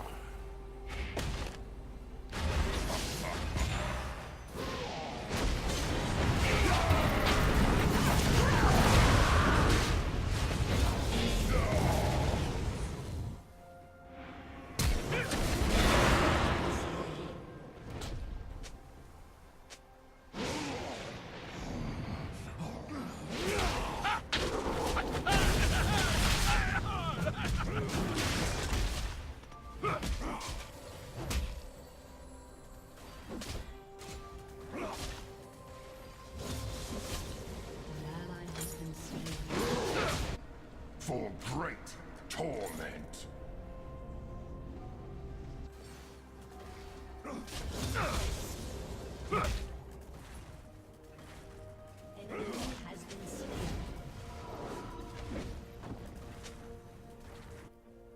We shall see.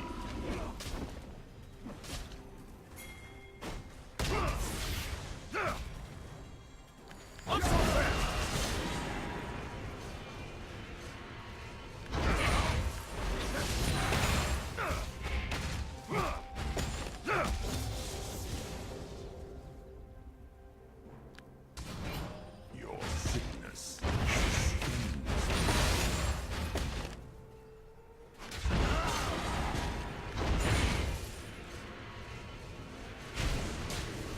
so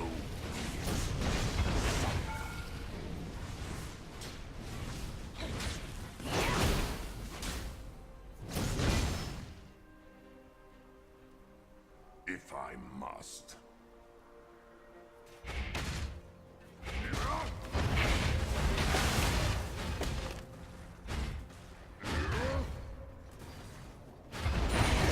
Rightfully taken.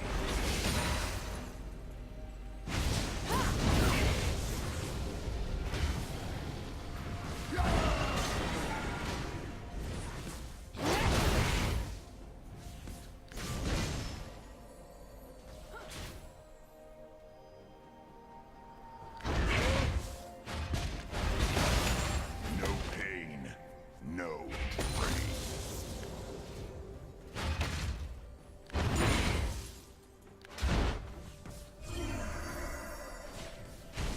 We shall see. An ally has been slain. An ally has been slain. If I must.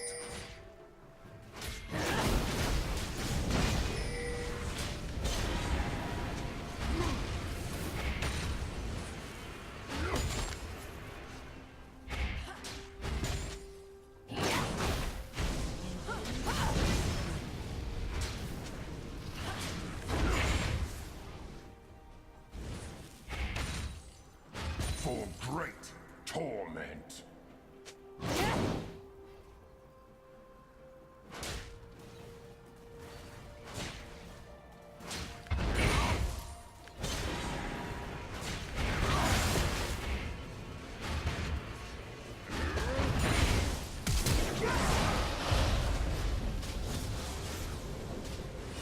Desolation is coming.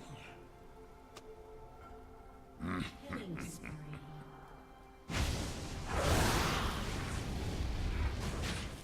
You only need to click once.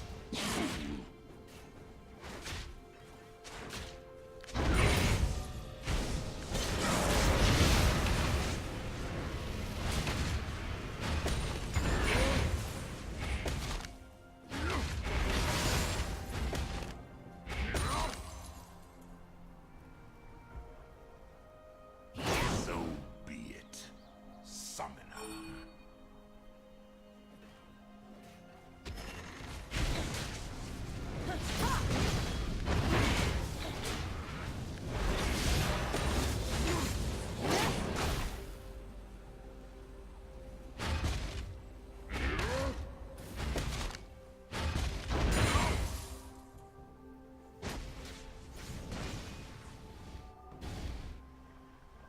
Shut down.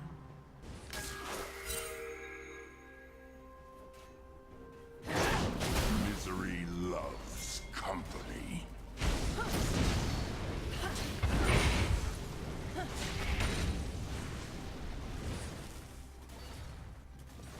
We see.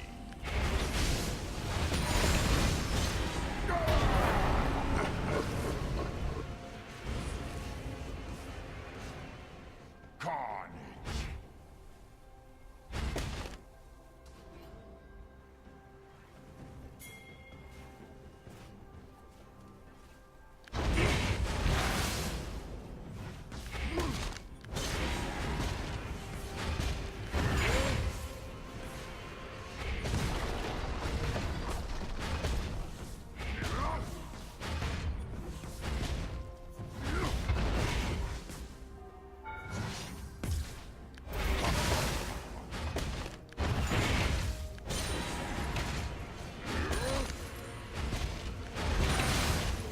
You only need to click once. An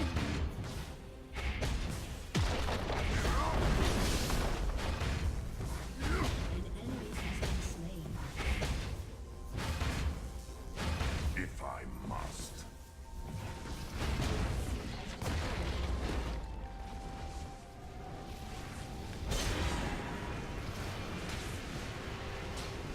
So be it. Summoner.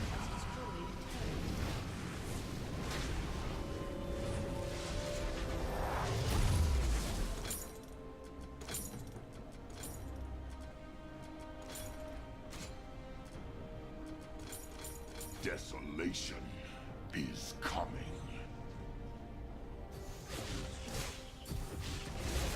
Ally has been slain.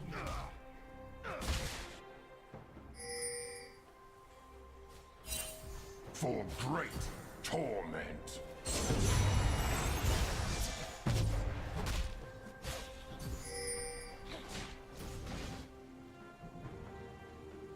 Misery loves company.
for great torment.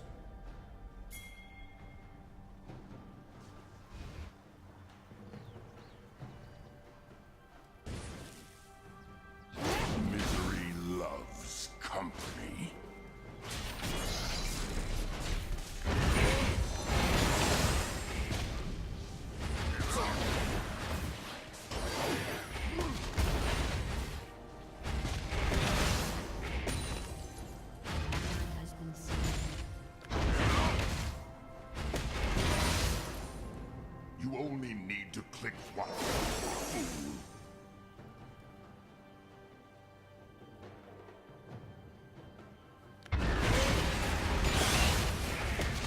Your sickness sustains Slain.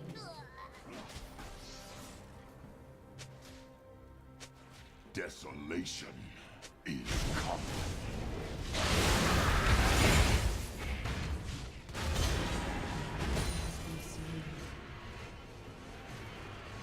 You only need to click once, fool.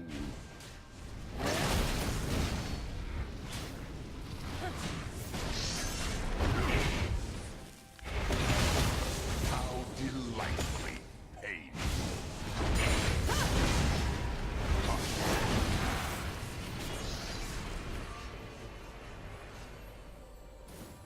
Misery loves company.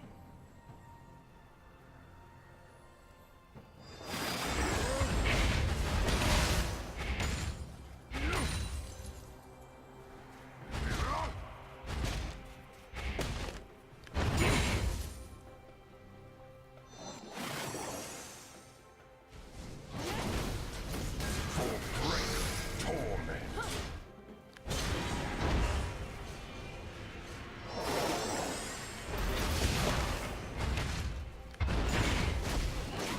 So be it. Summon.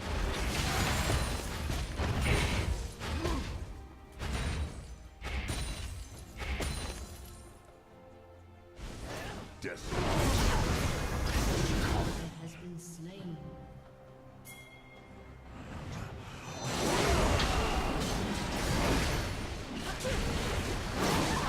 We shall see.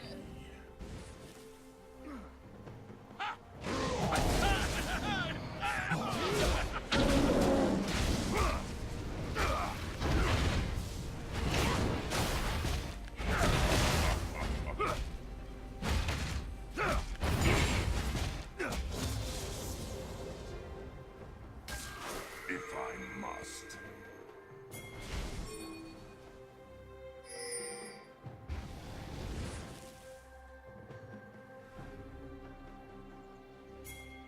You only need to click once, fool.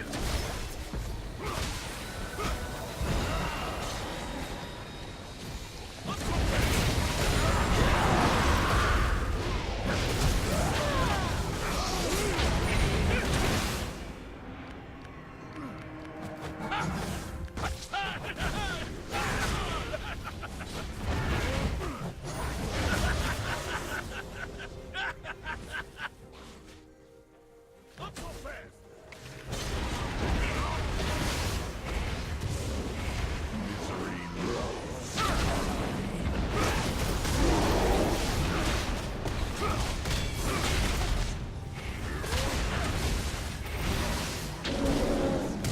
pain,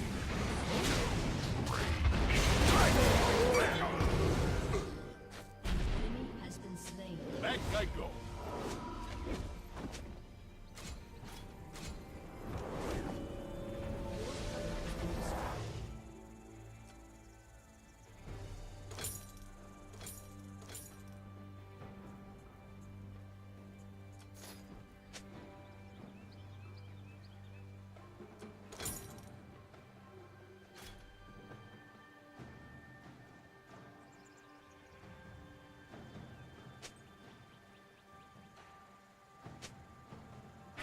for great torment.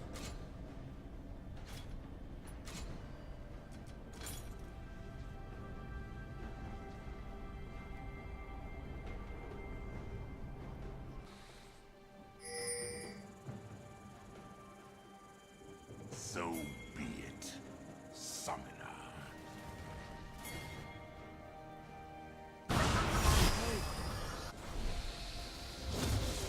Ally has been slain.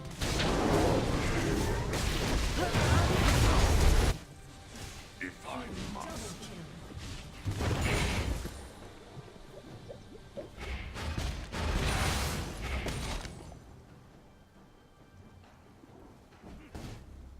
We shall see.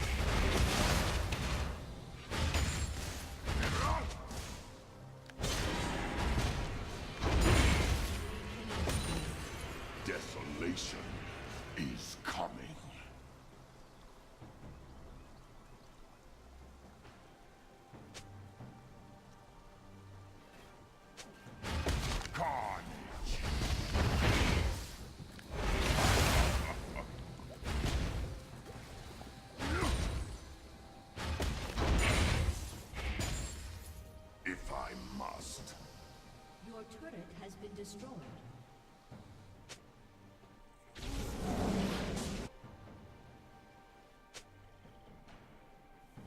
We shall see.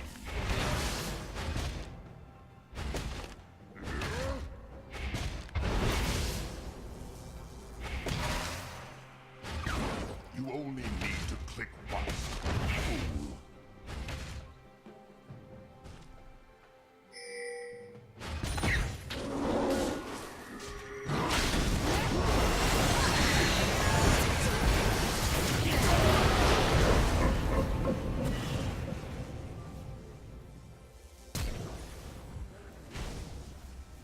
Desolation is coming.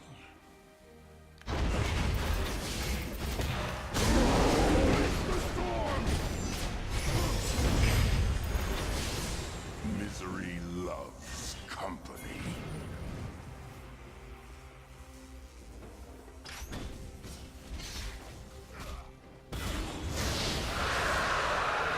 So be it, Summoner.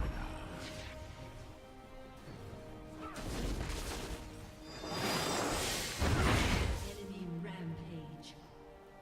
For great torment.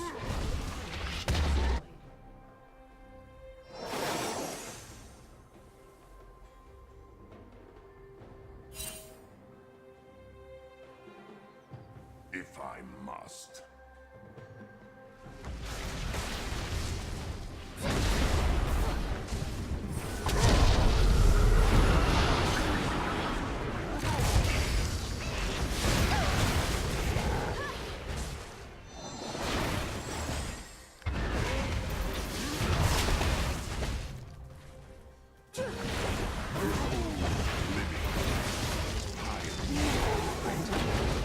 You have slain an enemy.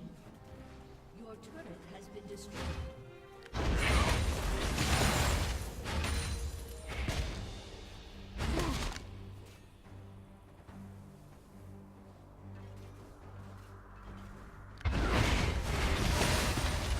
You only need to click once, fool. Turret has been destroyed.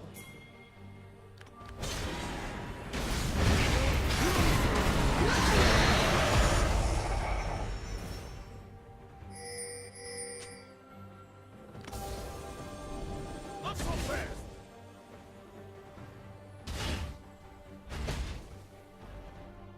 Desolation is coming.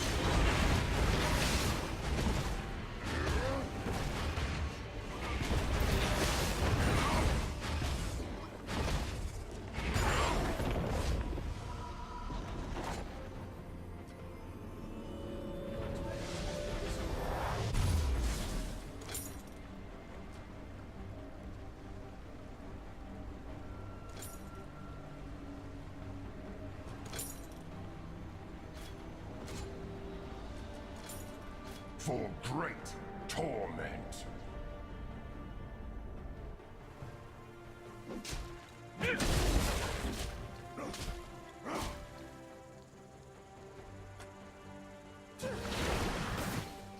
Misery loves company.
see.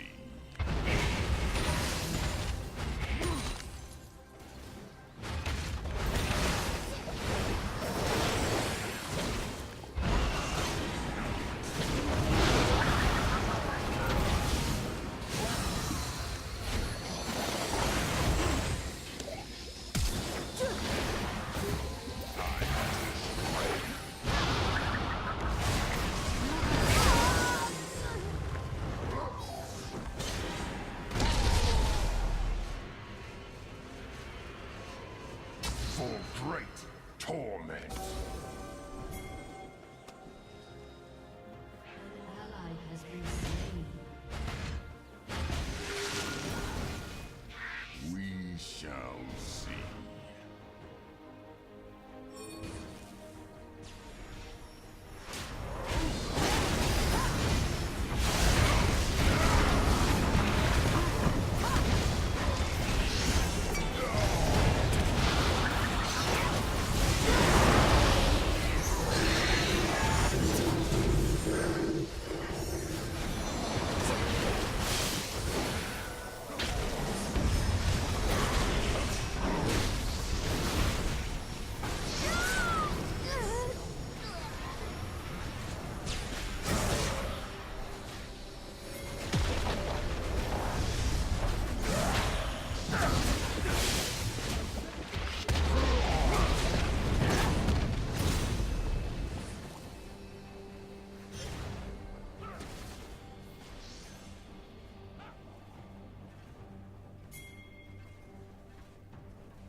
Misery loves company. I feel this hill.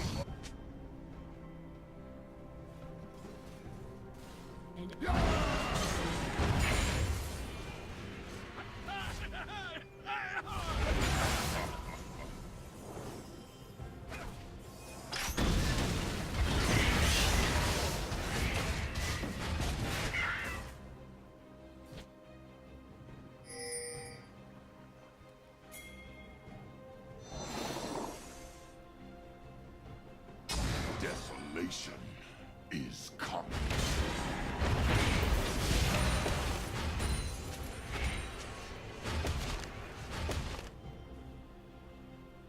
If I must.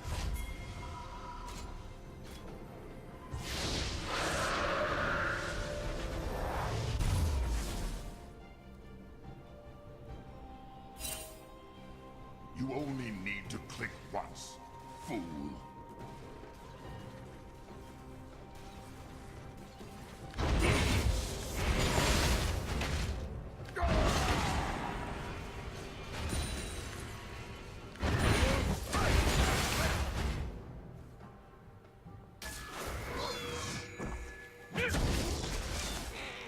So be it.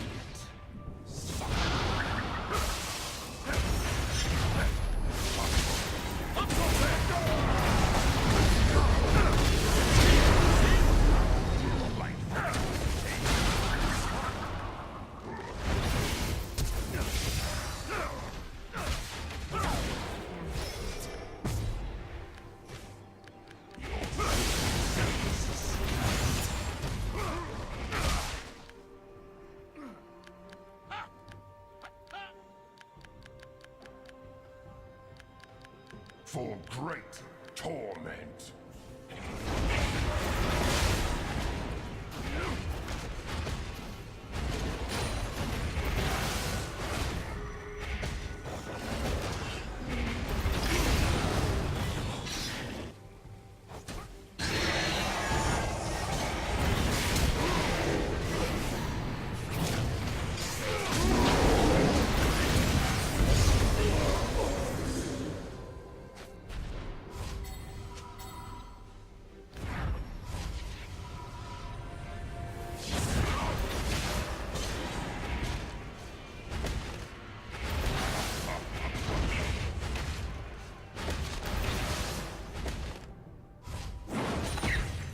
Misery loves company.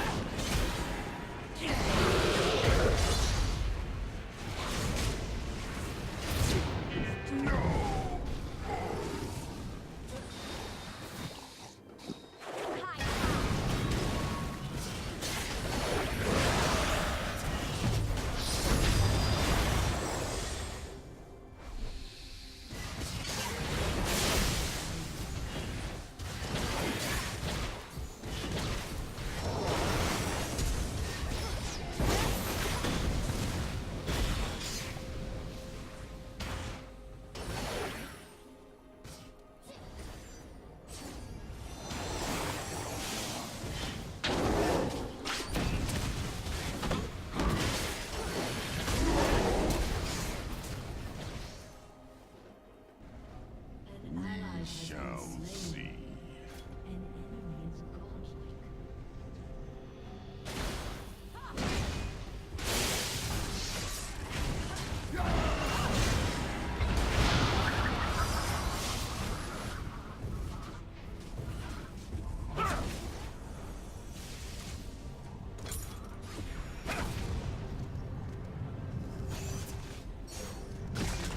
You only need to click once, fool.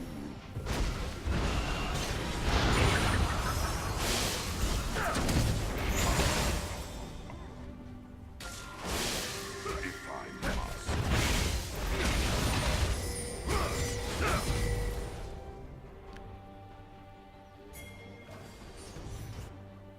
Your inhibitor has been Desolation.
More than just precious stones, I bring you an ancient power.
Press on.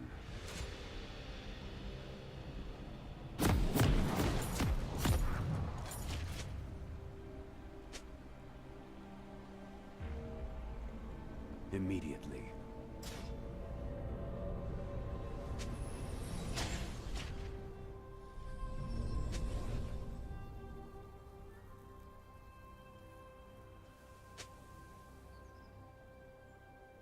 Welcome to Summoner's Rift.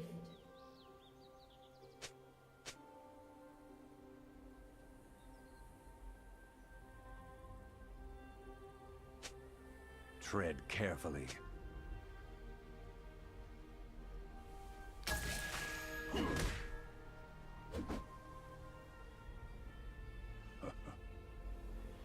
There is no dispute. 30 seconds until minions spawn.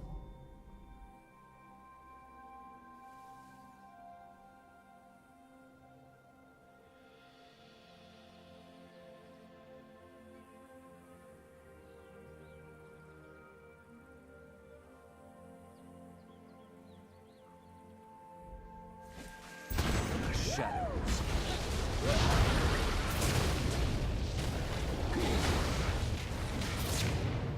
Minions have spawned. Enforce equilibrium.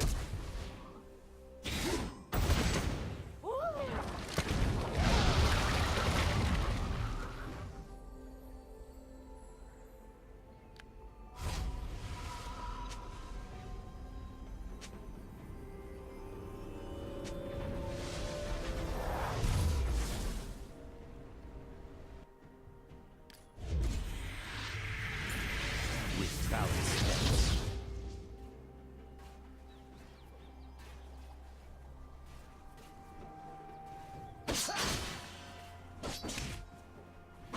So I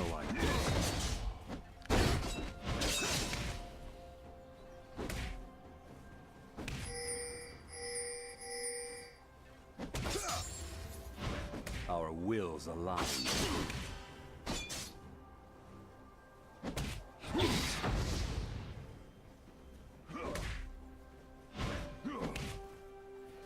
Without a sound.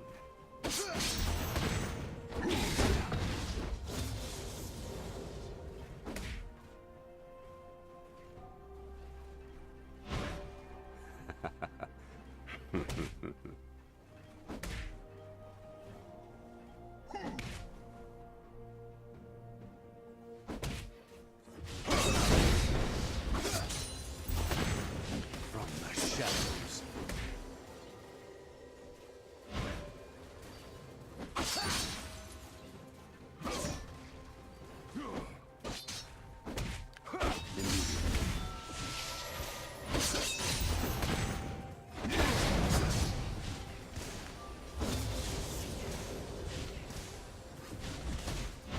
Without a sound.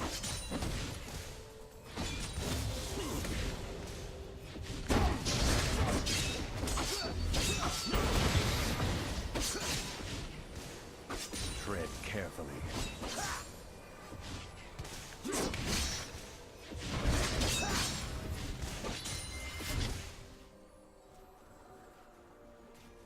Press on.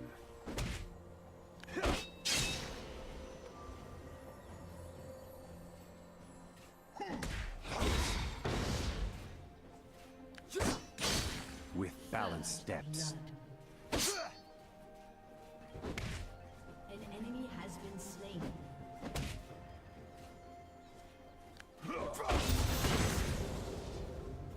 There is no dispute.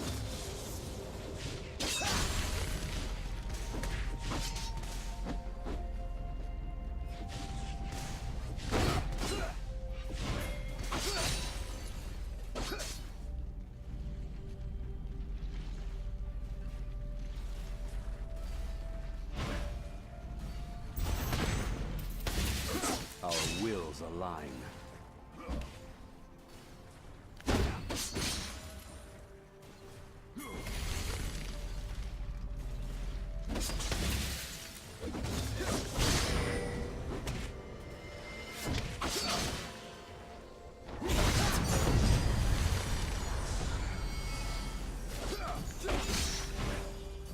So I go.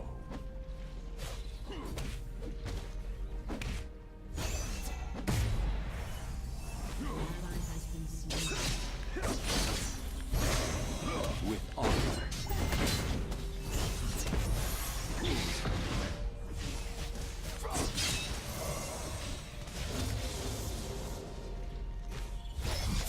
Understood.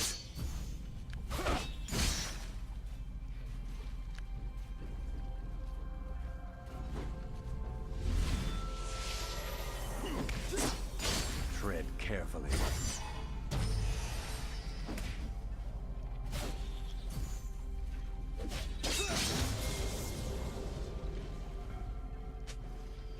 So I go.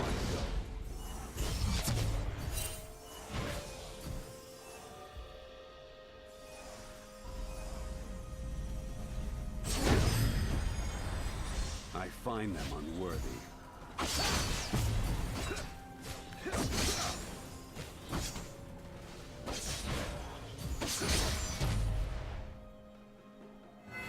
There is no dispute.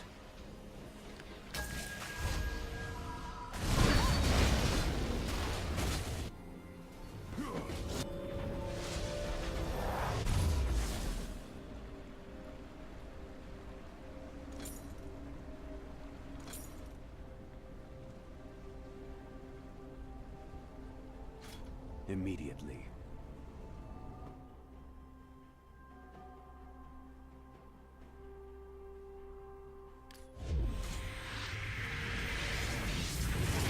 From the shadows.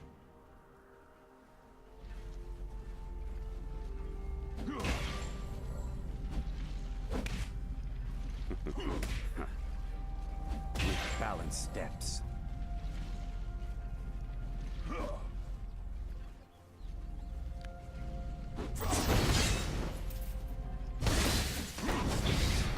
Sound. Has been slain.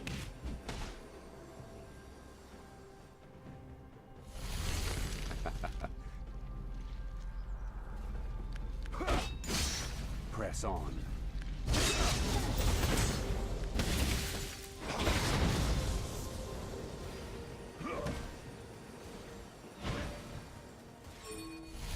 Our wills align. An enemy has been slain. Press on.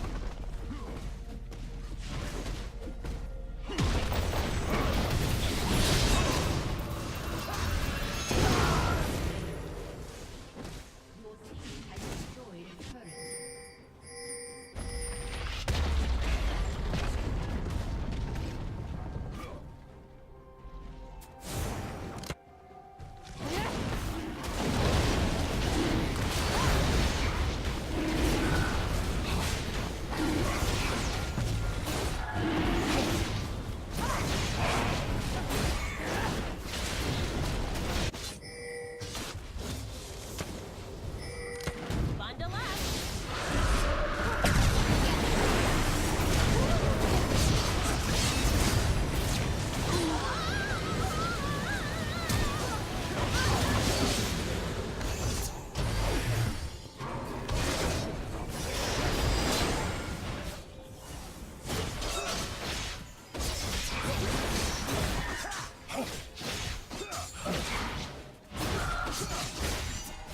Target marked.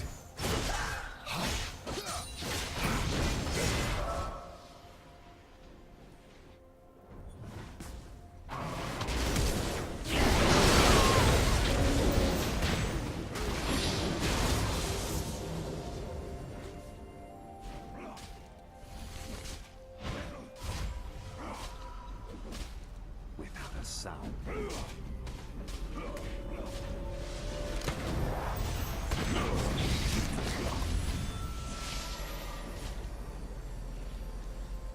Our wills align.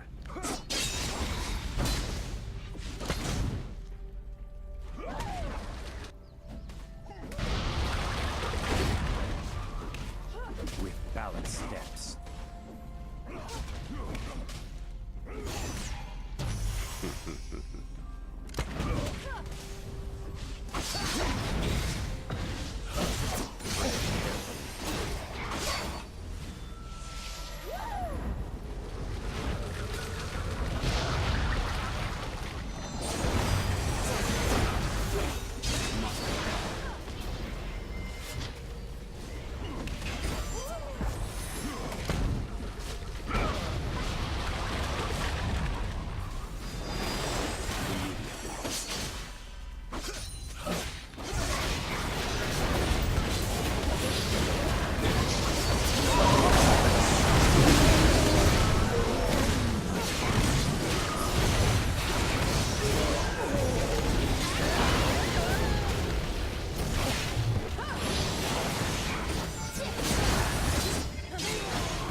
align. Slain.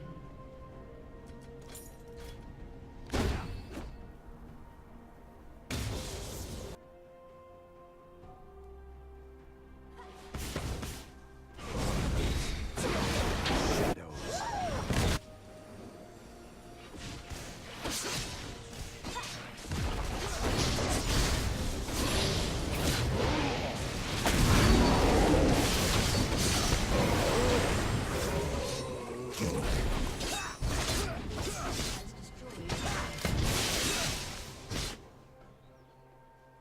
Tread carefully.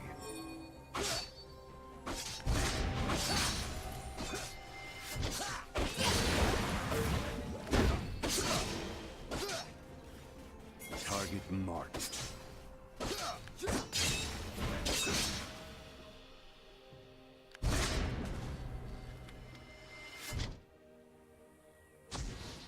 With balanced steps.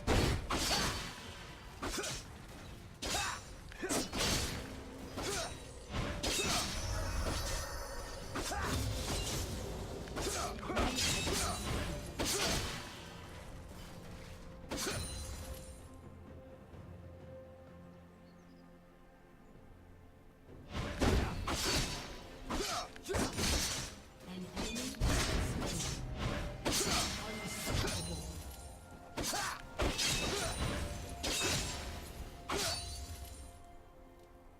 There is no dispute.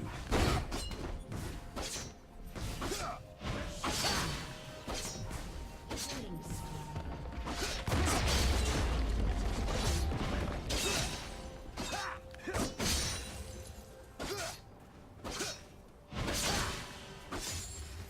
An ally has been slain. So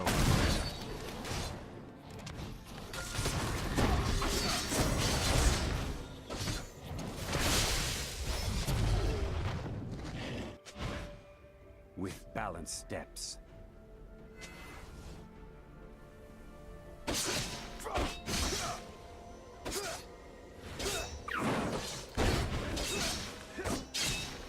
Tread carefully.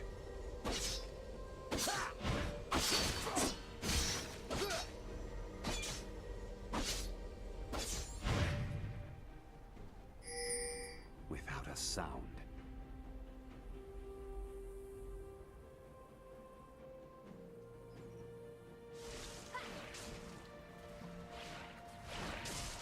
Our wills align.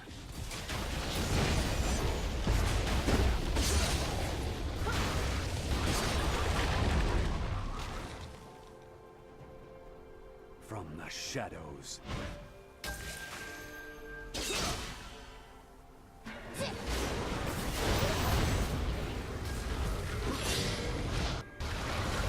Press on.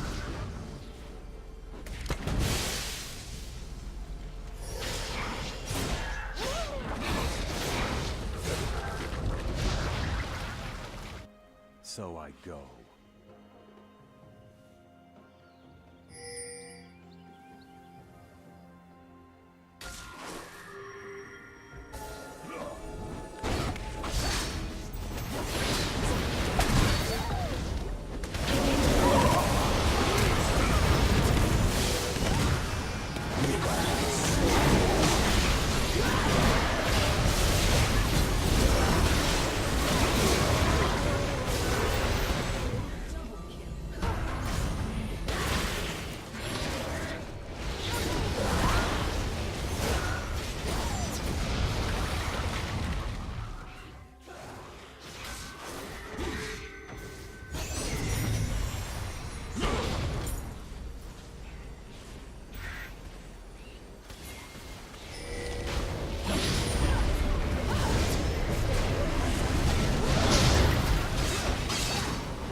There is no dispute.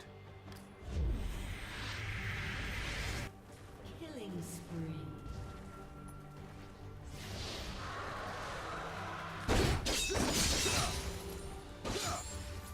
Ally has been slain. Shut down.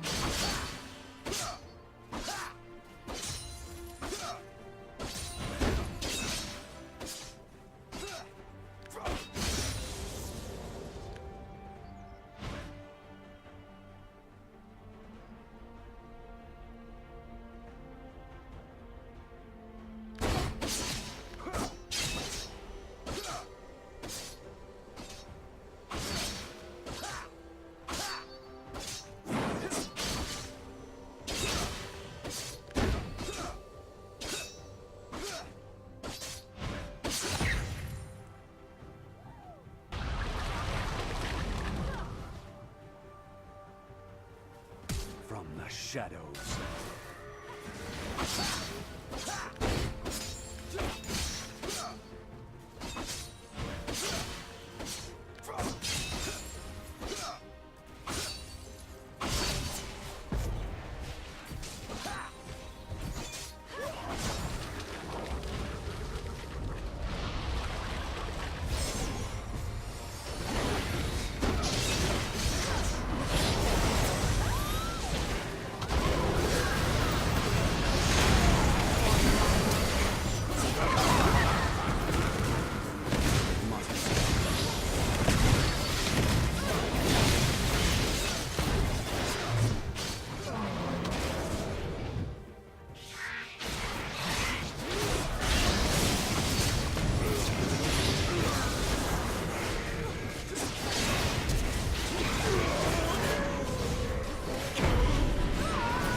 There is no dispute.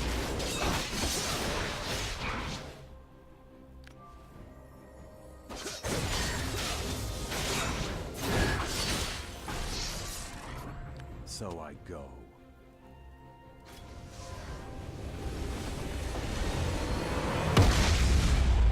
Victory!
Fortune doesn't favor fools.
Sure you can handle me, summoner?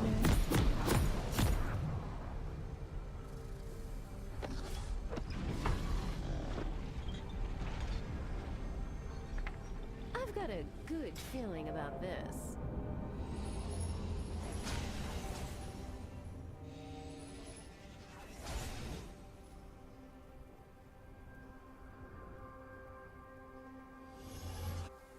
Welcome to Summoner's Step Rift. 2.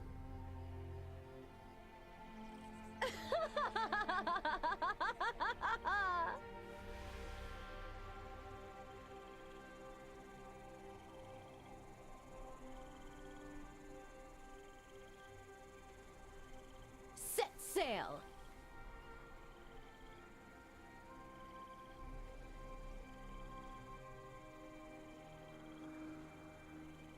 30 seconds until minions spawn.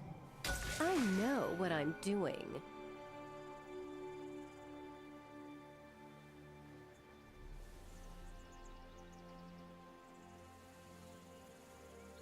Not a problem.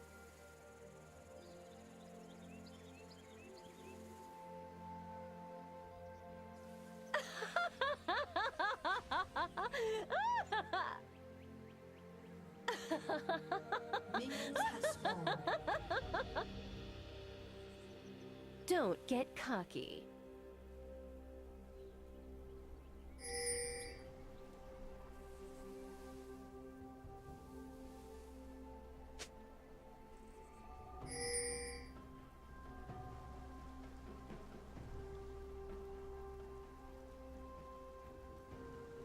You've got dangerous eyes. I like that.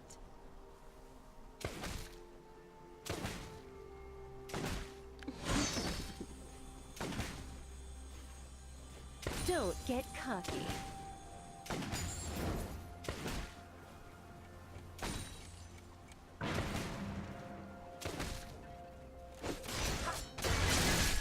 I've got a good feeling about this.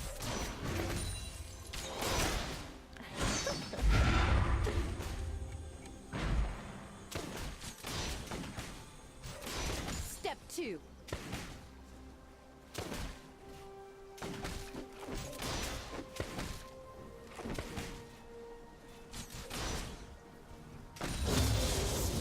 You've got dangerous eyes. I like that. Ha!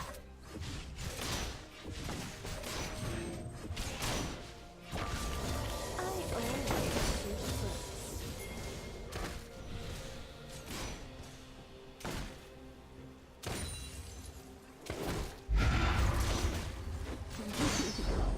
Guns blazing.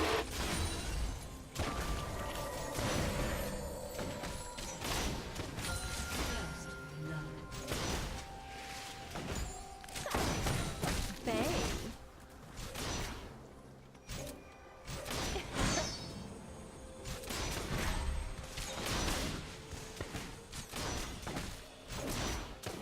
Nothing but powder.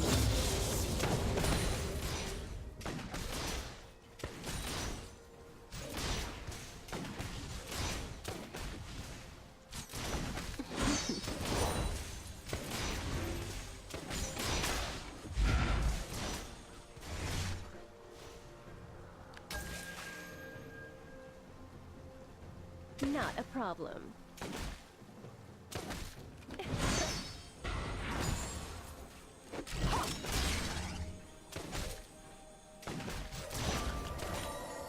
No prey, no pay. Has been slain.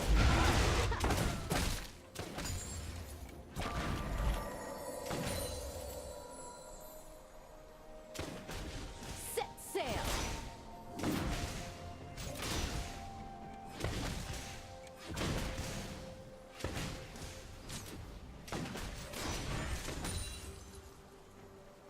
Sure you can handle me, summoner?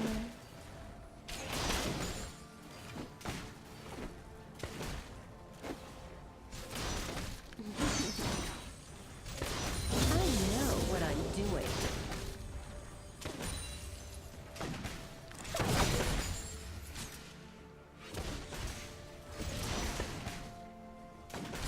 The fun begins.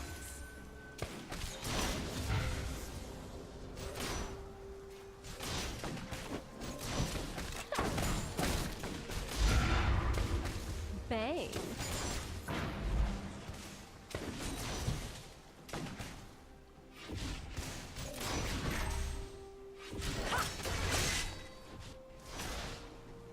Not a problem.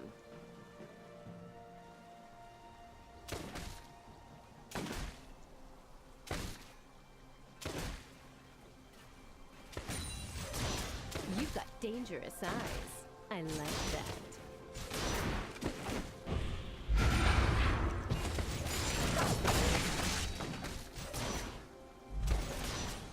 Step 2.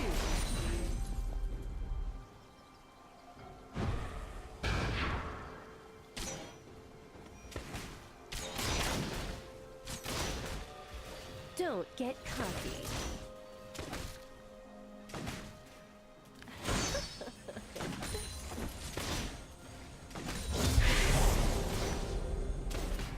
I always shoot first.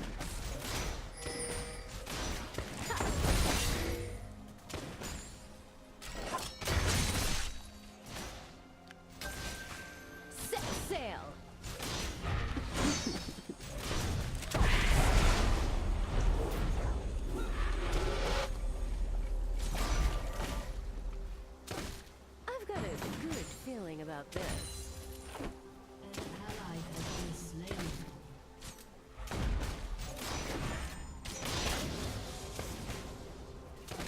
Sure you can handle me, summoner? Enemy has been slain.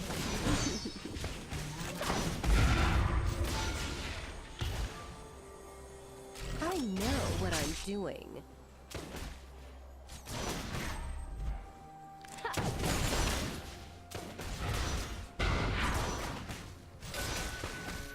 Not a problem.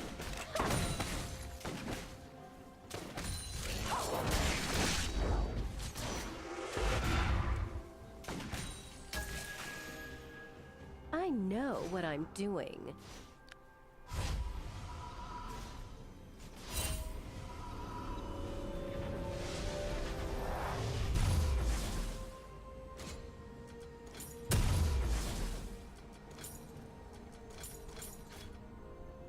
Don't get cocky.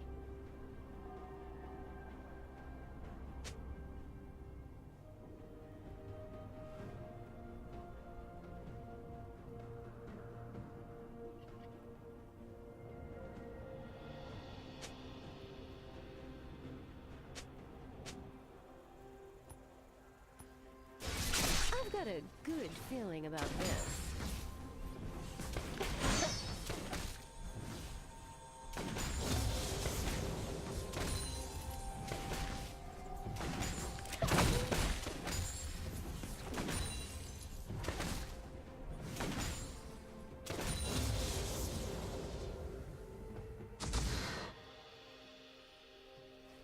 You've got dangerous eyes. Enemy I has like been that. slain.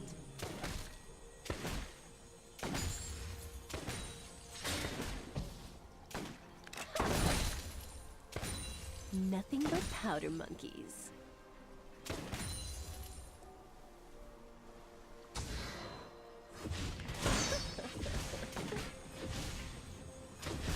No prey, no pay.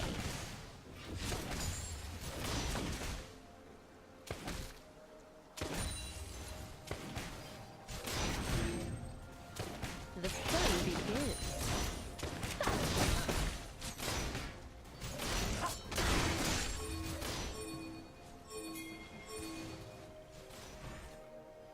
Sure you can handle me, summoner?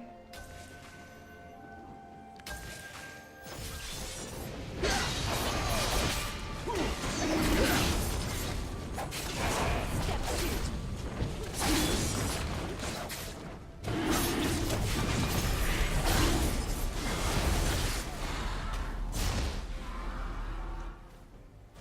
Set sail!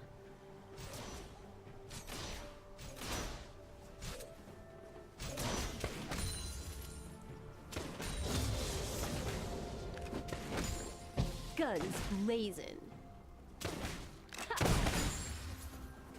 ally has been slain. An enemy has been slain. I know what I'm doing.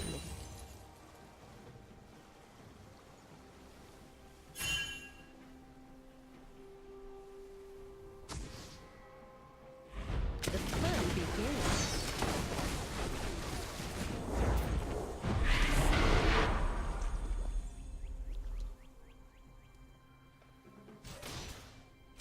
Not a problem.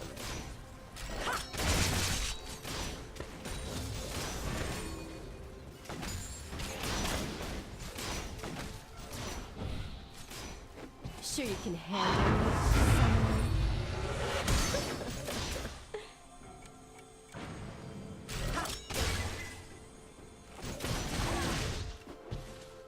You've got dangerous eyes. I like that.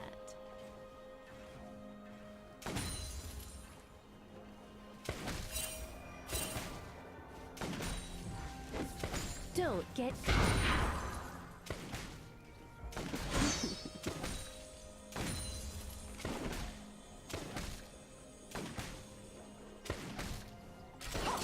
Step two.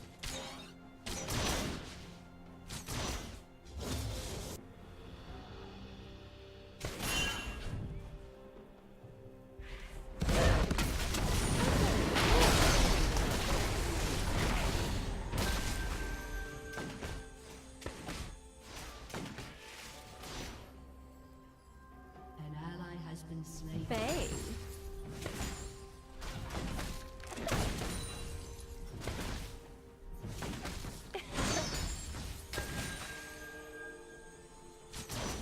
Set sail.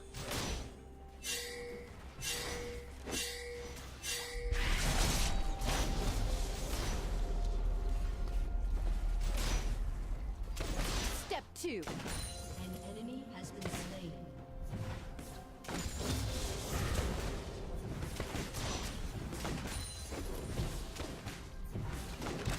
Sure you can handle me, summoner?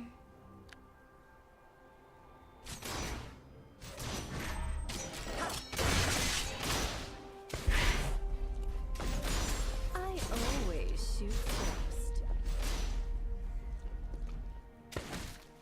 An ally has been slain. Enemy rampage. Guns blazing.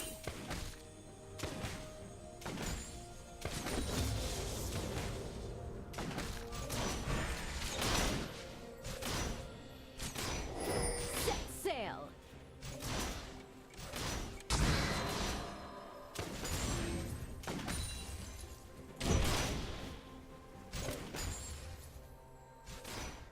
You've got dangerous eyes. I like that.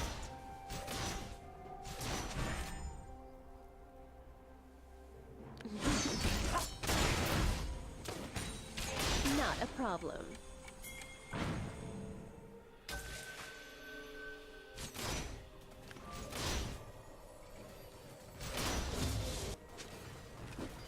Don't get cocky.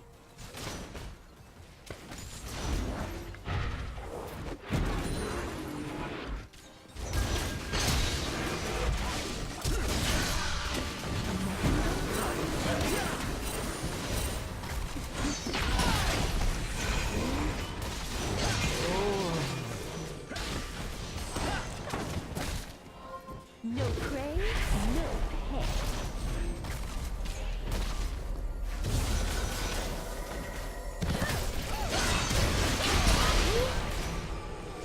I know what I'm doing.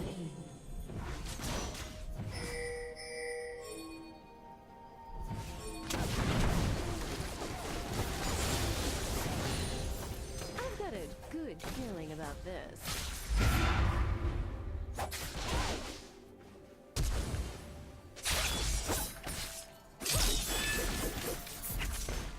Nothing but powder monkeys. An enemy has been slain. Double kill. Sure you can handle me, summoner?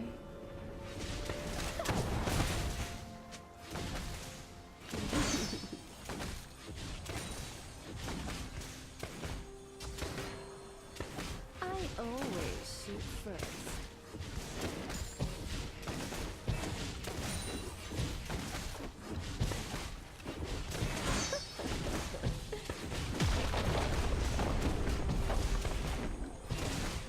Set sail!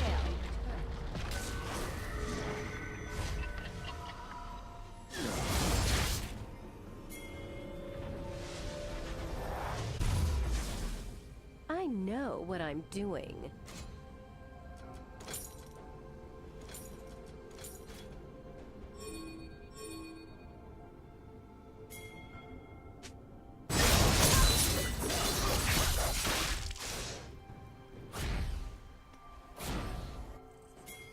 I've got a good feeling about this.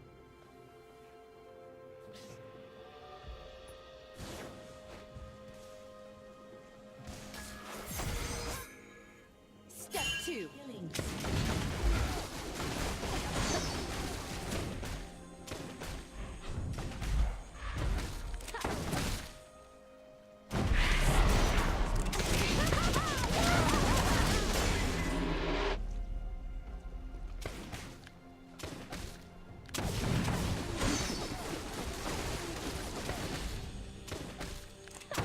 Guns blazing.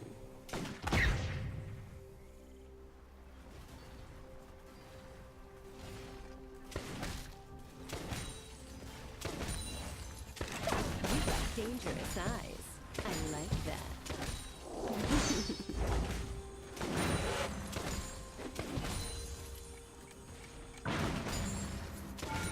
Don't get cocky.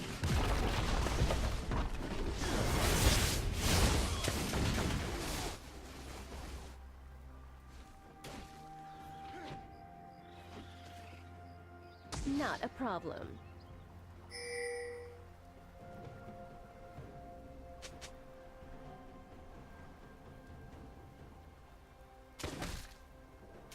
No prey, no pay.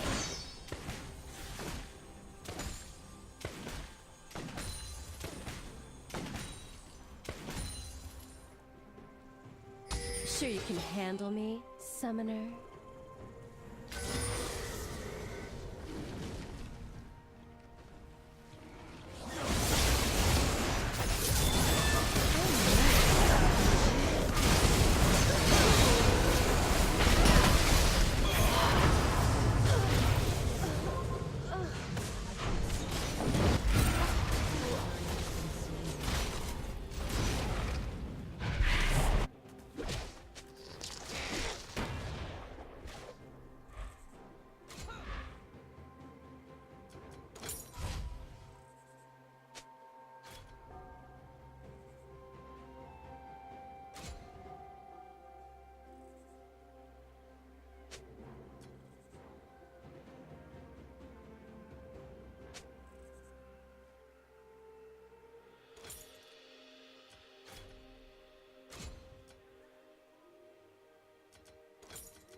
I've got a good feeling about this.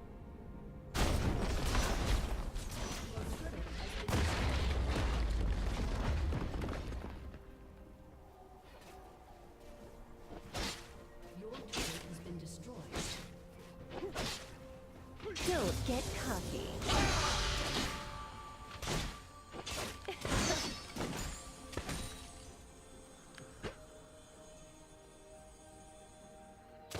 The fun begins.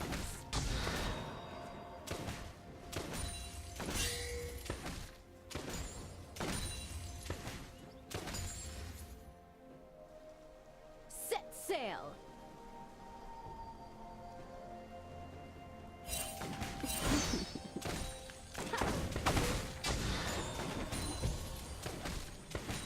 Bang.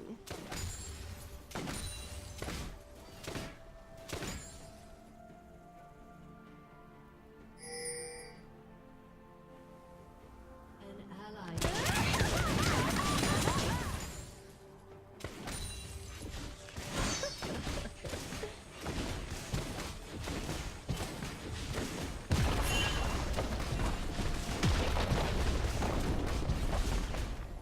Step two.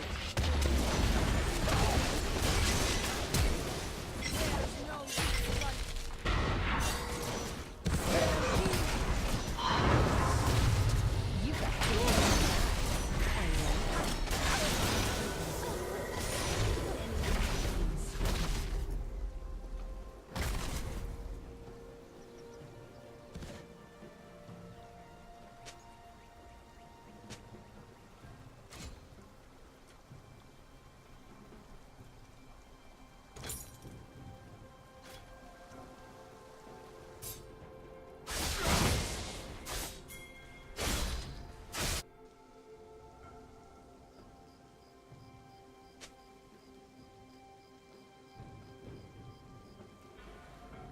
Sure you can handle me, summoner?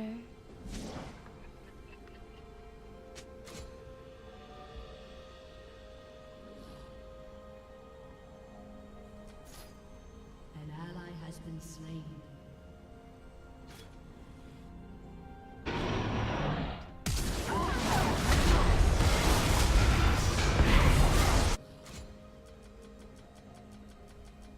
Don't get cocky.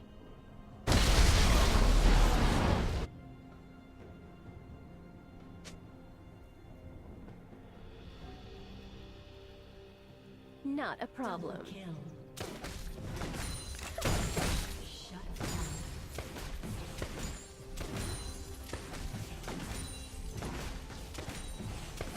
Guns blazing.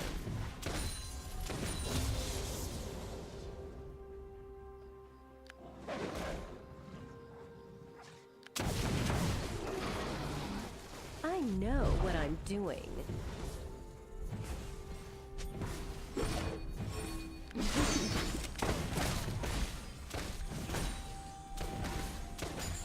You've got dangerous eyes. I like that.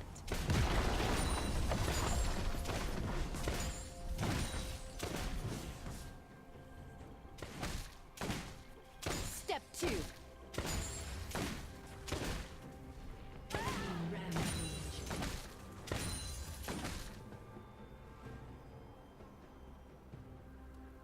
Set sail.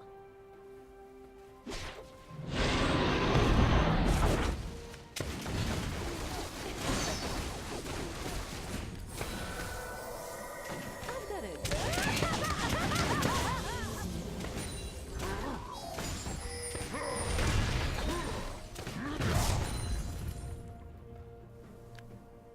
I always shoot first.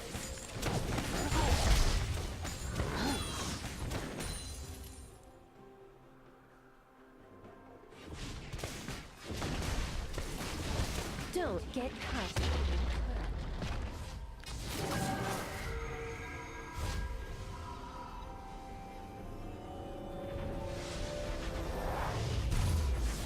You've got dangerous eyes. I like that.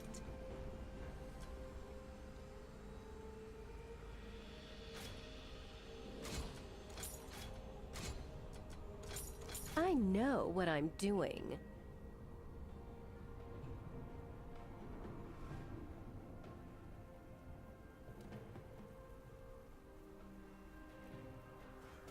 Sure you can handle me, summoner?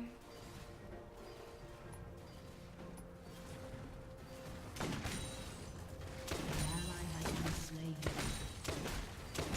Bang!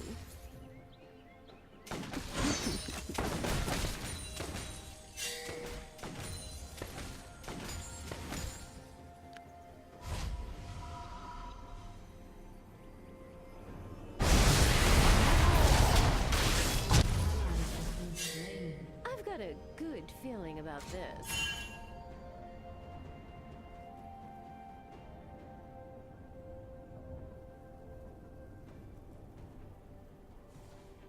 Step 2.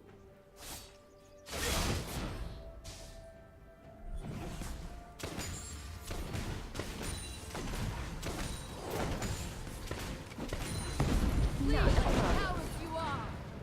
Who wants a treat? Bristle? Not till we cut the foes to dust!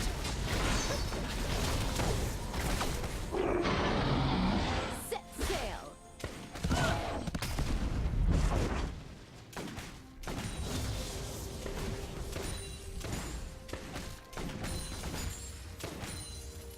I've got a good feeling about this. Has been slain.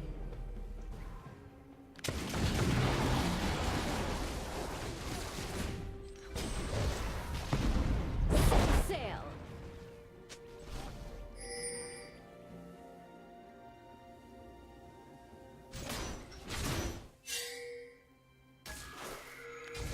Not a problem.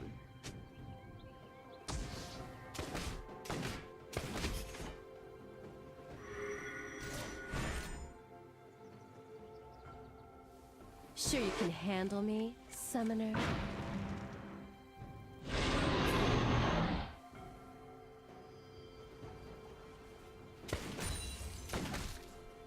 Don't get cocky.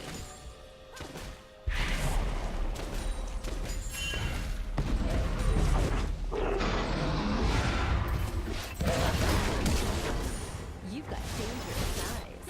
I like that.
Don't get cocky.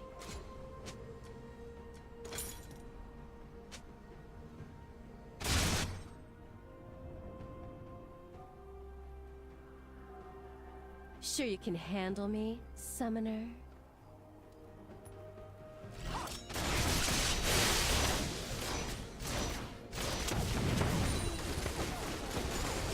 Nothing but powder monkeys.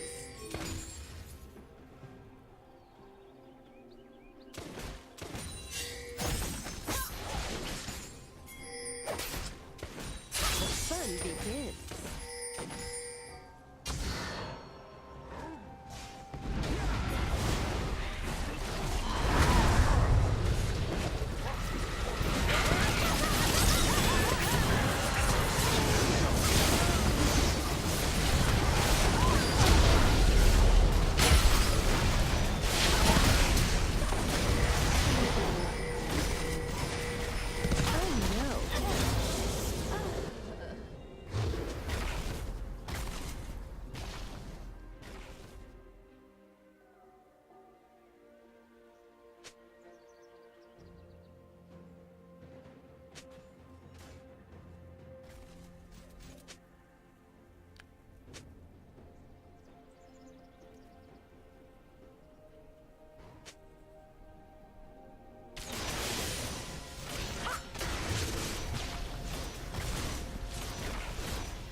I've got a good feeling about this.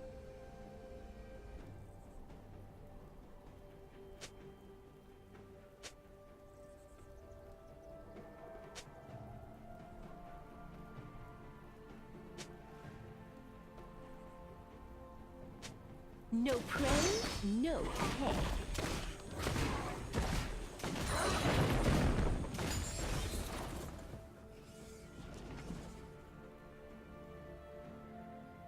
You've got dangerous eyes.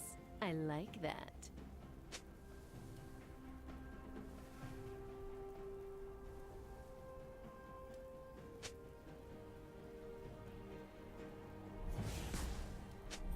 Set sail!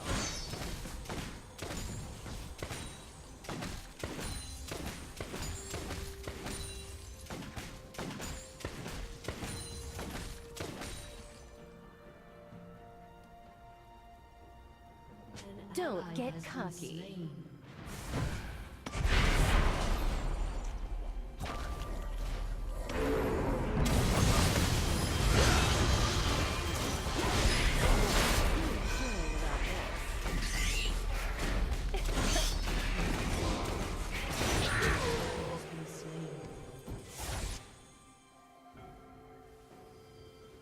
Not a problem.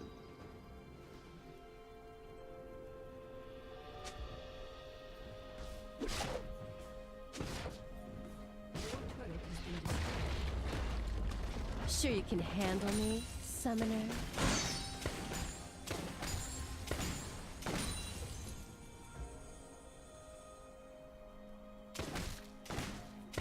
Guns blazing.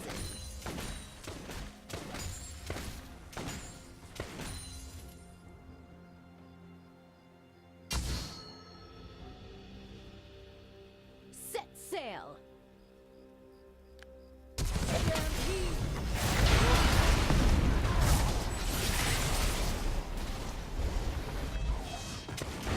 I know what I'm doing.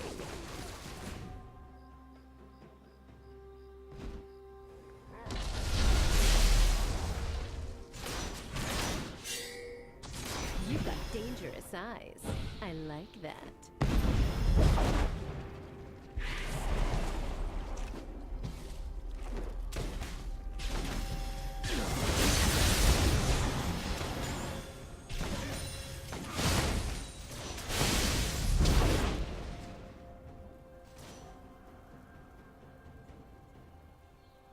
Step 2.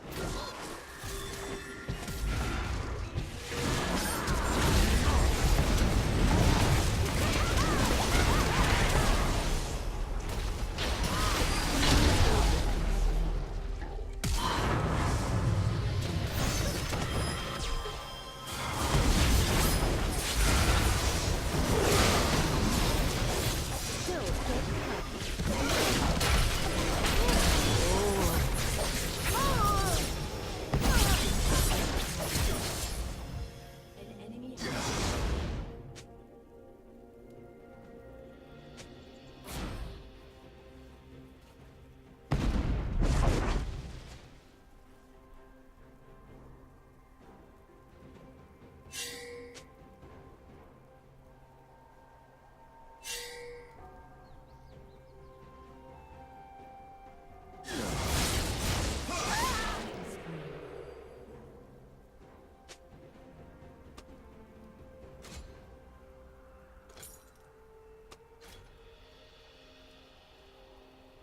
I've got a good feeling about this.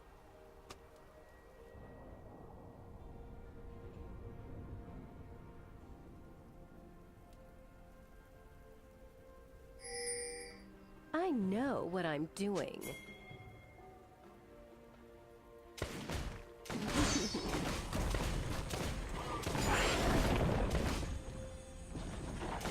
You've got dangerous eyes.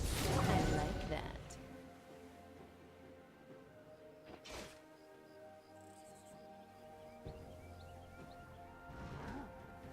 I always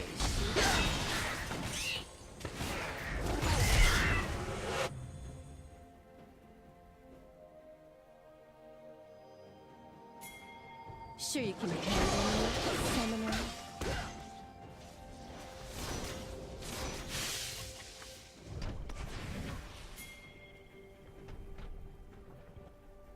Step 2.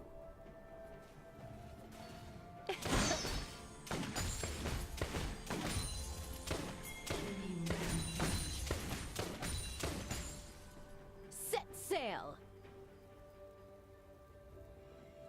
Your turret has been destroyed.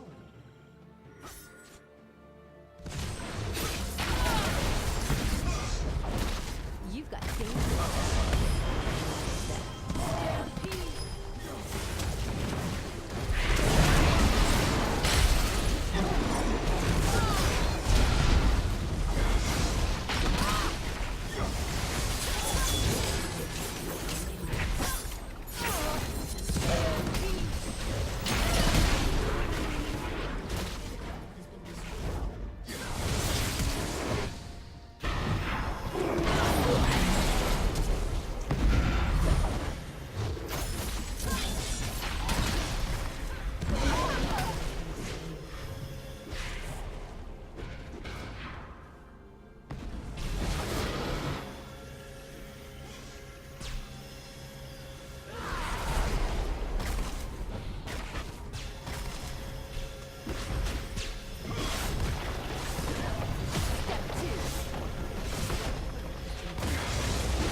I've got a good feeling about this.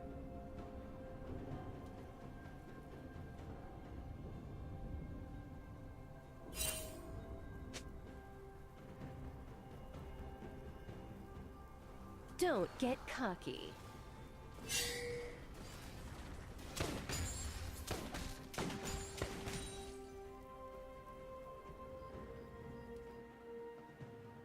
I know what I'm doing.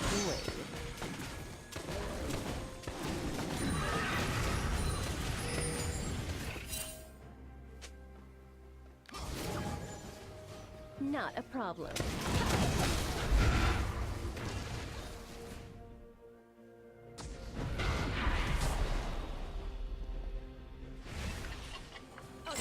Set sail.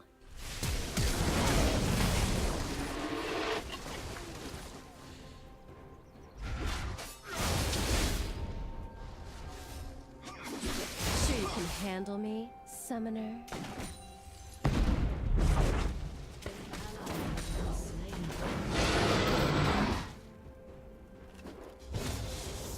You've got dangerous eyes. I love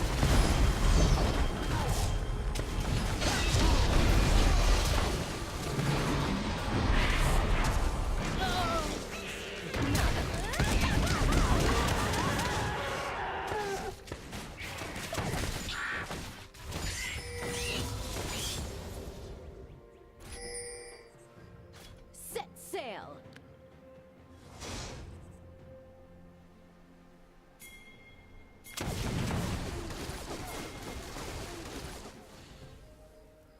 Sure you can handle me, summoner?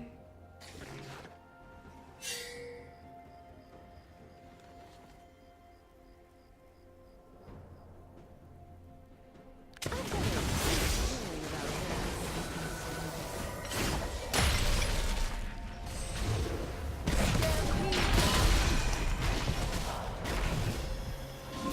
Step 2.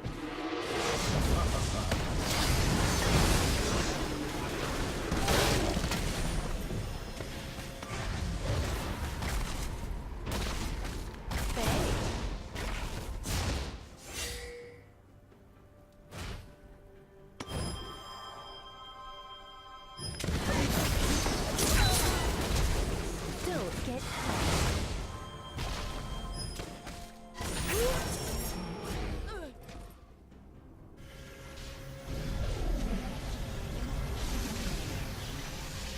I know what I'm doing. Inhibitor is responsive.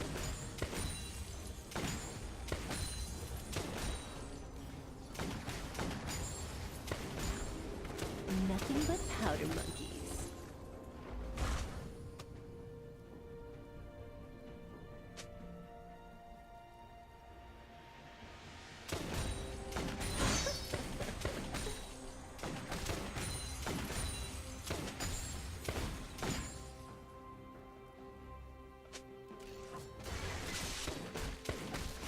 Bang.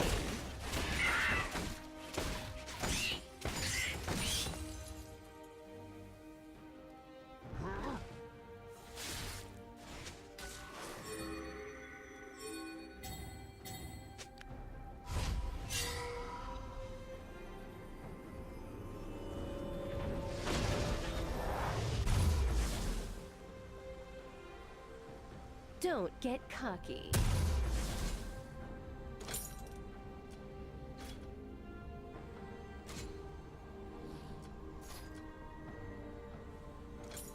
You've got dangerous eyes. I like that.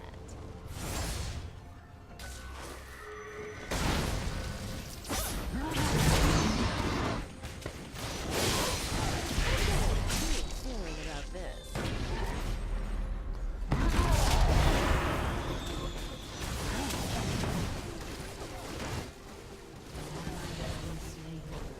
Sure you can handle me, summoner?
What delightful agony we shall inflict. Only you can hear me, Summoner. Feel the thorn's embrace.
Venture off the beaten path.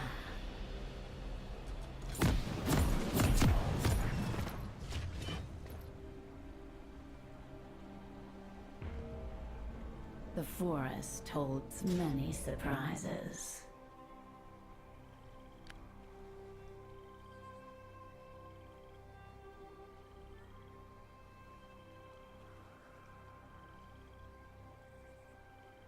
Welcome to Summoner's Rift.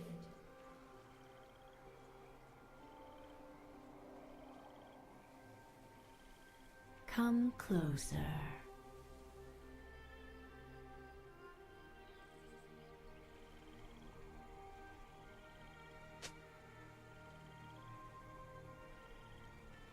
So much more to see. Next time, try to leave a dent. The distance until minions spawn. Don't stare directly at me for too long. If I want your opinion, I'll beat it out of you. I think I broke a nail. Good thing it wasn't mine.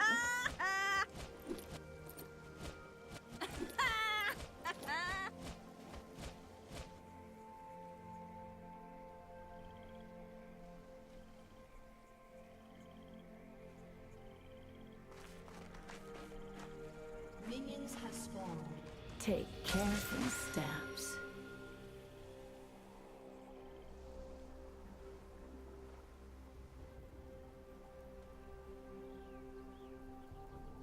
Such a busy world.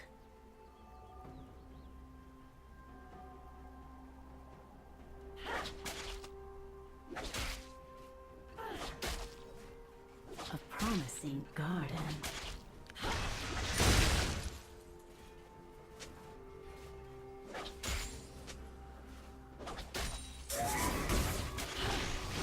Things aren't always what they seem.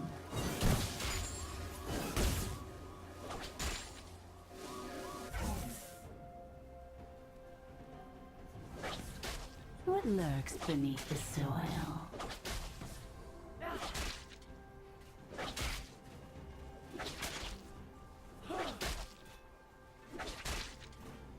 Just a harmless fly.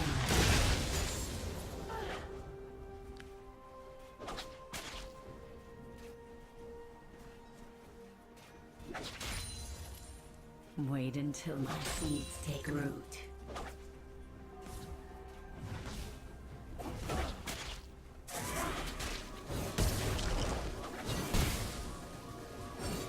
None will escape my grasp.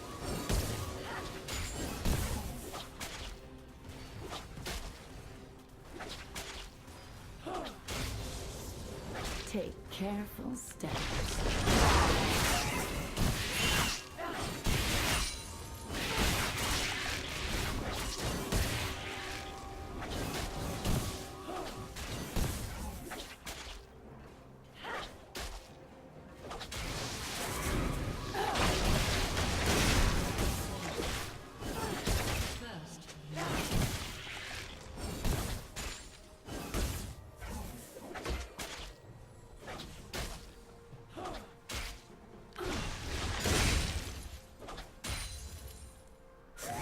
Wait until my seeds take root.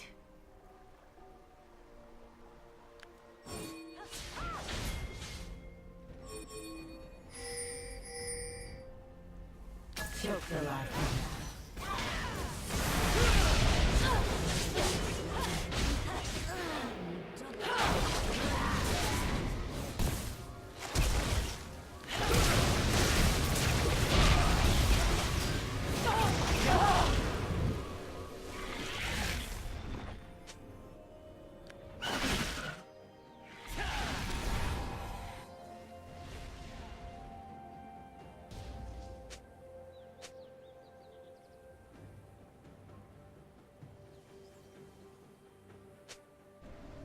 Things aren't always what they seem.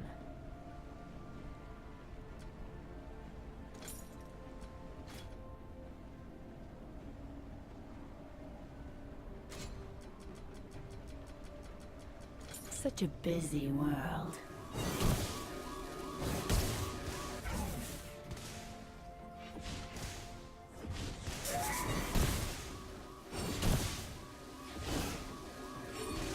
Come closer.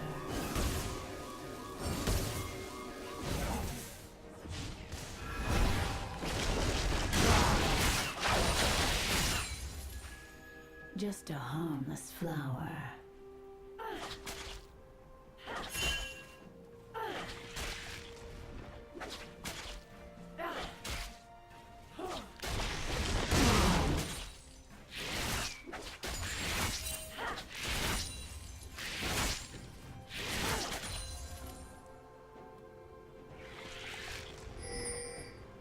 so much more to see.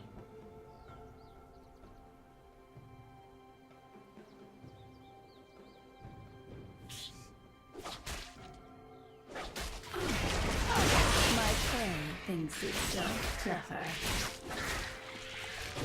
Just wait.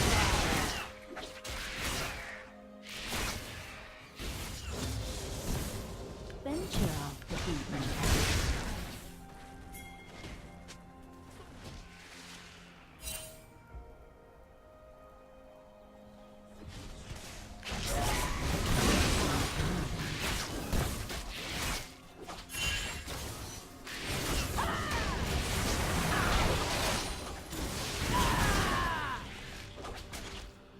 The harvest is upon us.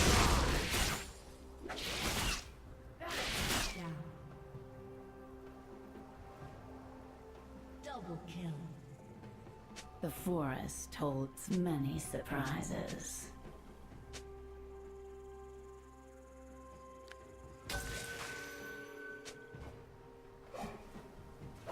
A promising garden.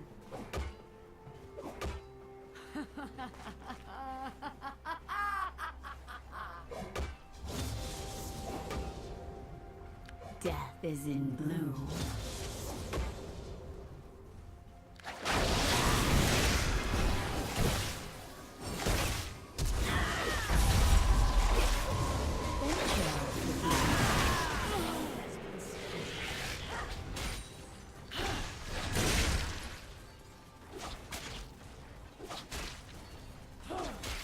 The harvest is upon us.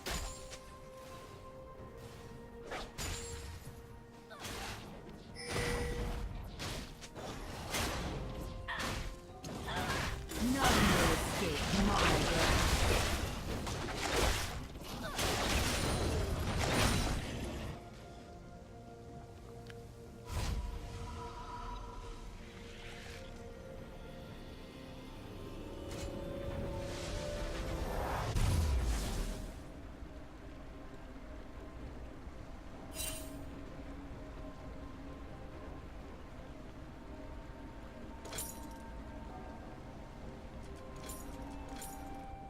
Wait until my seeds take root.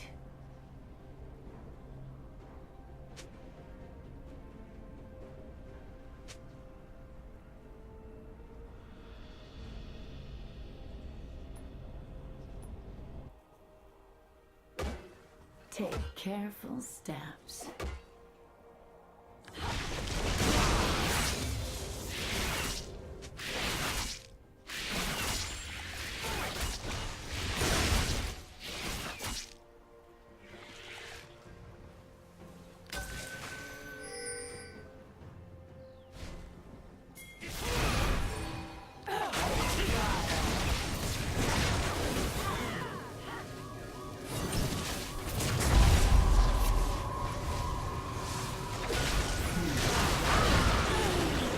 Things aren't always what they seem.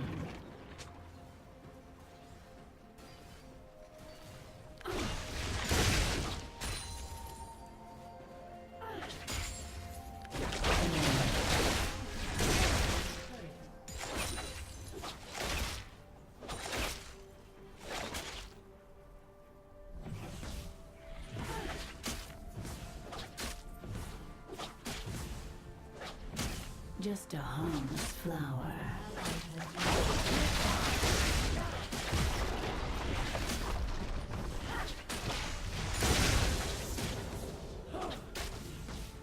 Come closer.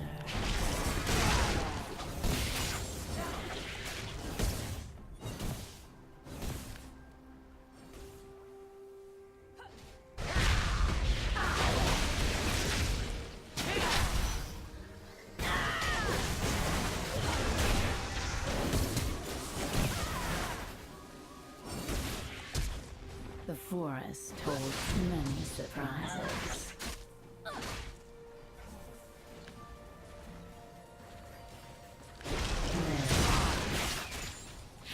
Such a busy world.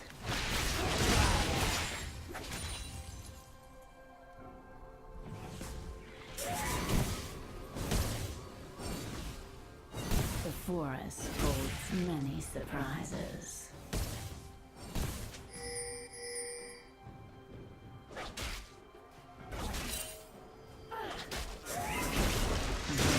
My seeds take root.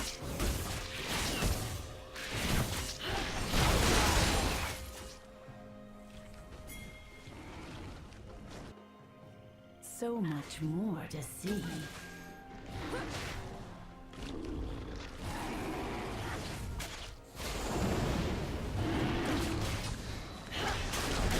Death is in green.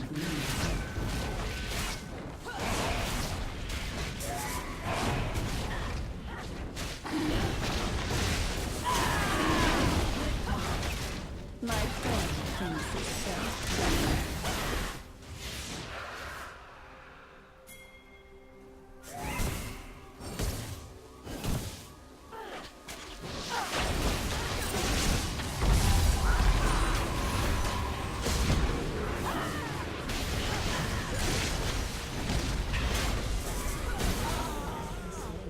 Choke the life from them.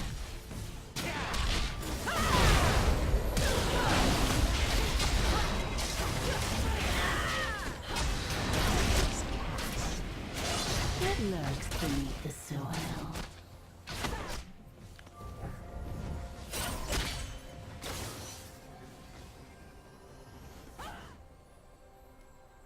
Venture off the beat.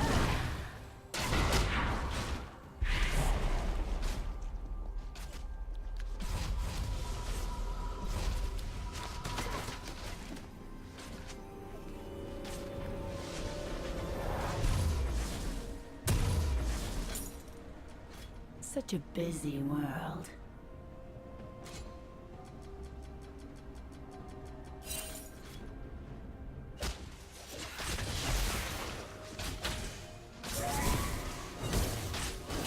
Come closer.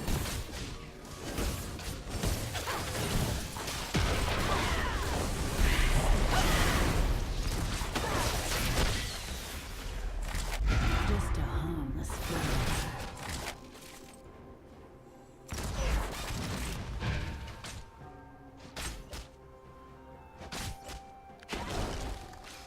Take careful steps.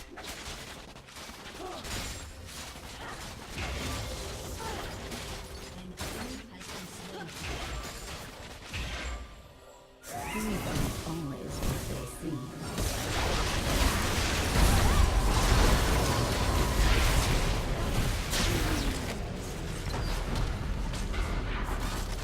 A promising garden.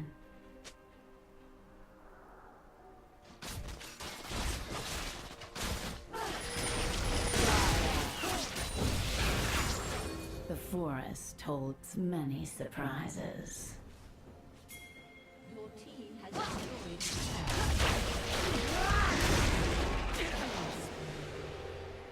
Things aren't always what they seem.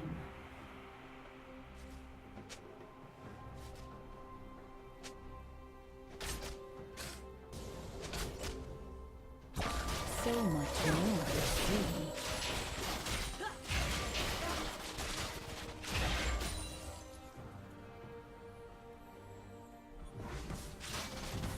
Take careful steps.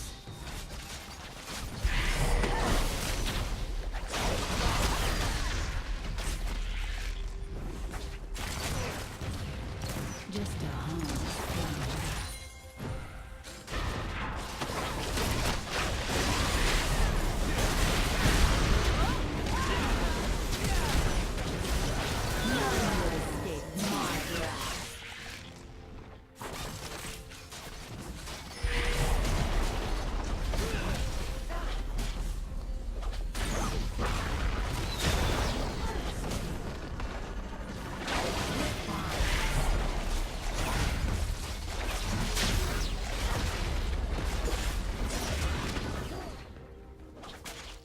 What lurks beneath the soil?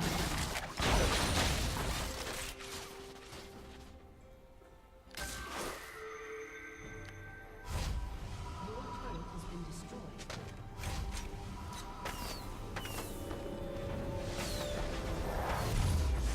Such a busy world.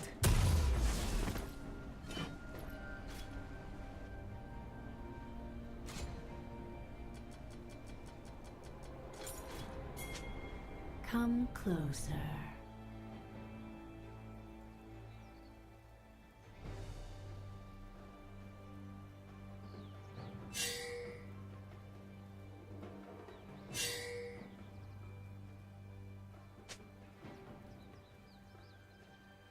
Wait until my seed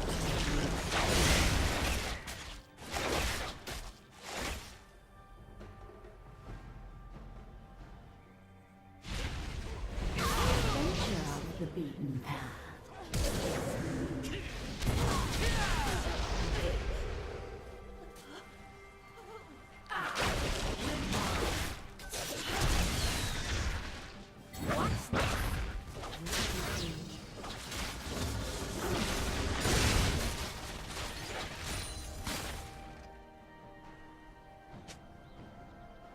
A promising garden.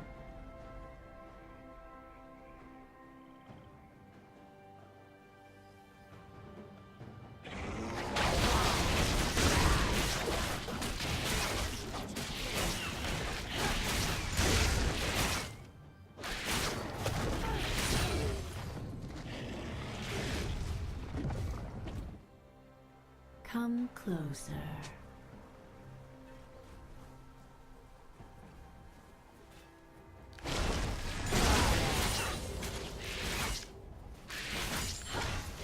My prey thinks itself clever.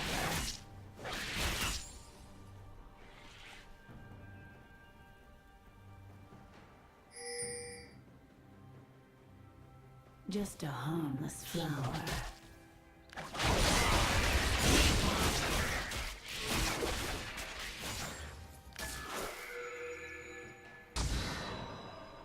Such a busy world.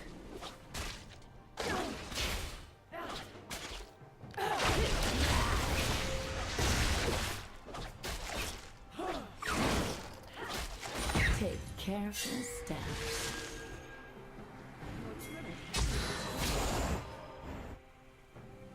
Your turret has been destroyed.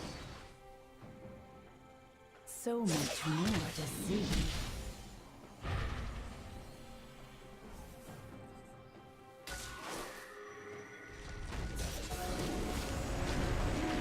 The harvest is upon us.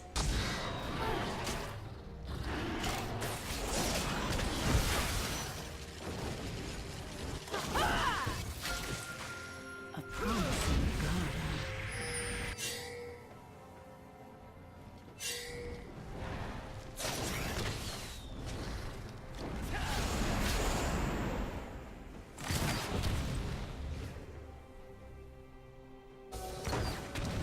Things unfold.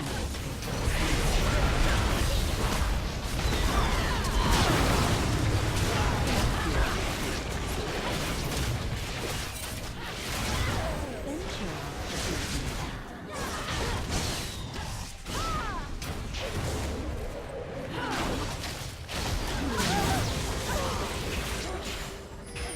The forest holds many surprises.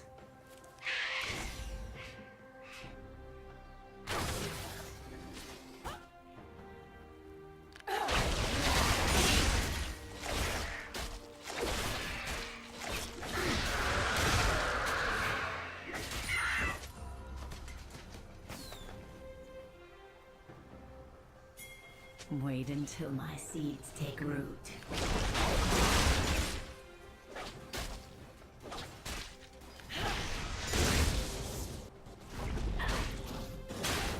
Take careful steps.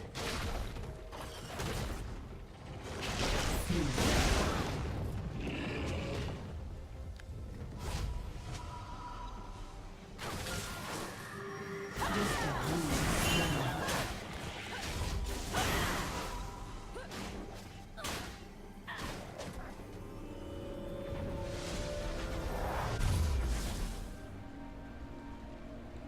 An enemy has been slain.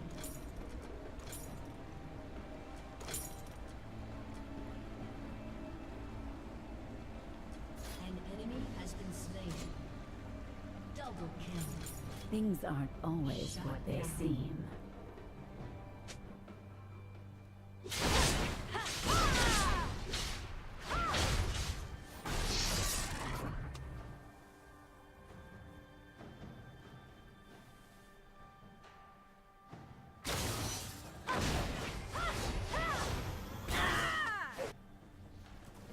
Such a busy world.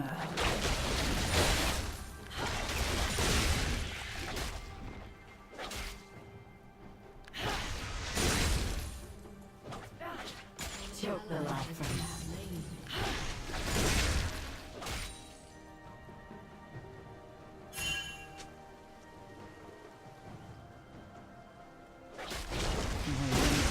Seeds take root.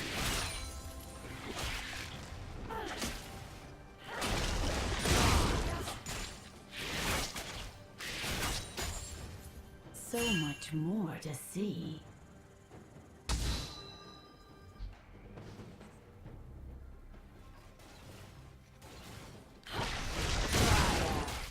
None will escape my grasp.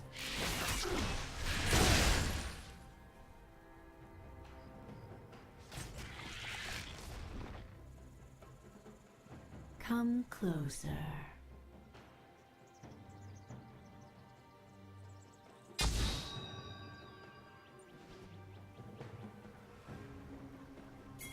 Venture off the beaten path. An enemy has been slain. Just a promising start. Enemy has been slain.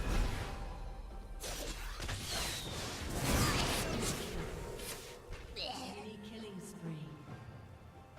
The forest holds many surprises.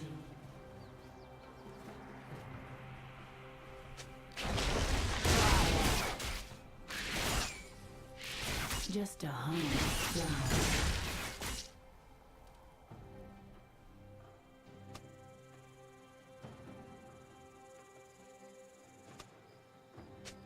Come closer.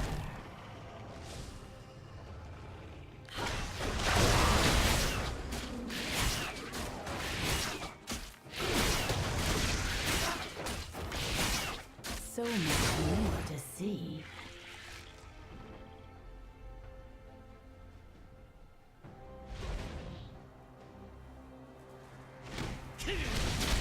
The forest holds many surprises.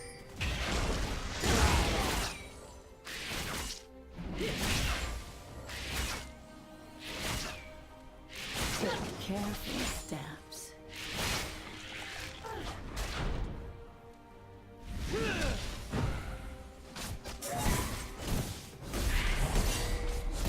Venture off the beaten path.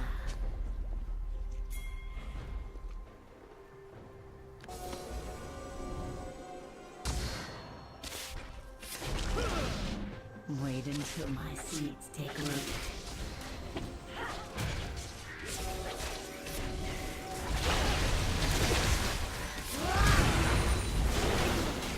A promising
so much more to see.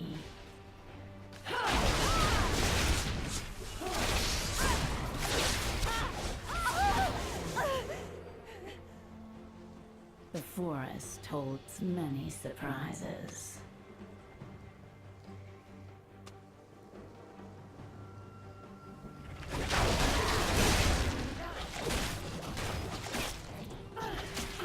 My friend thinks itself clever.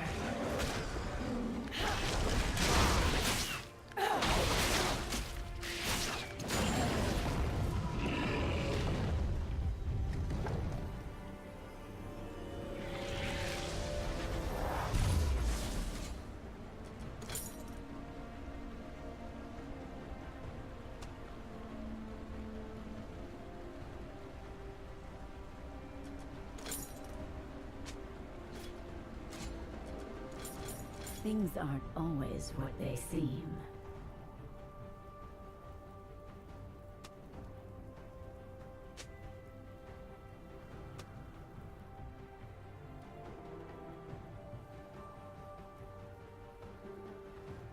Venture off the beaten path.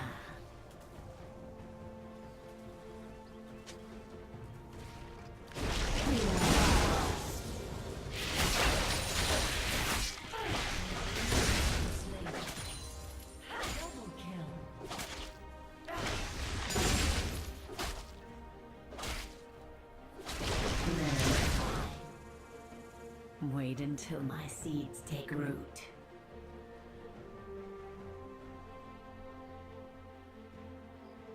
An enemy has been slain. Killing. Such a busy world.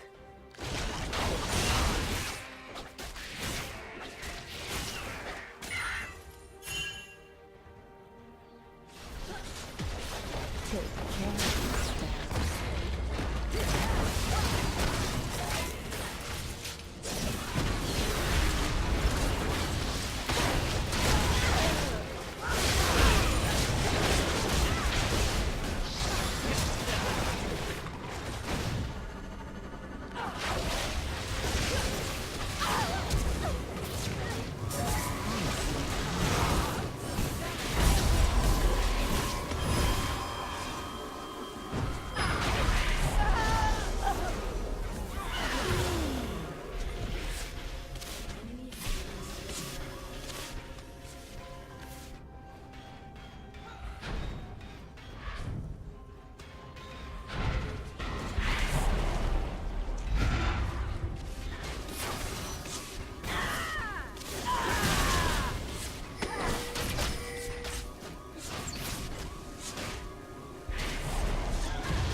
For whoever that new viewer is tuning into the stream, we do have the match coming up here in 15 minutes. So as soon as we hit that point, I will take us off this lovely break screen and bring you to the match. I hope to see you soon.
Why, hello, my lovely streaming audience. I actually, looking at that comment that was just thrown up there, I did not realize until just now that the client sounds were not muted. It should, when we're on this screen over here, the only thing that's actually being picked up to the stream right now is that picture that you see, obviously, and then my microphone. So I thought that it wasn't going to be picking up anything, but apparently I was wrong. So my apologies about that. We do have two channels that I'm using here and alternating between to throw up that screen for my pauses when we are not actually loaded in and ready to start drafting up. So learn something new every day. Oh, sorry. It's actually just all an elaborate juke to just make you think you're popular and then realize that you're not, and then you'll feel sad inside, and somehow that'll make me happy. I don't know. I maybe didn't think that all the way through, but I feel a little bit happier, so probably worth.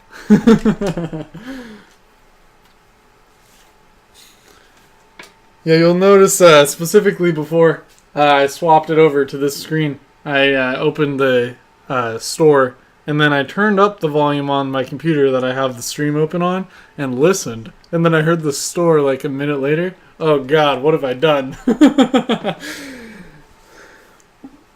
Yeah, alright, so it looks like we've got pretty much everybody in here. There's just one or two more people we're waiting on here. And we should get rolling momentarily.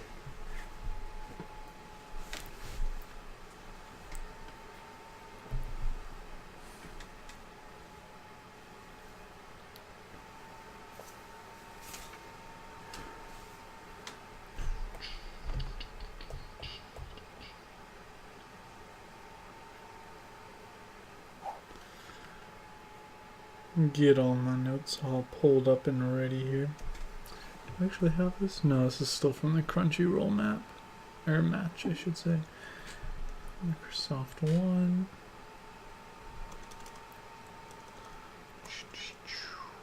Oops, too far. There we go, Microsoft One. And Amazon.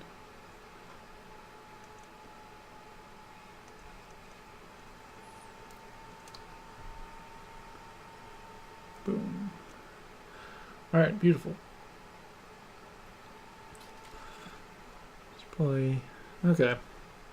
Wow, well that's just super meta. Alright, okay, well, we'll see.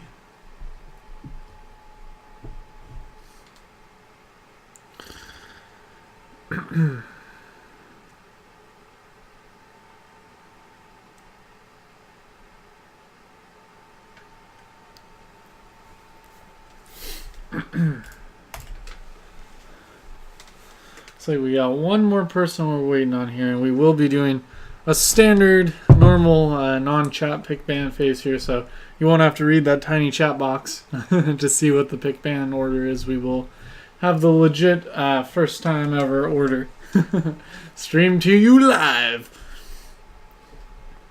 once we get this last person in here. Make sure I'm not dropping any frame rates.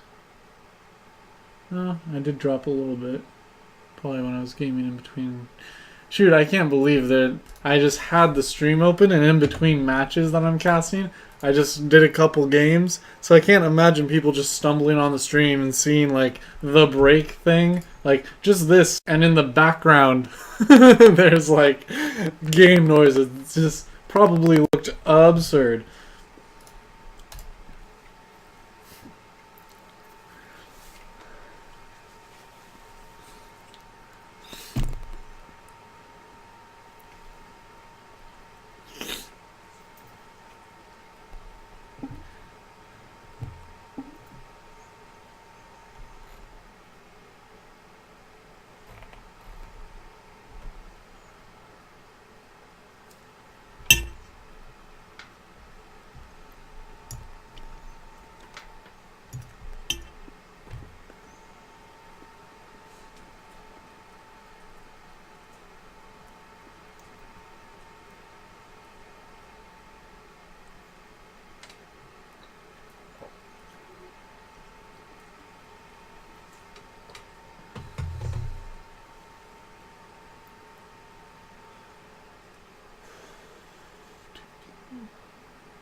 just a quick general note too, as you probably see from the ranked divisions that are broadcast right now.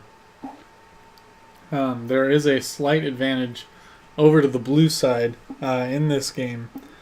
So, if you're a betting man, I would advise you to place money on the blue side. Should be a fairly close game. Definitely not locked in. But smart money is on blue.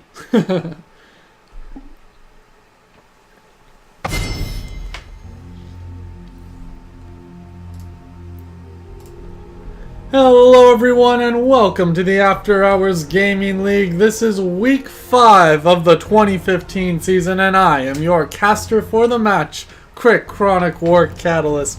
Great to be here and great to cast this match, which should be a fairly even match here between, on the blue side, Microsoft 1, and that is ONE, not the WN Microsoft game that we casted for earlier today. It is Microsoft the number 1. They will be playing for Charity Water. Charity Water is a charity that builds clean water infrastructure in parts of the world that don't have it. So for the most part, third world locations where we see those iconic pictures of people walking for miles and miles just to get an equivalent of a bucket of water. It's just so horribly inefficient for one thing, but also very inhumane. That's the minor thing. The efficiency is the main problem there. So yeah, what they do is they use the money earned or given to their charity, and they go to those parts of the world and try to build wells, try to build water filtration systems to try and get more localized access to water throughout those parts of the world. So, fantastic charity there. Microsoft, of course, the company that made this lovely OS I'm running, so I'm sure most of you are familiar with that. And they are up against, on the red side, Amazon. Amazon, also, something I can personally point to, this mic that I'm talking to you guys through, got it off Amazon. They are an internet-based company that allows you to shop for things online and get them sent directly to your home. Makes life a lot easier, particularly for someone like me who functions largely through the internet.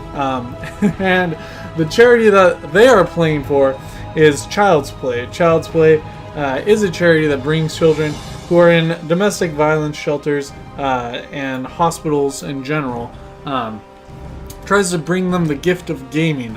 Something that we, as gamers, all can appreciate is how gaming sort of gets us in touch with a more youthful spirit, I suppose you would say. It gets us in touch with a part of us that's more free and engaged and having fun. And when you go through something traumatic like those children have, it can be hard to get back into that state of mind. So a great charity there that tries to work with a lot of the kids who emotionally are the most needy and try and bring them the aid they need. So without further ado, let's take a look at this pick band phase where you see bands coming out from the blue side are Rek'Sai, Singed, and Anivia. Obviously you're going to have that Singed be a target band. God, I don't know how to pronounce these names, but Y-Tile likes to break out that Singed every once in a while. Typically does go more for the Rumble from what I've seen than the Singed, but that is an ace up their sleeve, so possibly instead of also banning out the Rumble, they feel Rumble's a much more standard champion, and they just don't want anything wild with the Singed, so taking out the wild card there. Of course, Rek'Sai, just an all-around very strong champ right now. And as we look over to the blue side here, or excuse me, to the red side, their bans are Pantheon, Kassadin, and Jax. Jax is a targeted ban as well at the beautiful first pick summoner we have, I believe? I'm not sure. But that is one of his main champions to break out alongside that Kassadin, which is also another ban. Pantheon, from my scouting, I have not seen much Pantheon from this blue team here, so I will be a little curious as to what that Pantheon is. Perhaps they've done a little bit better scouting in Microsoft 1 than I have. Always possible, but also just not that bad of a ban. Pantheon brings a lot of CC for someone who has the damage he has, so all around a very solid ban. Speaking to the bottom lane here, of course, we see that Callista being picked up with that Janna. Janna is a favorite pick here for Silent J. So he will be getting that champ, comfort champ locked in there with Callista. Of course, throwing that shield on Callista for that bonus AD once you have the rune-ons is insane. So definitely a good combination pick there. Looking over to the red side, we do see the Tristana Morgana picked up here. Tristana is the new Tristana that we do have, where she does have the ability that charges up and then detonates after a period of time. So I will be interested to see what this Tristana play will be like. It'll be interesting to see how much Tristana has changed since that minor rework. And it'll be interesting to see how she's played here. J4, of course, being taken over by the blue side just implies a threat of a Narvin. it just does. So I would not have been too surprised to see that Gnar taken away, but it looks like they're going to actually lock in the Rumble here. As I was saying earlier, with that Cinch banned out, the Rumble probably the most likely comfort pick here for the top laner. So they are in fact going to lock that in, and that will leave the Gnar up for the infamous Narvin combo, but certainly a lot more things you can do than just put Gnar with the Jarvan. We will see. Looks like right now, Jarvan, of course, going to be a bit of a front line, and with that Janna ultimate and the Janna shield, they will have some degree of tankiness here. The Ezreal, however, very interesting.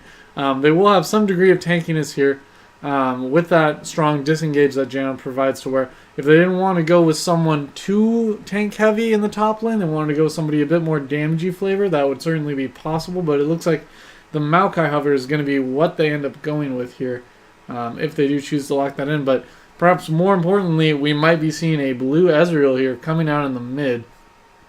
And it looks like, no, LeBlanc at the last second. Ah, you Microsoft won! Okay, so a little bit more tenure. I was actually going to say, it seems a little strange to be running Ezreal, even if it is blue Ezreal, given how much AD is already out here. Even blue Ezreal brings a lot of mixed damage, and Maokai is not going to be enough to really force a lot of itemization against AP. So they are going to go with a nice raw AP mage in the middle lane, or I should say assassin, given that it's LeBlanc. So we will see a lot of mixed damage here. Some good CC potential, of course, brought by LeBlanc with those chains that she can throw out and also duplicate with her ultimate. So combining that with the Maokai Twisted Advance, the Maokai's temporary knockback, should be enough CC, adding to what CC they already had, to give them a strong, well-rounded composition here. As we see, it's actually going to be Annie locked in, so that might be an Annie support with the Morgana mid. We'll see how these picks and bans get swapped around. I've been seeing, personally, I'm a stronger fan of Annie in the middle lane than support. I believe people underestimate the amount of damage output she has if you go, even with the item that's now deleted for good. I believe Annie still has an insane amount of burst. So certainly a good answer as well to LeBlanc, who will be looking to hop in, hop out, get some damage in, get some damage out. And try and blow up Annie. That's stun. Well, I mean, as soon as LeBlanc comes in range, to even just for a second to start throwing down those chains after she jumps in, you get stunned, you get locked down. And the best part about Annie is you can have you can just use your W when she does that. You don't have to go on with the Tibbers. You can start with the W, and then if you actually do land the stun, if she doesn't do some sort of sneaky juke, you will be able to slam down that Tibbers right on top of her while she sits there and is stunned and dies, given how squishy LeBlanc is. So it looks like it will in fact be that Annie mid going up against this LeBlanc, and they will both be bringing with them Ignite. So that should be a deliciously bloody lane. Oh, I'm so excited for that. I don't know if you can hear it in my voice, but oh, I'm so ready for this lane. Going to be fantastic here. Looking overall at the rest of the team, for this red side, I would assume that that will be a full utility Morgana. Despite the fact that most Morganas almost unanimously go for that Zhonya's. Since there's going to be a Rumble in the top lane, since there's going to be what I assume is a just total glass cannon Annie in the mid lane, this Morgana might even skip out on going for that, that Zhonya's Hourglass. And she might just go raw utility items to try and keep the squishier Tristana alive here as after the first item, the jungle item, and possibly a second item is completed for Vi, she's going to be transitioning into tank as well. So almost all of the AD damage that's going to be brought into this game is going to be brought in through Tristana, who as she scales up into the late game will become more and more of a threat. So as it becomes more and more relevant, once we do have the itemization occurring towards those AP threats, Tristana will be able to punish that in the late game. So probably would be best to see a full utility build onto this Morgana. That way she can protect that Tristana in the late game to make sure that she is able to bring out that mixed damage and not allow for just a pure itemization against this AP threat that they do have with the Annie, with the Rumble, and with, if she didn't go a raw utility, with the Morgana as well. Looking over conversely to the blue side here, to this Microsoft team, we do see a lot of tankiness brought in with that Maokai, with that J4. Both have very strong engage, I should say. So with the high mobility of LeBlanc obviously able to jump in, but also Callista, who is able to just move so fluidly, even as she just like does her little kite jump towards whatever target, that will be allowing her to get really good positioning throughout these fights. So even if J4 and Maokai jump in a little bit more aggressively than they normally should, I think it will actually be okay with this composition because LeBlanc will be able to get there in time, provide her damage.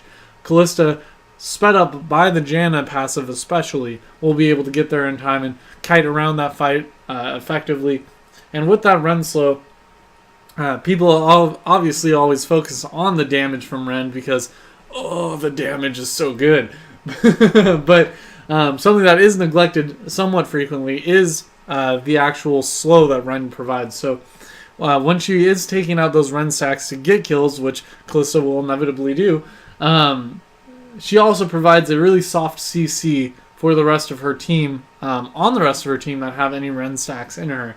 So definitely keep an eye out this game for how Callista's slow affects these people, because this is going to be a very catch-oriented comp and a very split-you-up-oriented comp and pick you apart piece by piece for the blue side. So if they're going to really try and execute that strategy, they're going to need to try and divide up the team and focus them down piece by piece here. And the best way to do that would be through this sort of Jarvan, Maokai engage, where they create barriers between the teams, not just obviously Maokai disabling some people in the back line, but also J4 physically creating that wall with his ultimate. That way they're not able to get in proper position here. So as we get rolling into the game here, we do see fairly standard item starts here. We see Maokai going with that flask. We see Rumble going into him with those boots. Not necessarily any particular skill shots trying to be dodged out here. Perhaps able to run away from some saplings, direct them into some minions a bit more. That's certainly not negligible with how frequently Maokai throws saplings. But largely just a good start for this Rumble, who's going to need to position himself in the right spot to get those last hits. Not the easiest champion to last hit on. Annie a little late to the party here. I'm not quite sure what's going on. It looks like she did start her W, but she actually went a little, stayed in base a little bit longer than she had to. Typically, you'll see Annie's get 2 charges on that and then get the last 2 charges while they walk to lane here. That way they're able to, if something does break out they got the stun up. They will have about half the mana they need, but unless if an engagement actually breaks out, typically, which does not happen. There we go. Which does not happen typically. There's no real disadvantage to that, and even if something does break out, you only have one skill. So that AoE stun will come out once. Maybe you'll get another W, and then after some sort of bloody skirmish at level 1, you'd want to go back anyway. So an interesting decision to hang out in base a little bit longer, but it looks like it's not going to affect them too bad, since we will have standard starts here. Actually, Annie gonna go way deep and try and get that ward onto the red, so gonna cause a little bit of concern here in the middle lane. Looks like she'll only miss out on 1 CS for it, if that, so not gonna be punished too hard for that, but they will have some great scouting information as to where everybody is. Seeing that that bottom lane was missing, perhaps they wanted to get eyes on that red buff to see if there was some shenanigans going on, but no, it was just the Krug start from this bottom lane here onto that Callista, trying to get some early experience advantage here into this bottom lane. And overall, they were not punished for it. See, looking at that CS, it's directly even right now, so a good decision there to get the more valuable Krugs early, get that level 2 at the same time, even though they were late to lane, and some good trades here back and forth. Not too much damage going either direction right now. The shields coming out, protecting everybody. See LeBlanc jumping in, and that is the danger of using that Q as Annie if you're trying to respond to that LeBlanc who jumped in. As we actually see Vi gonna jump over here and take this red. She will be spotted out, maybe. I'm not 100% sure, but I feel like that spotted her. Even so, that was very unfortunate for J4, who did start, as we see a lot of damage going to this Annie. Jeez. She did start fast, so she'll actually be alright farming from a distance using those abilities, but definitely going to continue to take quite a bit of harass here in this early game. J4, who did now just see this red is gone, unfortunately for him, and that only the large Razor Beak is around. Gonna be painful for him. After starting with that blue, he decided to go back before getting that red. Of course, he was not much of a decision, a little bit too low to hang around. As we see Vi trying to set up for something in this middle lane here. I'm going to try and keep us focused here as Annie baits this out possibly. But since J4 was not able to... Actually, I do not believe J4 knows that Vi is here. So this is going to be a very interesting clash here. And with the Flash Flag and Drag actually missing, that opens it up for this red side here.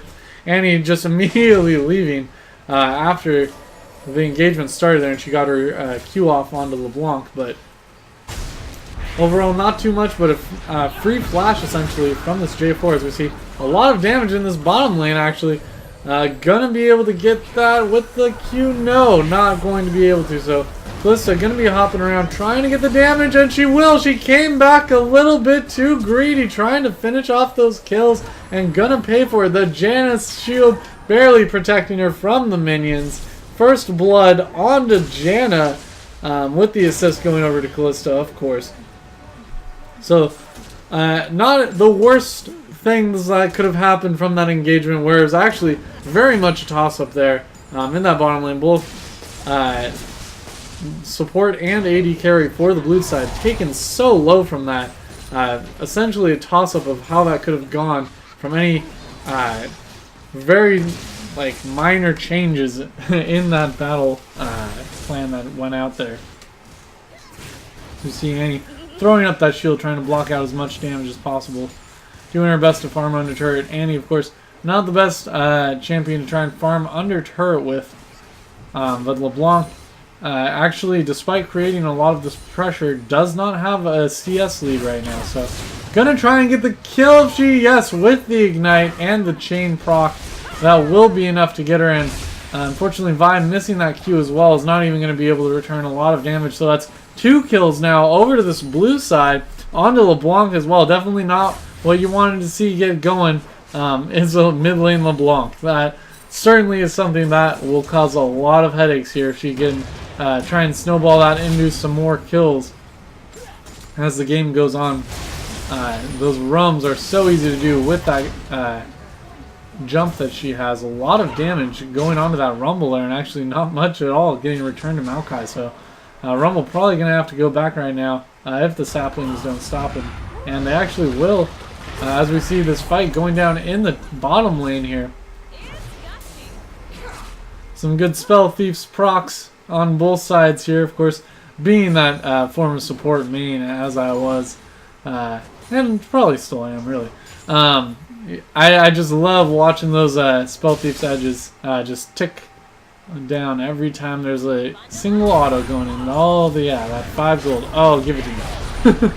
And we actually see, through my silliness, a lot of damage on her. If she can actually rend in range, that would be the kill, but unfortunately not going to be able to.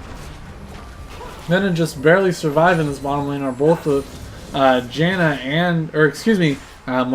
and Tristana here.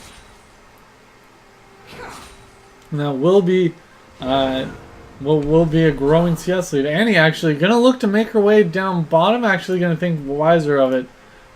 Seeing that Tristana is so low at this point. Can't even hang around, not only to defend her turret, but also just to try and take that CS as the turret goes down. As you see Rumble making his way back to this top lane now, full health here. Getting those ingredients for that, actually getting just destroyed here, thinking they had the upper hand, and might still do so. Actually, with the Ren, they're going to get the kill onto that Vi. Gutsy play from this blue side bottom lane. Oh, and with the stack now onto Tristana. I mean, how gutsy are they, though? It looks like they're going to think better. I mean, they're both hanging around right now. LeBlanc is here on a ward, so Tristana trying to bait that out and got a little bit more than she could chew there. Perhaps a little bit of tunnel vision, not seeing that LeBlanc on top of the ward here. Gonna give up her life with those chains. Unfortunately, she did calculate that properly for the jump, but the chains additional range created the result we saw before us, where you're gonna end up going down to that. And Tristana, or excuse me, Morgana, wishing she could do something in this bottom lane with how low both of these champions are, but unfortunately just not able to. Even doesn't have the mana available to do so. So J4 gonna miss that flag and drag again, but the Tibbers actually misses. Oh, it seems like the Tibbers only caught the LeBlanc there, and the stun was not prepared. Might have missaw that, but it looked like nobody slowed down there. So unfortunate play there for this Annie, and with that, I mean, that's 2 kills onto LeBlanc. That's all she needs to get started, to start roaming around, especially when overall you have a 5-0 kill advantage right now in this game overall. Good equalizer there to start this off, cleaning up the minions as this gank goes down. And Maokai going to try and turn this around. Rumble actually going to be forced to flash there. And with J4 coming in, this Vi might have bit off a bit more than she can chew as well with J4. Gonna throw the flag now. No, actually just gonna Cataclysm for the sure thing. And one more auto, but that will be the kill going back to Rumble. So, first kill of the game going over to the red side, but that is another 2-for-1 in favor of this blue side here. And we already see a 3K deficit developed in favor of this blue side right now. So, as we position around, unfortunately, it looks like the red side is not even able to try and answer with some sort of dragon, as Vi just now getting out of her base. And that would be a very risky dragon at this point, but one of these, I mean, there's a lot of champions for this blue side that if they get going, you're really not going to like that they got going. Of course, LeBlanc, infamous as a snowball champion here in the league, but Callista, being a new addition, is not really feared, rather I should say, I suppose, respected enough with how much she can get out of control right now. See Annie doing her best again to farm up that middle lane. Yeah, I mean, especially it appears that this Callista, wow, that damage onto Annie from LeBlanc, a single combo there, taking out 2/3 of Annie's health. She's gonna have to chug through those health pots, or that flask I should say, if she's going to want to stay in lane. And Rumble, with those empowered auto attacks, not trading poorly, but going to have to run for cover behind those minions, and he will make it out in time. Very close and good play by the Rumble there to get out just in the nick of time there, making sure he does not give up the kill onto this Maokai. You see good fancy feet here in the bottom lane, dancing out that Q from Morgana as we see the J4 coming in. The turret has fallen, and that Morgana does not have a way to get out, so she will flash, but it won't be enough. And with the Cataclysm, that will force another flash, and the smite, and the last, I'm not sure if that was an auto attack. I believe that was just a rend once she jumped into range there.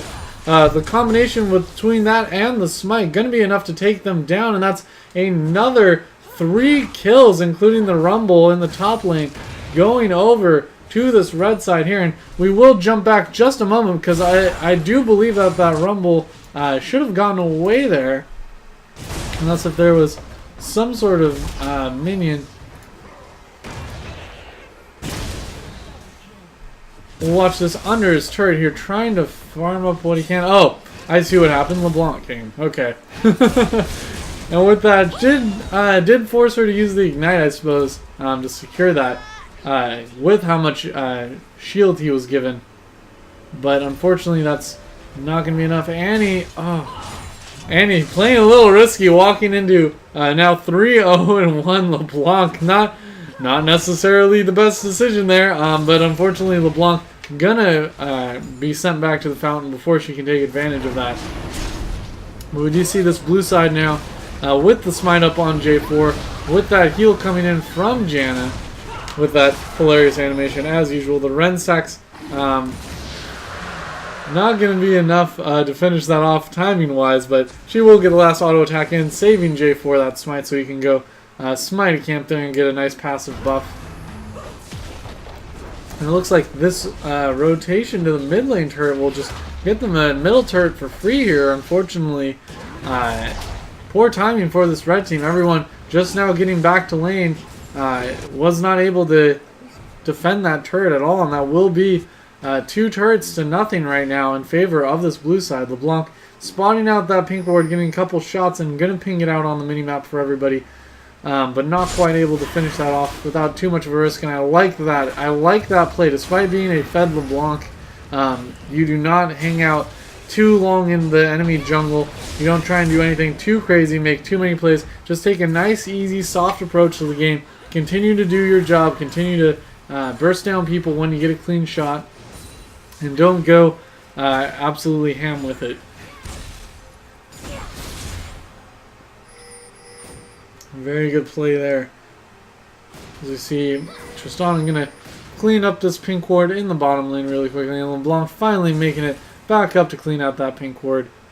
Going to be able to throw down some vision there. They will see that right on top of their ward as well, but Vi gonna have to do something fancy here. I mean, that LeBlanc damage, it's too much. Vi probably should have, I mean, it's easy to say that as a caster. I don't know how much Vi was paying attention to whether or not LeBlanc had her item breaks after her last back, but with that Morellonomicon completed and those Sorcerer Shoes completed, you do not want to mess with that LeBlanc at this stage in the game. So, unfortunately for Vi, trying to set this up with her CC initially, was not able to finish off that LeBlanc, and actually ended up going down, costing her own life. As we see that Kalista jumping around, going to force the rocket jump from that Tristana. That does ping out, seeing the J4 was in tow there. J4 actually way deep behind the enemy turret. Going to come in from behind, tank it up for the Kalista, who with the Summoner heal and the J4 flash will actually get that kill without any problem at all. Making it look easy is this blue team right now. And LeBlanc coming in, getting damage onto this Morgana, as we do see that Annie going down. Yes, with that last LeBlanc jump, that will be the Annie going down as well with this turret. So overall, in the top lane commotion, that is a 2 for nothing with a turret. And absolutely, this game is out of control right now. A 10k lead at 15 minutes in. I mean, to put it in a way that's understandable, a bit more, like, tangibly, as we see Janna almost dying, taking 1 turret shot too many. Half of the entire gold for this red team is the gold lead that the blue side has over them. That is an insane statement at any point in the game, and Vi gonna throw down that ultimate to make sure she will get a kill onto her. That's good. She definitely needs that. And with the smite here, the chilling smite, I believe, yeah, that's the chilling smite. Gonna be able to keep this Maokai hanging around. Good Q from that Morgana, landing that, not allowing him any chance to sidestep there. So there's a good 2 kills onto this red side, which they desperately did need, and are going to continue to need here. If you're going to put kills onto somebody right now, it's probably Vi who you need them on, as she will be, out of the rest of the team, probably the most mobile champion. You're going to need those kills around where you can use them, and that Vi will be able to get into those good positions. J4 hanging around so long, so studious in this, waiting as long as possible. Callista hanging out. And with the Cataclysm, no! Didn't get the last auto attack. Thought the Cataclysm would be enough, but it was not. So Tristana making it out with sub 20 hit points. Oh, just unfortunate choice there to try and get out of the turret shot at 1 second sooner and not getting the last attack in from that auto. And with that Tristana ultimate hanging around, the disrespect onto this J4, a kill going onto this Annie, who does get the final kill with her Q there. But great play there, keeping that J4 interested so long. Actually, if he did not get Q'd by Morgana there, he was going to try and flag and drag back into that Tristana, and great ultimate there coming out from this Janna, and that is another kill onto this LeBlanc, who is now 6-0-1. And we're going to see just an outright dive here in this middle lane. Nothing that can be done.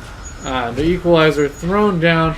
Got a little bit of damage in there, but it's simply not enough at this point.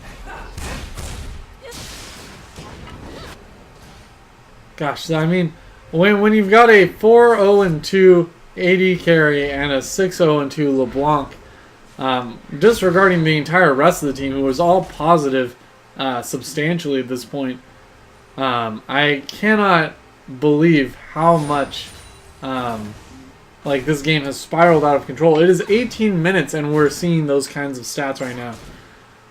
So just absolutely painful to watch here. There's gonna have to be some vision wars going down. I mean, we see the pink wards laid down here for this red side. They've got some good defensive wards throughout their jungle. It's not like they're missing out on something. It's just when you're so far behind, you're gonna have to rely on this Microsoft One team to make a mistake. And it doesn't seem like they've been making any mistakes all game. It seems like they've had very astute play throughout this whole game here. Certainly not perfect by any means, but nothing that can be taken advantage of here. And the question only has been, how much of an advantage can they press? This Microsoft team is just going insane. The Tibbers coming out actually did not land onto that Callista here. Not sure why that chat is showing up in client. Apologies for that. Anyone getting a little distracted by my friends just spamming my name. But yeah, unfortunately that Tibbers not landing onto that Callista there. Very unfortunate for that. And we do see Annie actually opting to go with the cooldown reduction boots here, the boots of Lucidity, I believe. Yes. So LeBlanc actually caught very deep here. They do know this LeBlanc is around. LeBlanc hanging out, sitting around, waiting for those minions, and she will be able to jump to safety here. With that blue buff on her, she'll definitely make it out in time here. As we see Callista with Janna just able to take this. Well, during that entire distraction that even got me looking up here to see how LeBlanc was going to do it.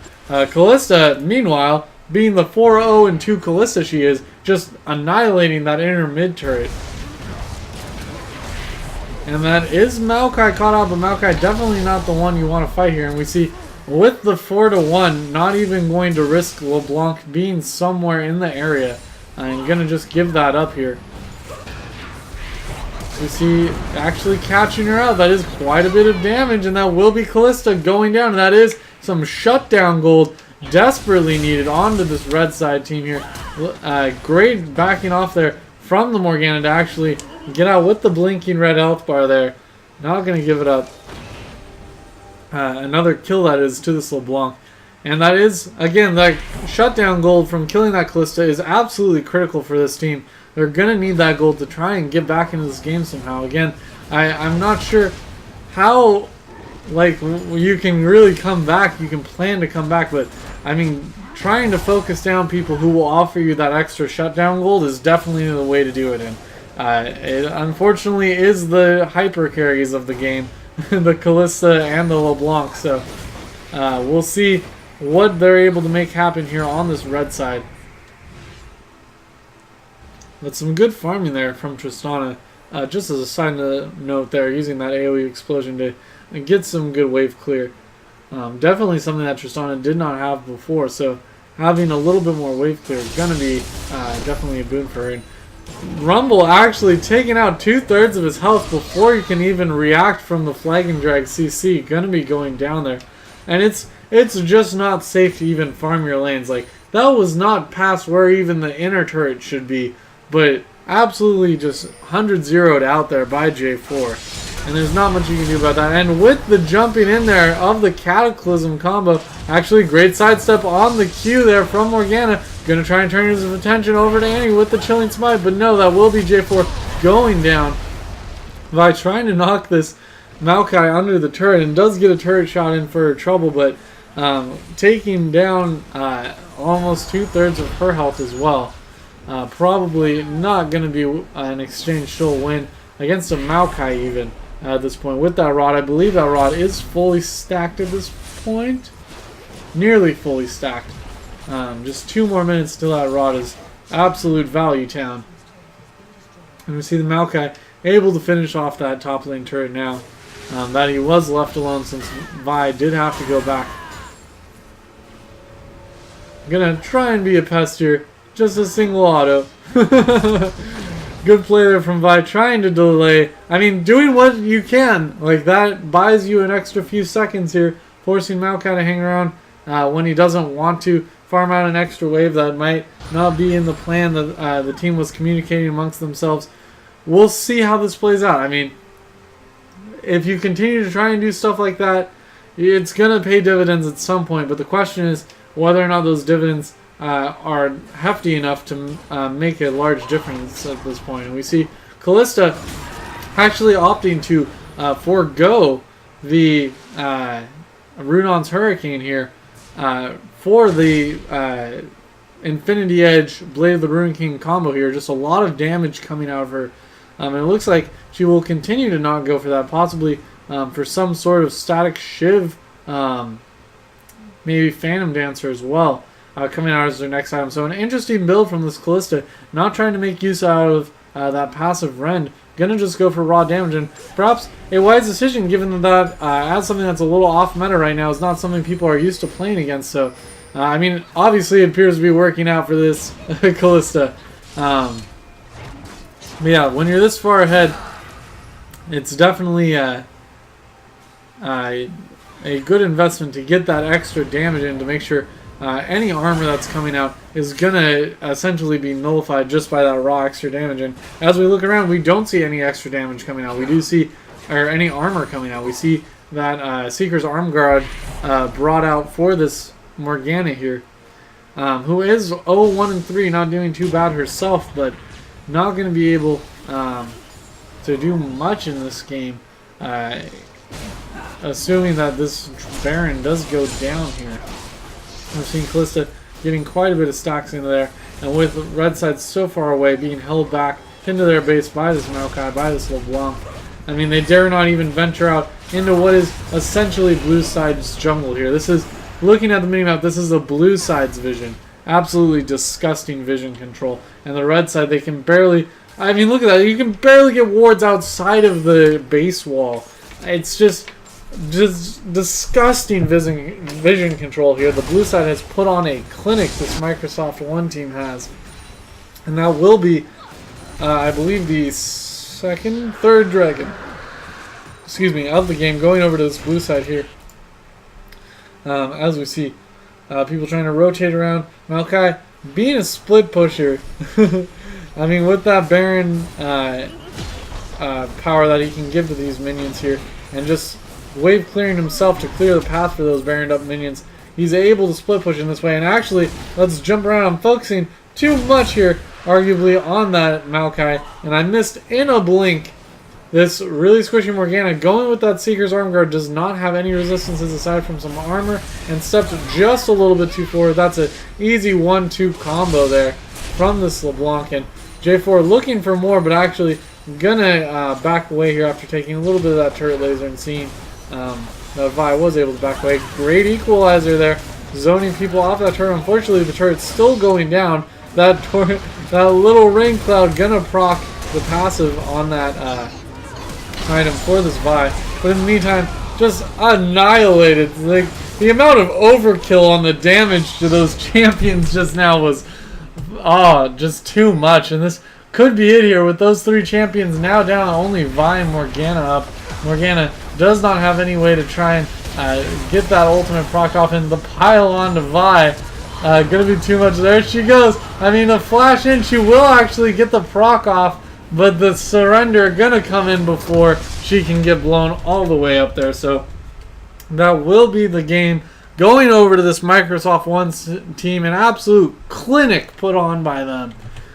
As we move over to the end of the game stats here, taking a look at the score. Of course, I mean, absolutely the story of the game is that 8-0-5 LeBlanc pairing with the 7-1-3 Callista. Just horrid amounts of damage. As somebody who enjoys watching both of those champions, that was gross. I feel dirty. I gotta take a shower after this now. That was insane. And we even saw they were so far ahead that J4 opted to not transition into tank. Got a Hydra, got a Hex Drinker. I mean, a little bit of resistance. No actual raw health aside from this Ruby Crystal, a single Ruby Crystal. And he was able to get away with it 5, 3, and 5.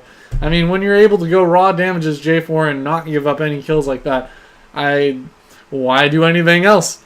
Looking over here at the statistics overall for the match, that LeBlanc, 16,000, nearly 17,000 damage, more than any two members on this, almost more than any two members if you do combine these two, but almost more than any two members on the entire red team combined. So, I mean, that's, this is a good match to build off of. If anyone goes up against Microsoft One in the future, you get rid of that Callista, you get rid of that LeBlanc. Those are obviously high priority bans going forward, and if you don't, you certainly got to be first picking them away, because this is, if you allow these champs to get picked out again, that's just not going to be something that's very favorable for you. If you put them on what appear to be at least comfort champions now, especially after the way this match has gone, I'm sure those are going to be considered comfort champions amongst the Microsoft One team. So, without further ado, that is the entire game for the day. That's the last game for the day. Thank you for everyone watching the stream, watching the uploads. I hope you enjoyed this match. That is, again, Microsoft One ONE picking up the win over this Amazon team here. If you want to stay tuned in with the After Hours Gaming League, of course, go to their website. The schedule is posted there. The videos will be uploaded there. And if you want to stay in touch with specifically all the videos or all the matches I am casting for, feel free to subscribe to my channel. Stay tuned to my channel. I will be uploading the videos of all the games I cast, and I will be doing from this week forward, given how successfully I was able to not crash my computer.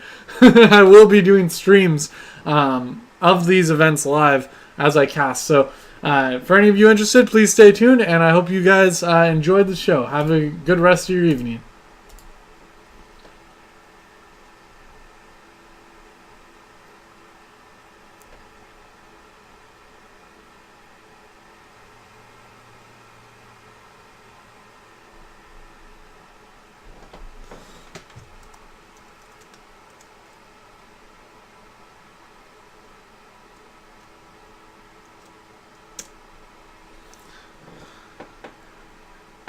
to you in the chat who posted about black bars. Was there black bars during the match? I didn't see anything on my computer. Let me know if there was some sort of technical difficulty thing that happened that I was not aware of. Let me know. And thank you guys for watching. I hope you guys had fun and enjoyed this stream here. I will be bringing that to a close here momentarily. We'll throw us on that pause break screen just for a moment as I make sure, yes, we were able to capture that video successfully. Perfect. So definitely let me know if there's any technical issues. Shoot me a message on YouTube or comment on one of my videos letting me know if there was some sort of technical difficulty with the stream, and I will do my best to figure out what caused that and fix that in the future. And thank you for watching. Again, I hope you enjoyed the stream here. And that will be it for today. That is all the matches I am casting. So, yeah, thank you for tuning in. I hope you had a good time.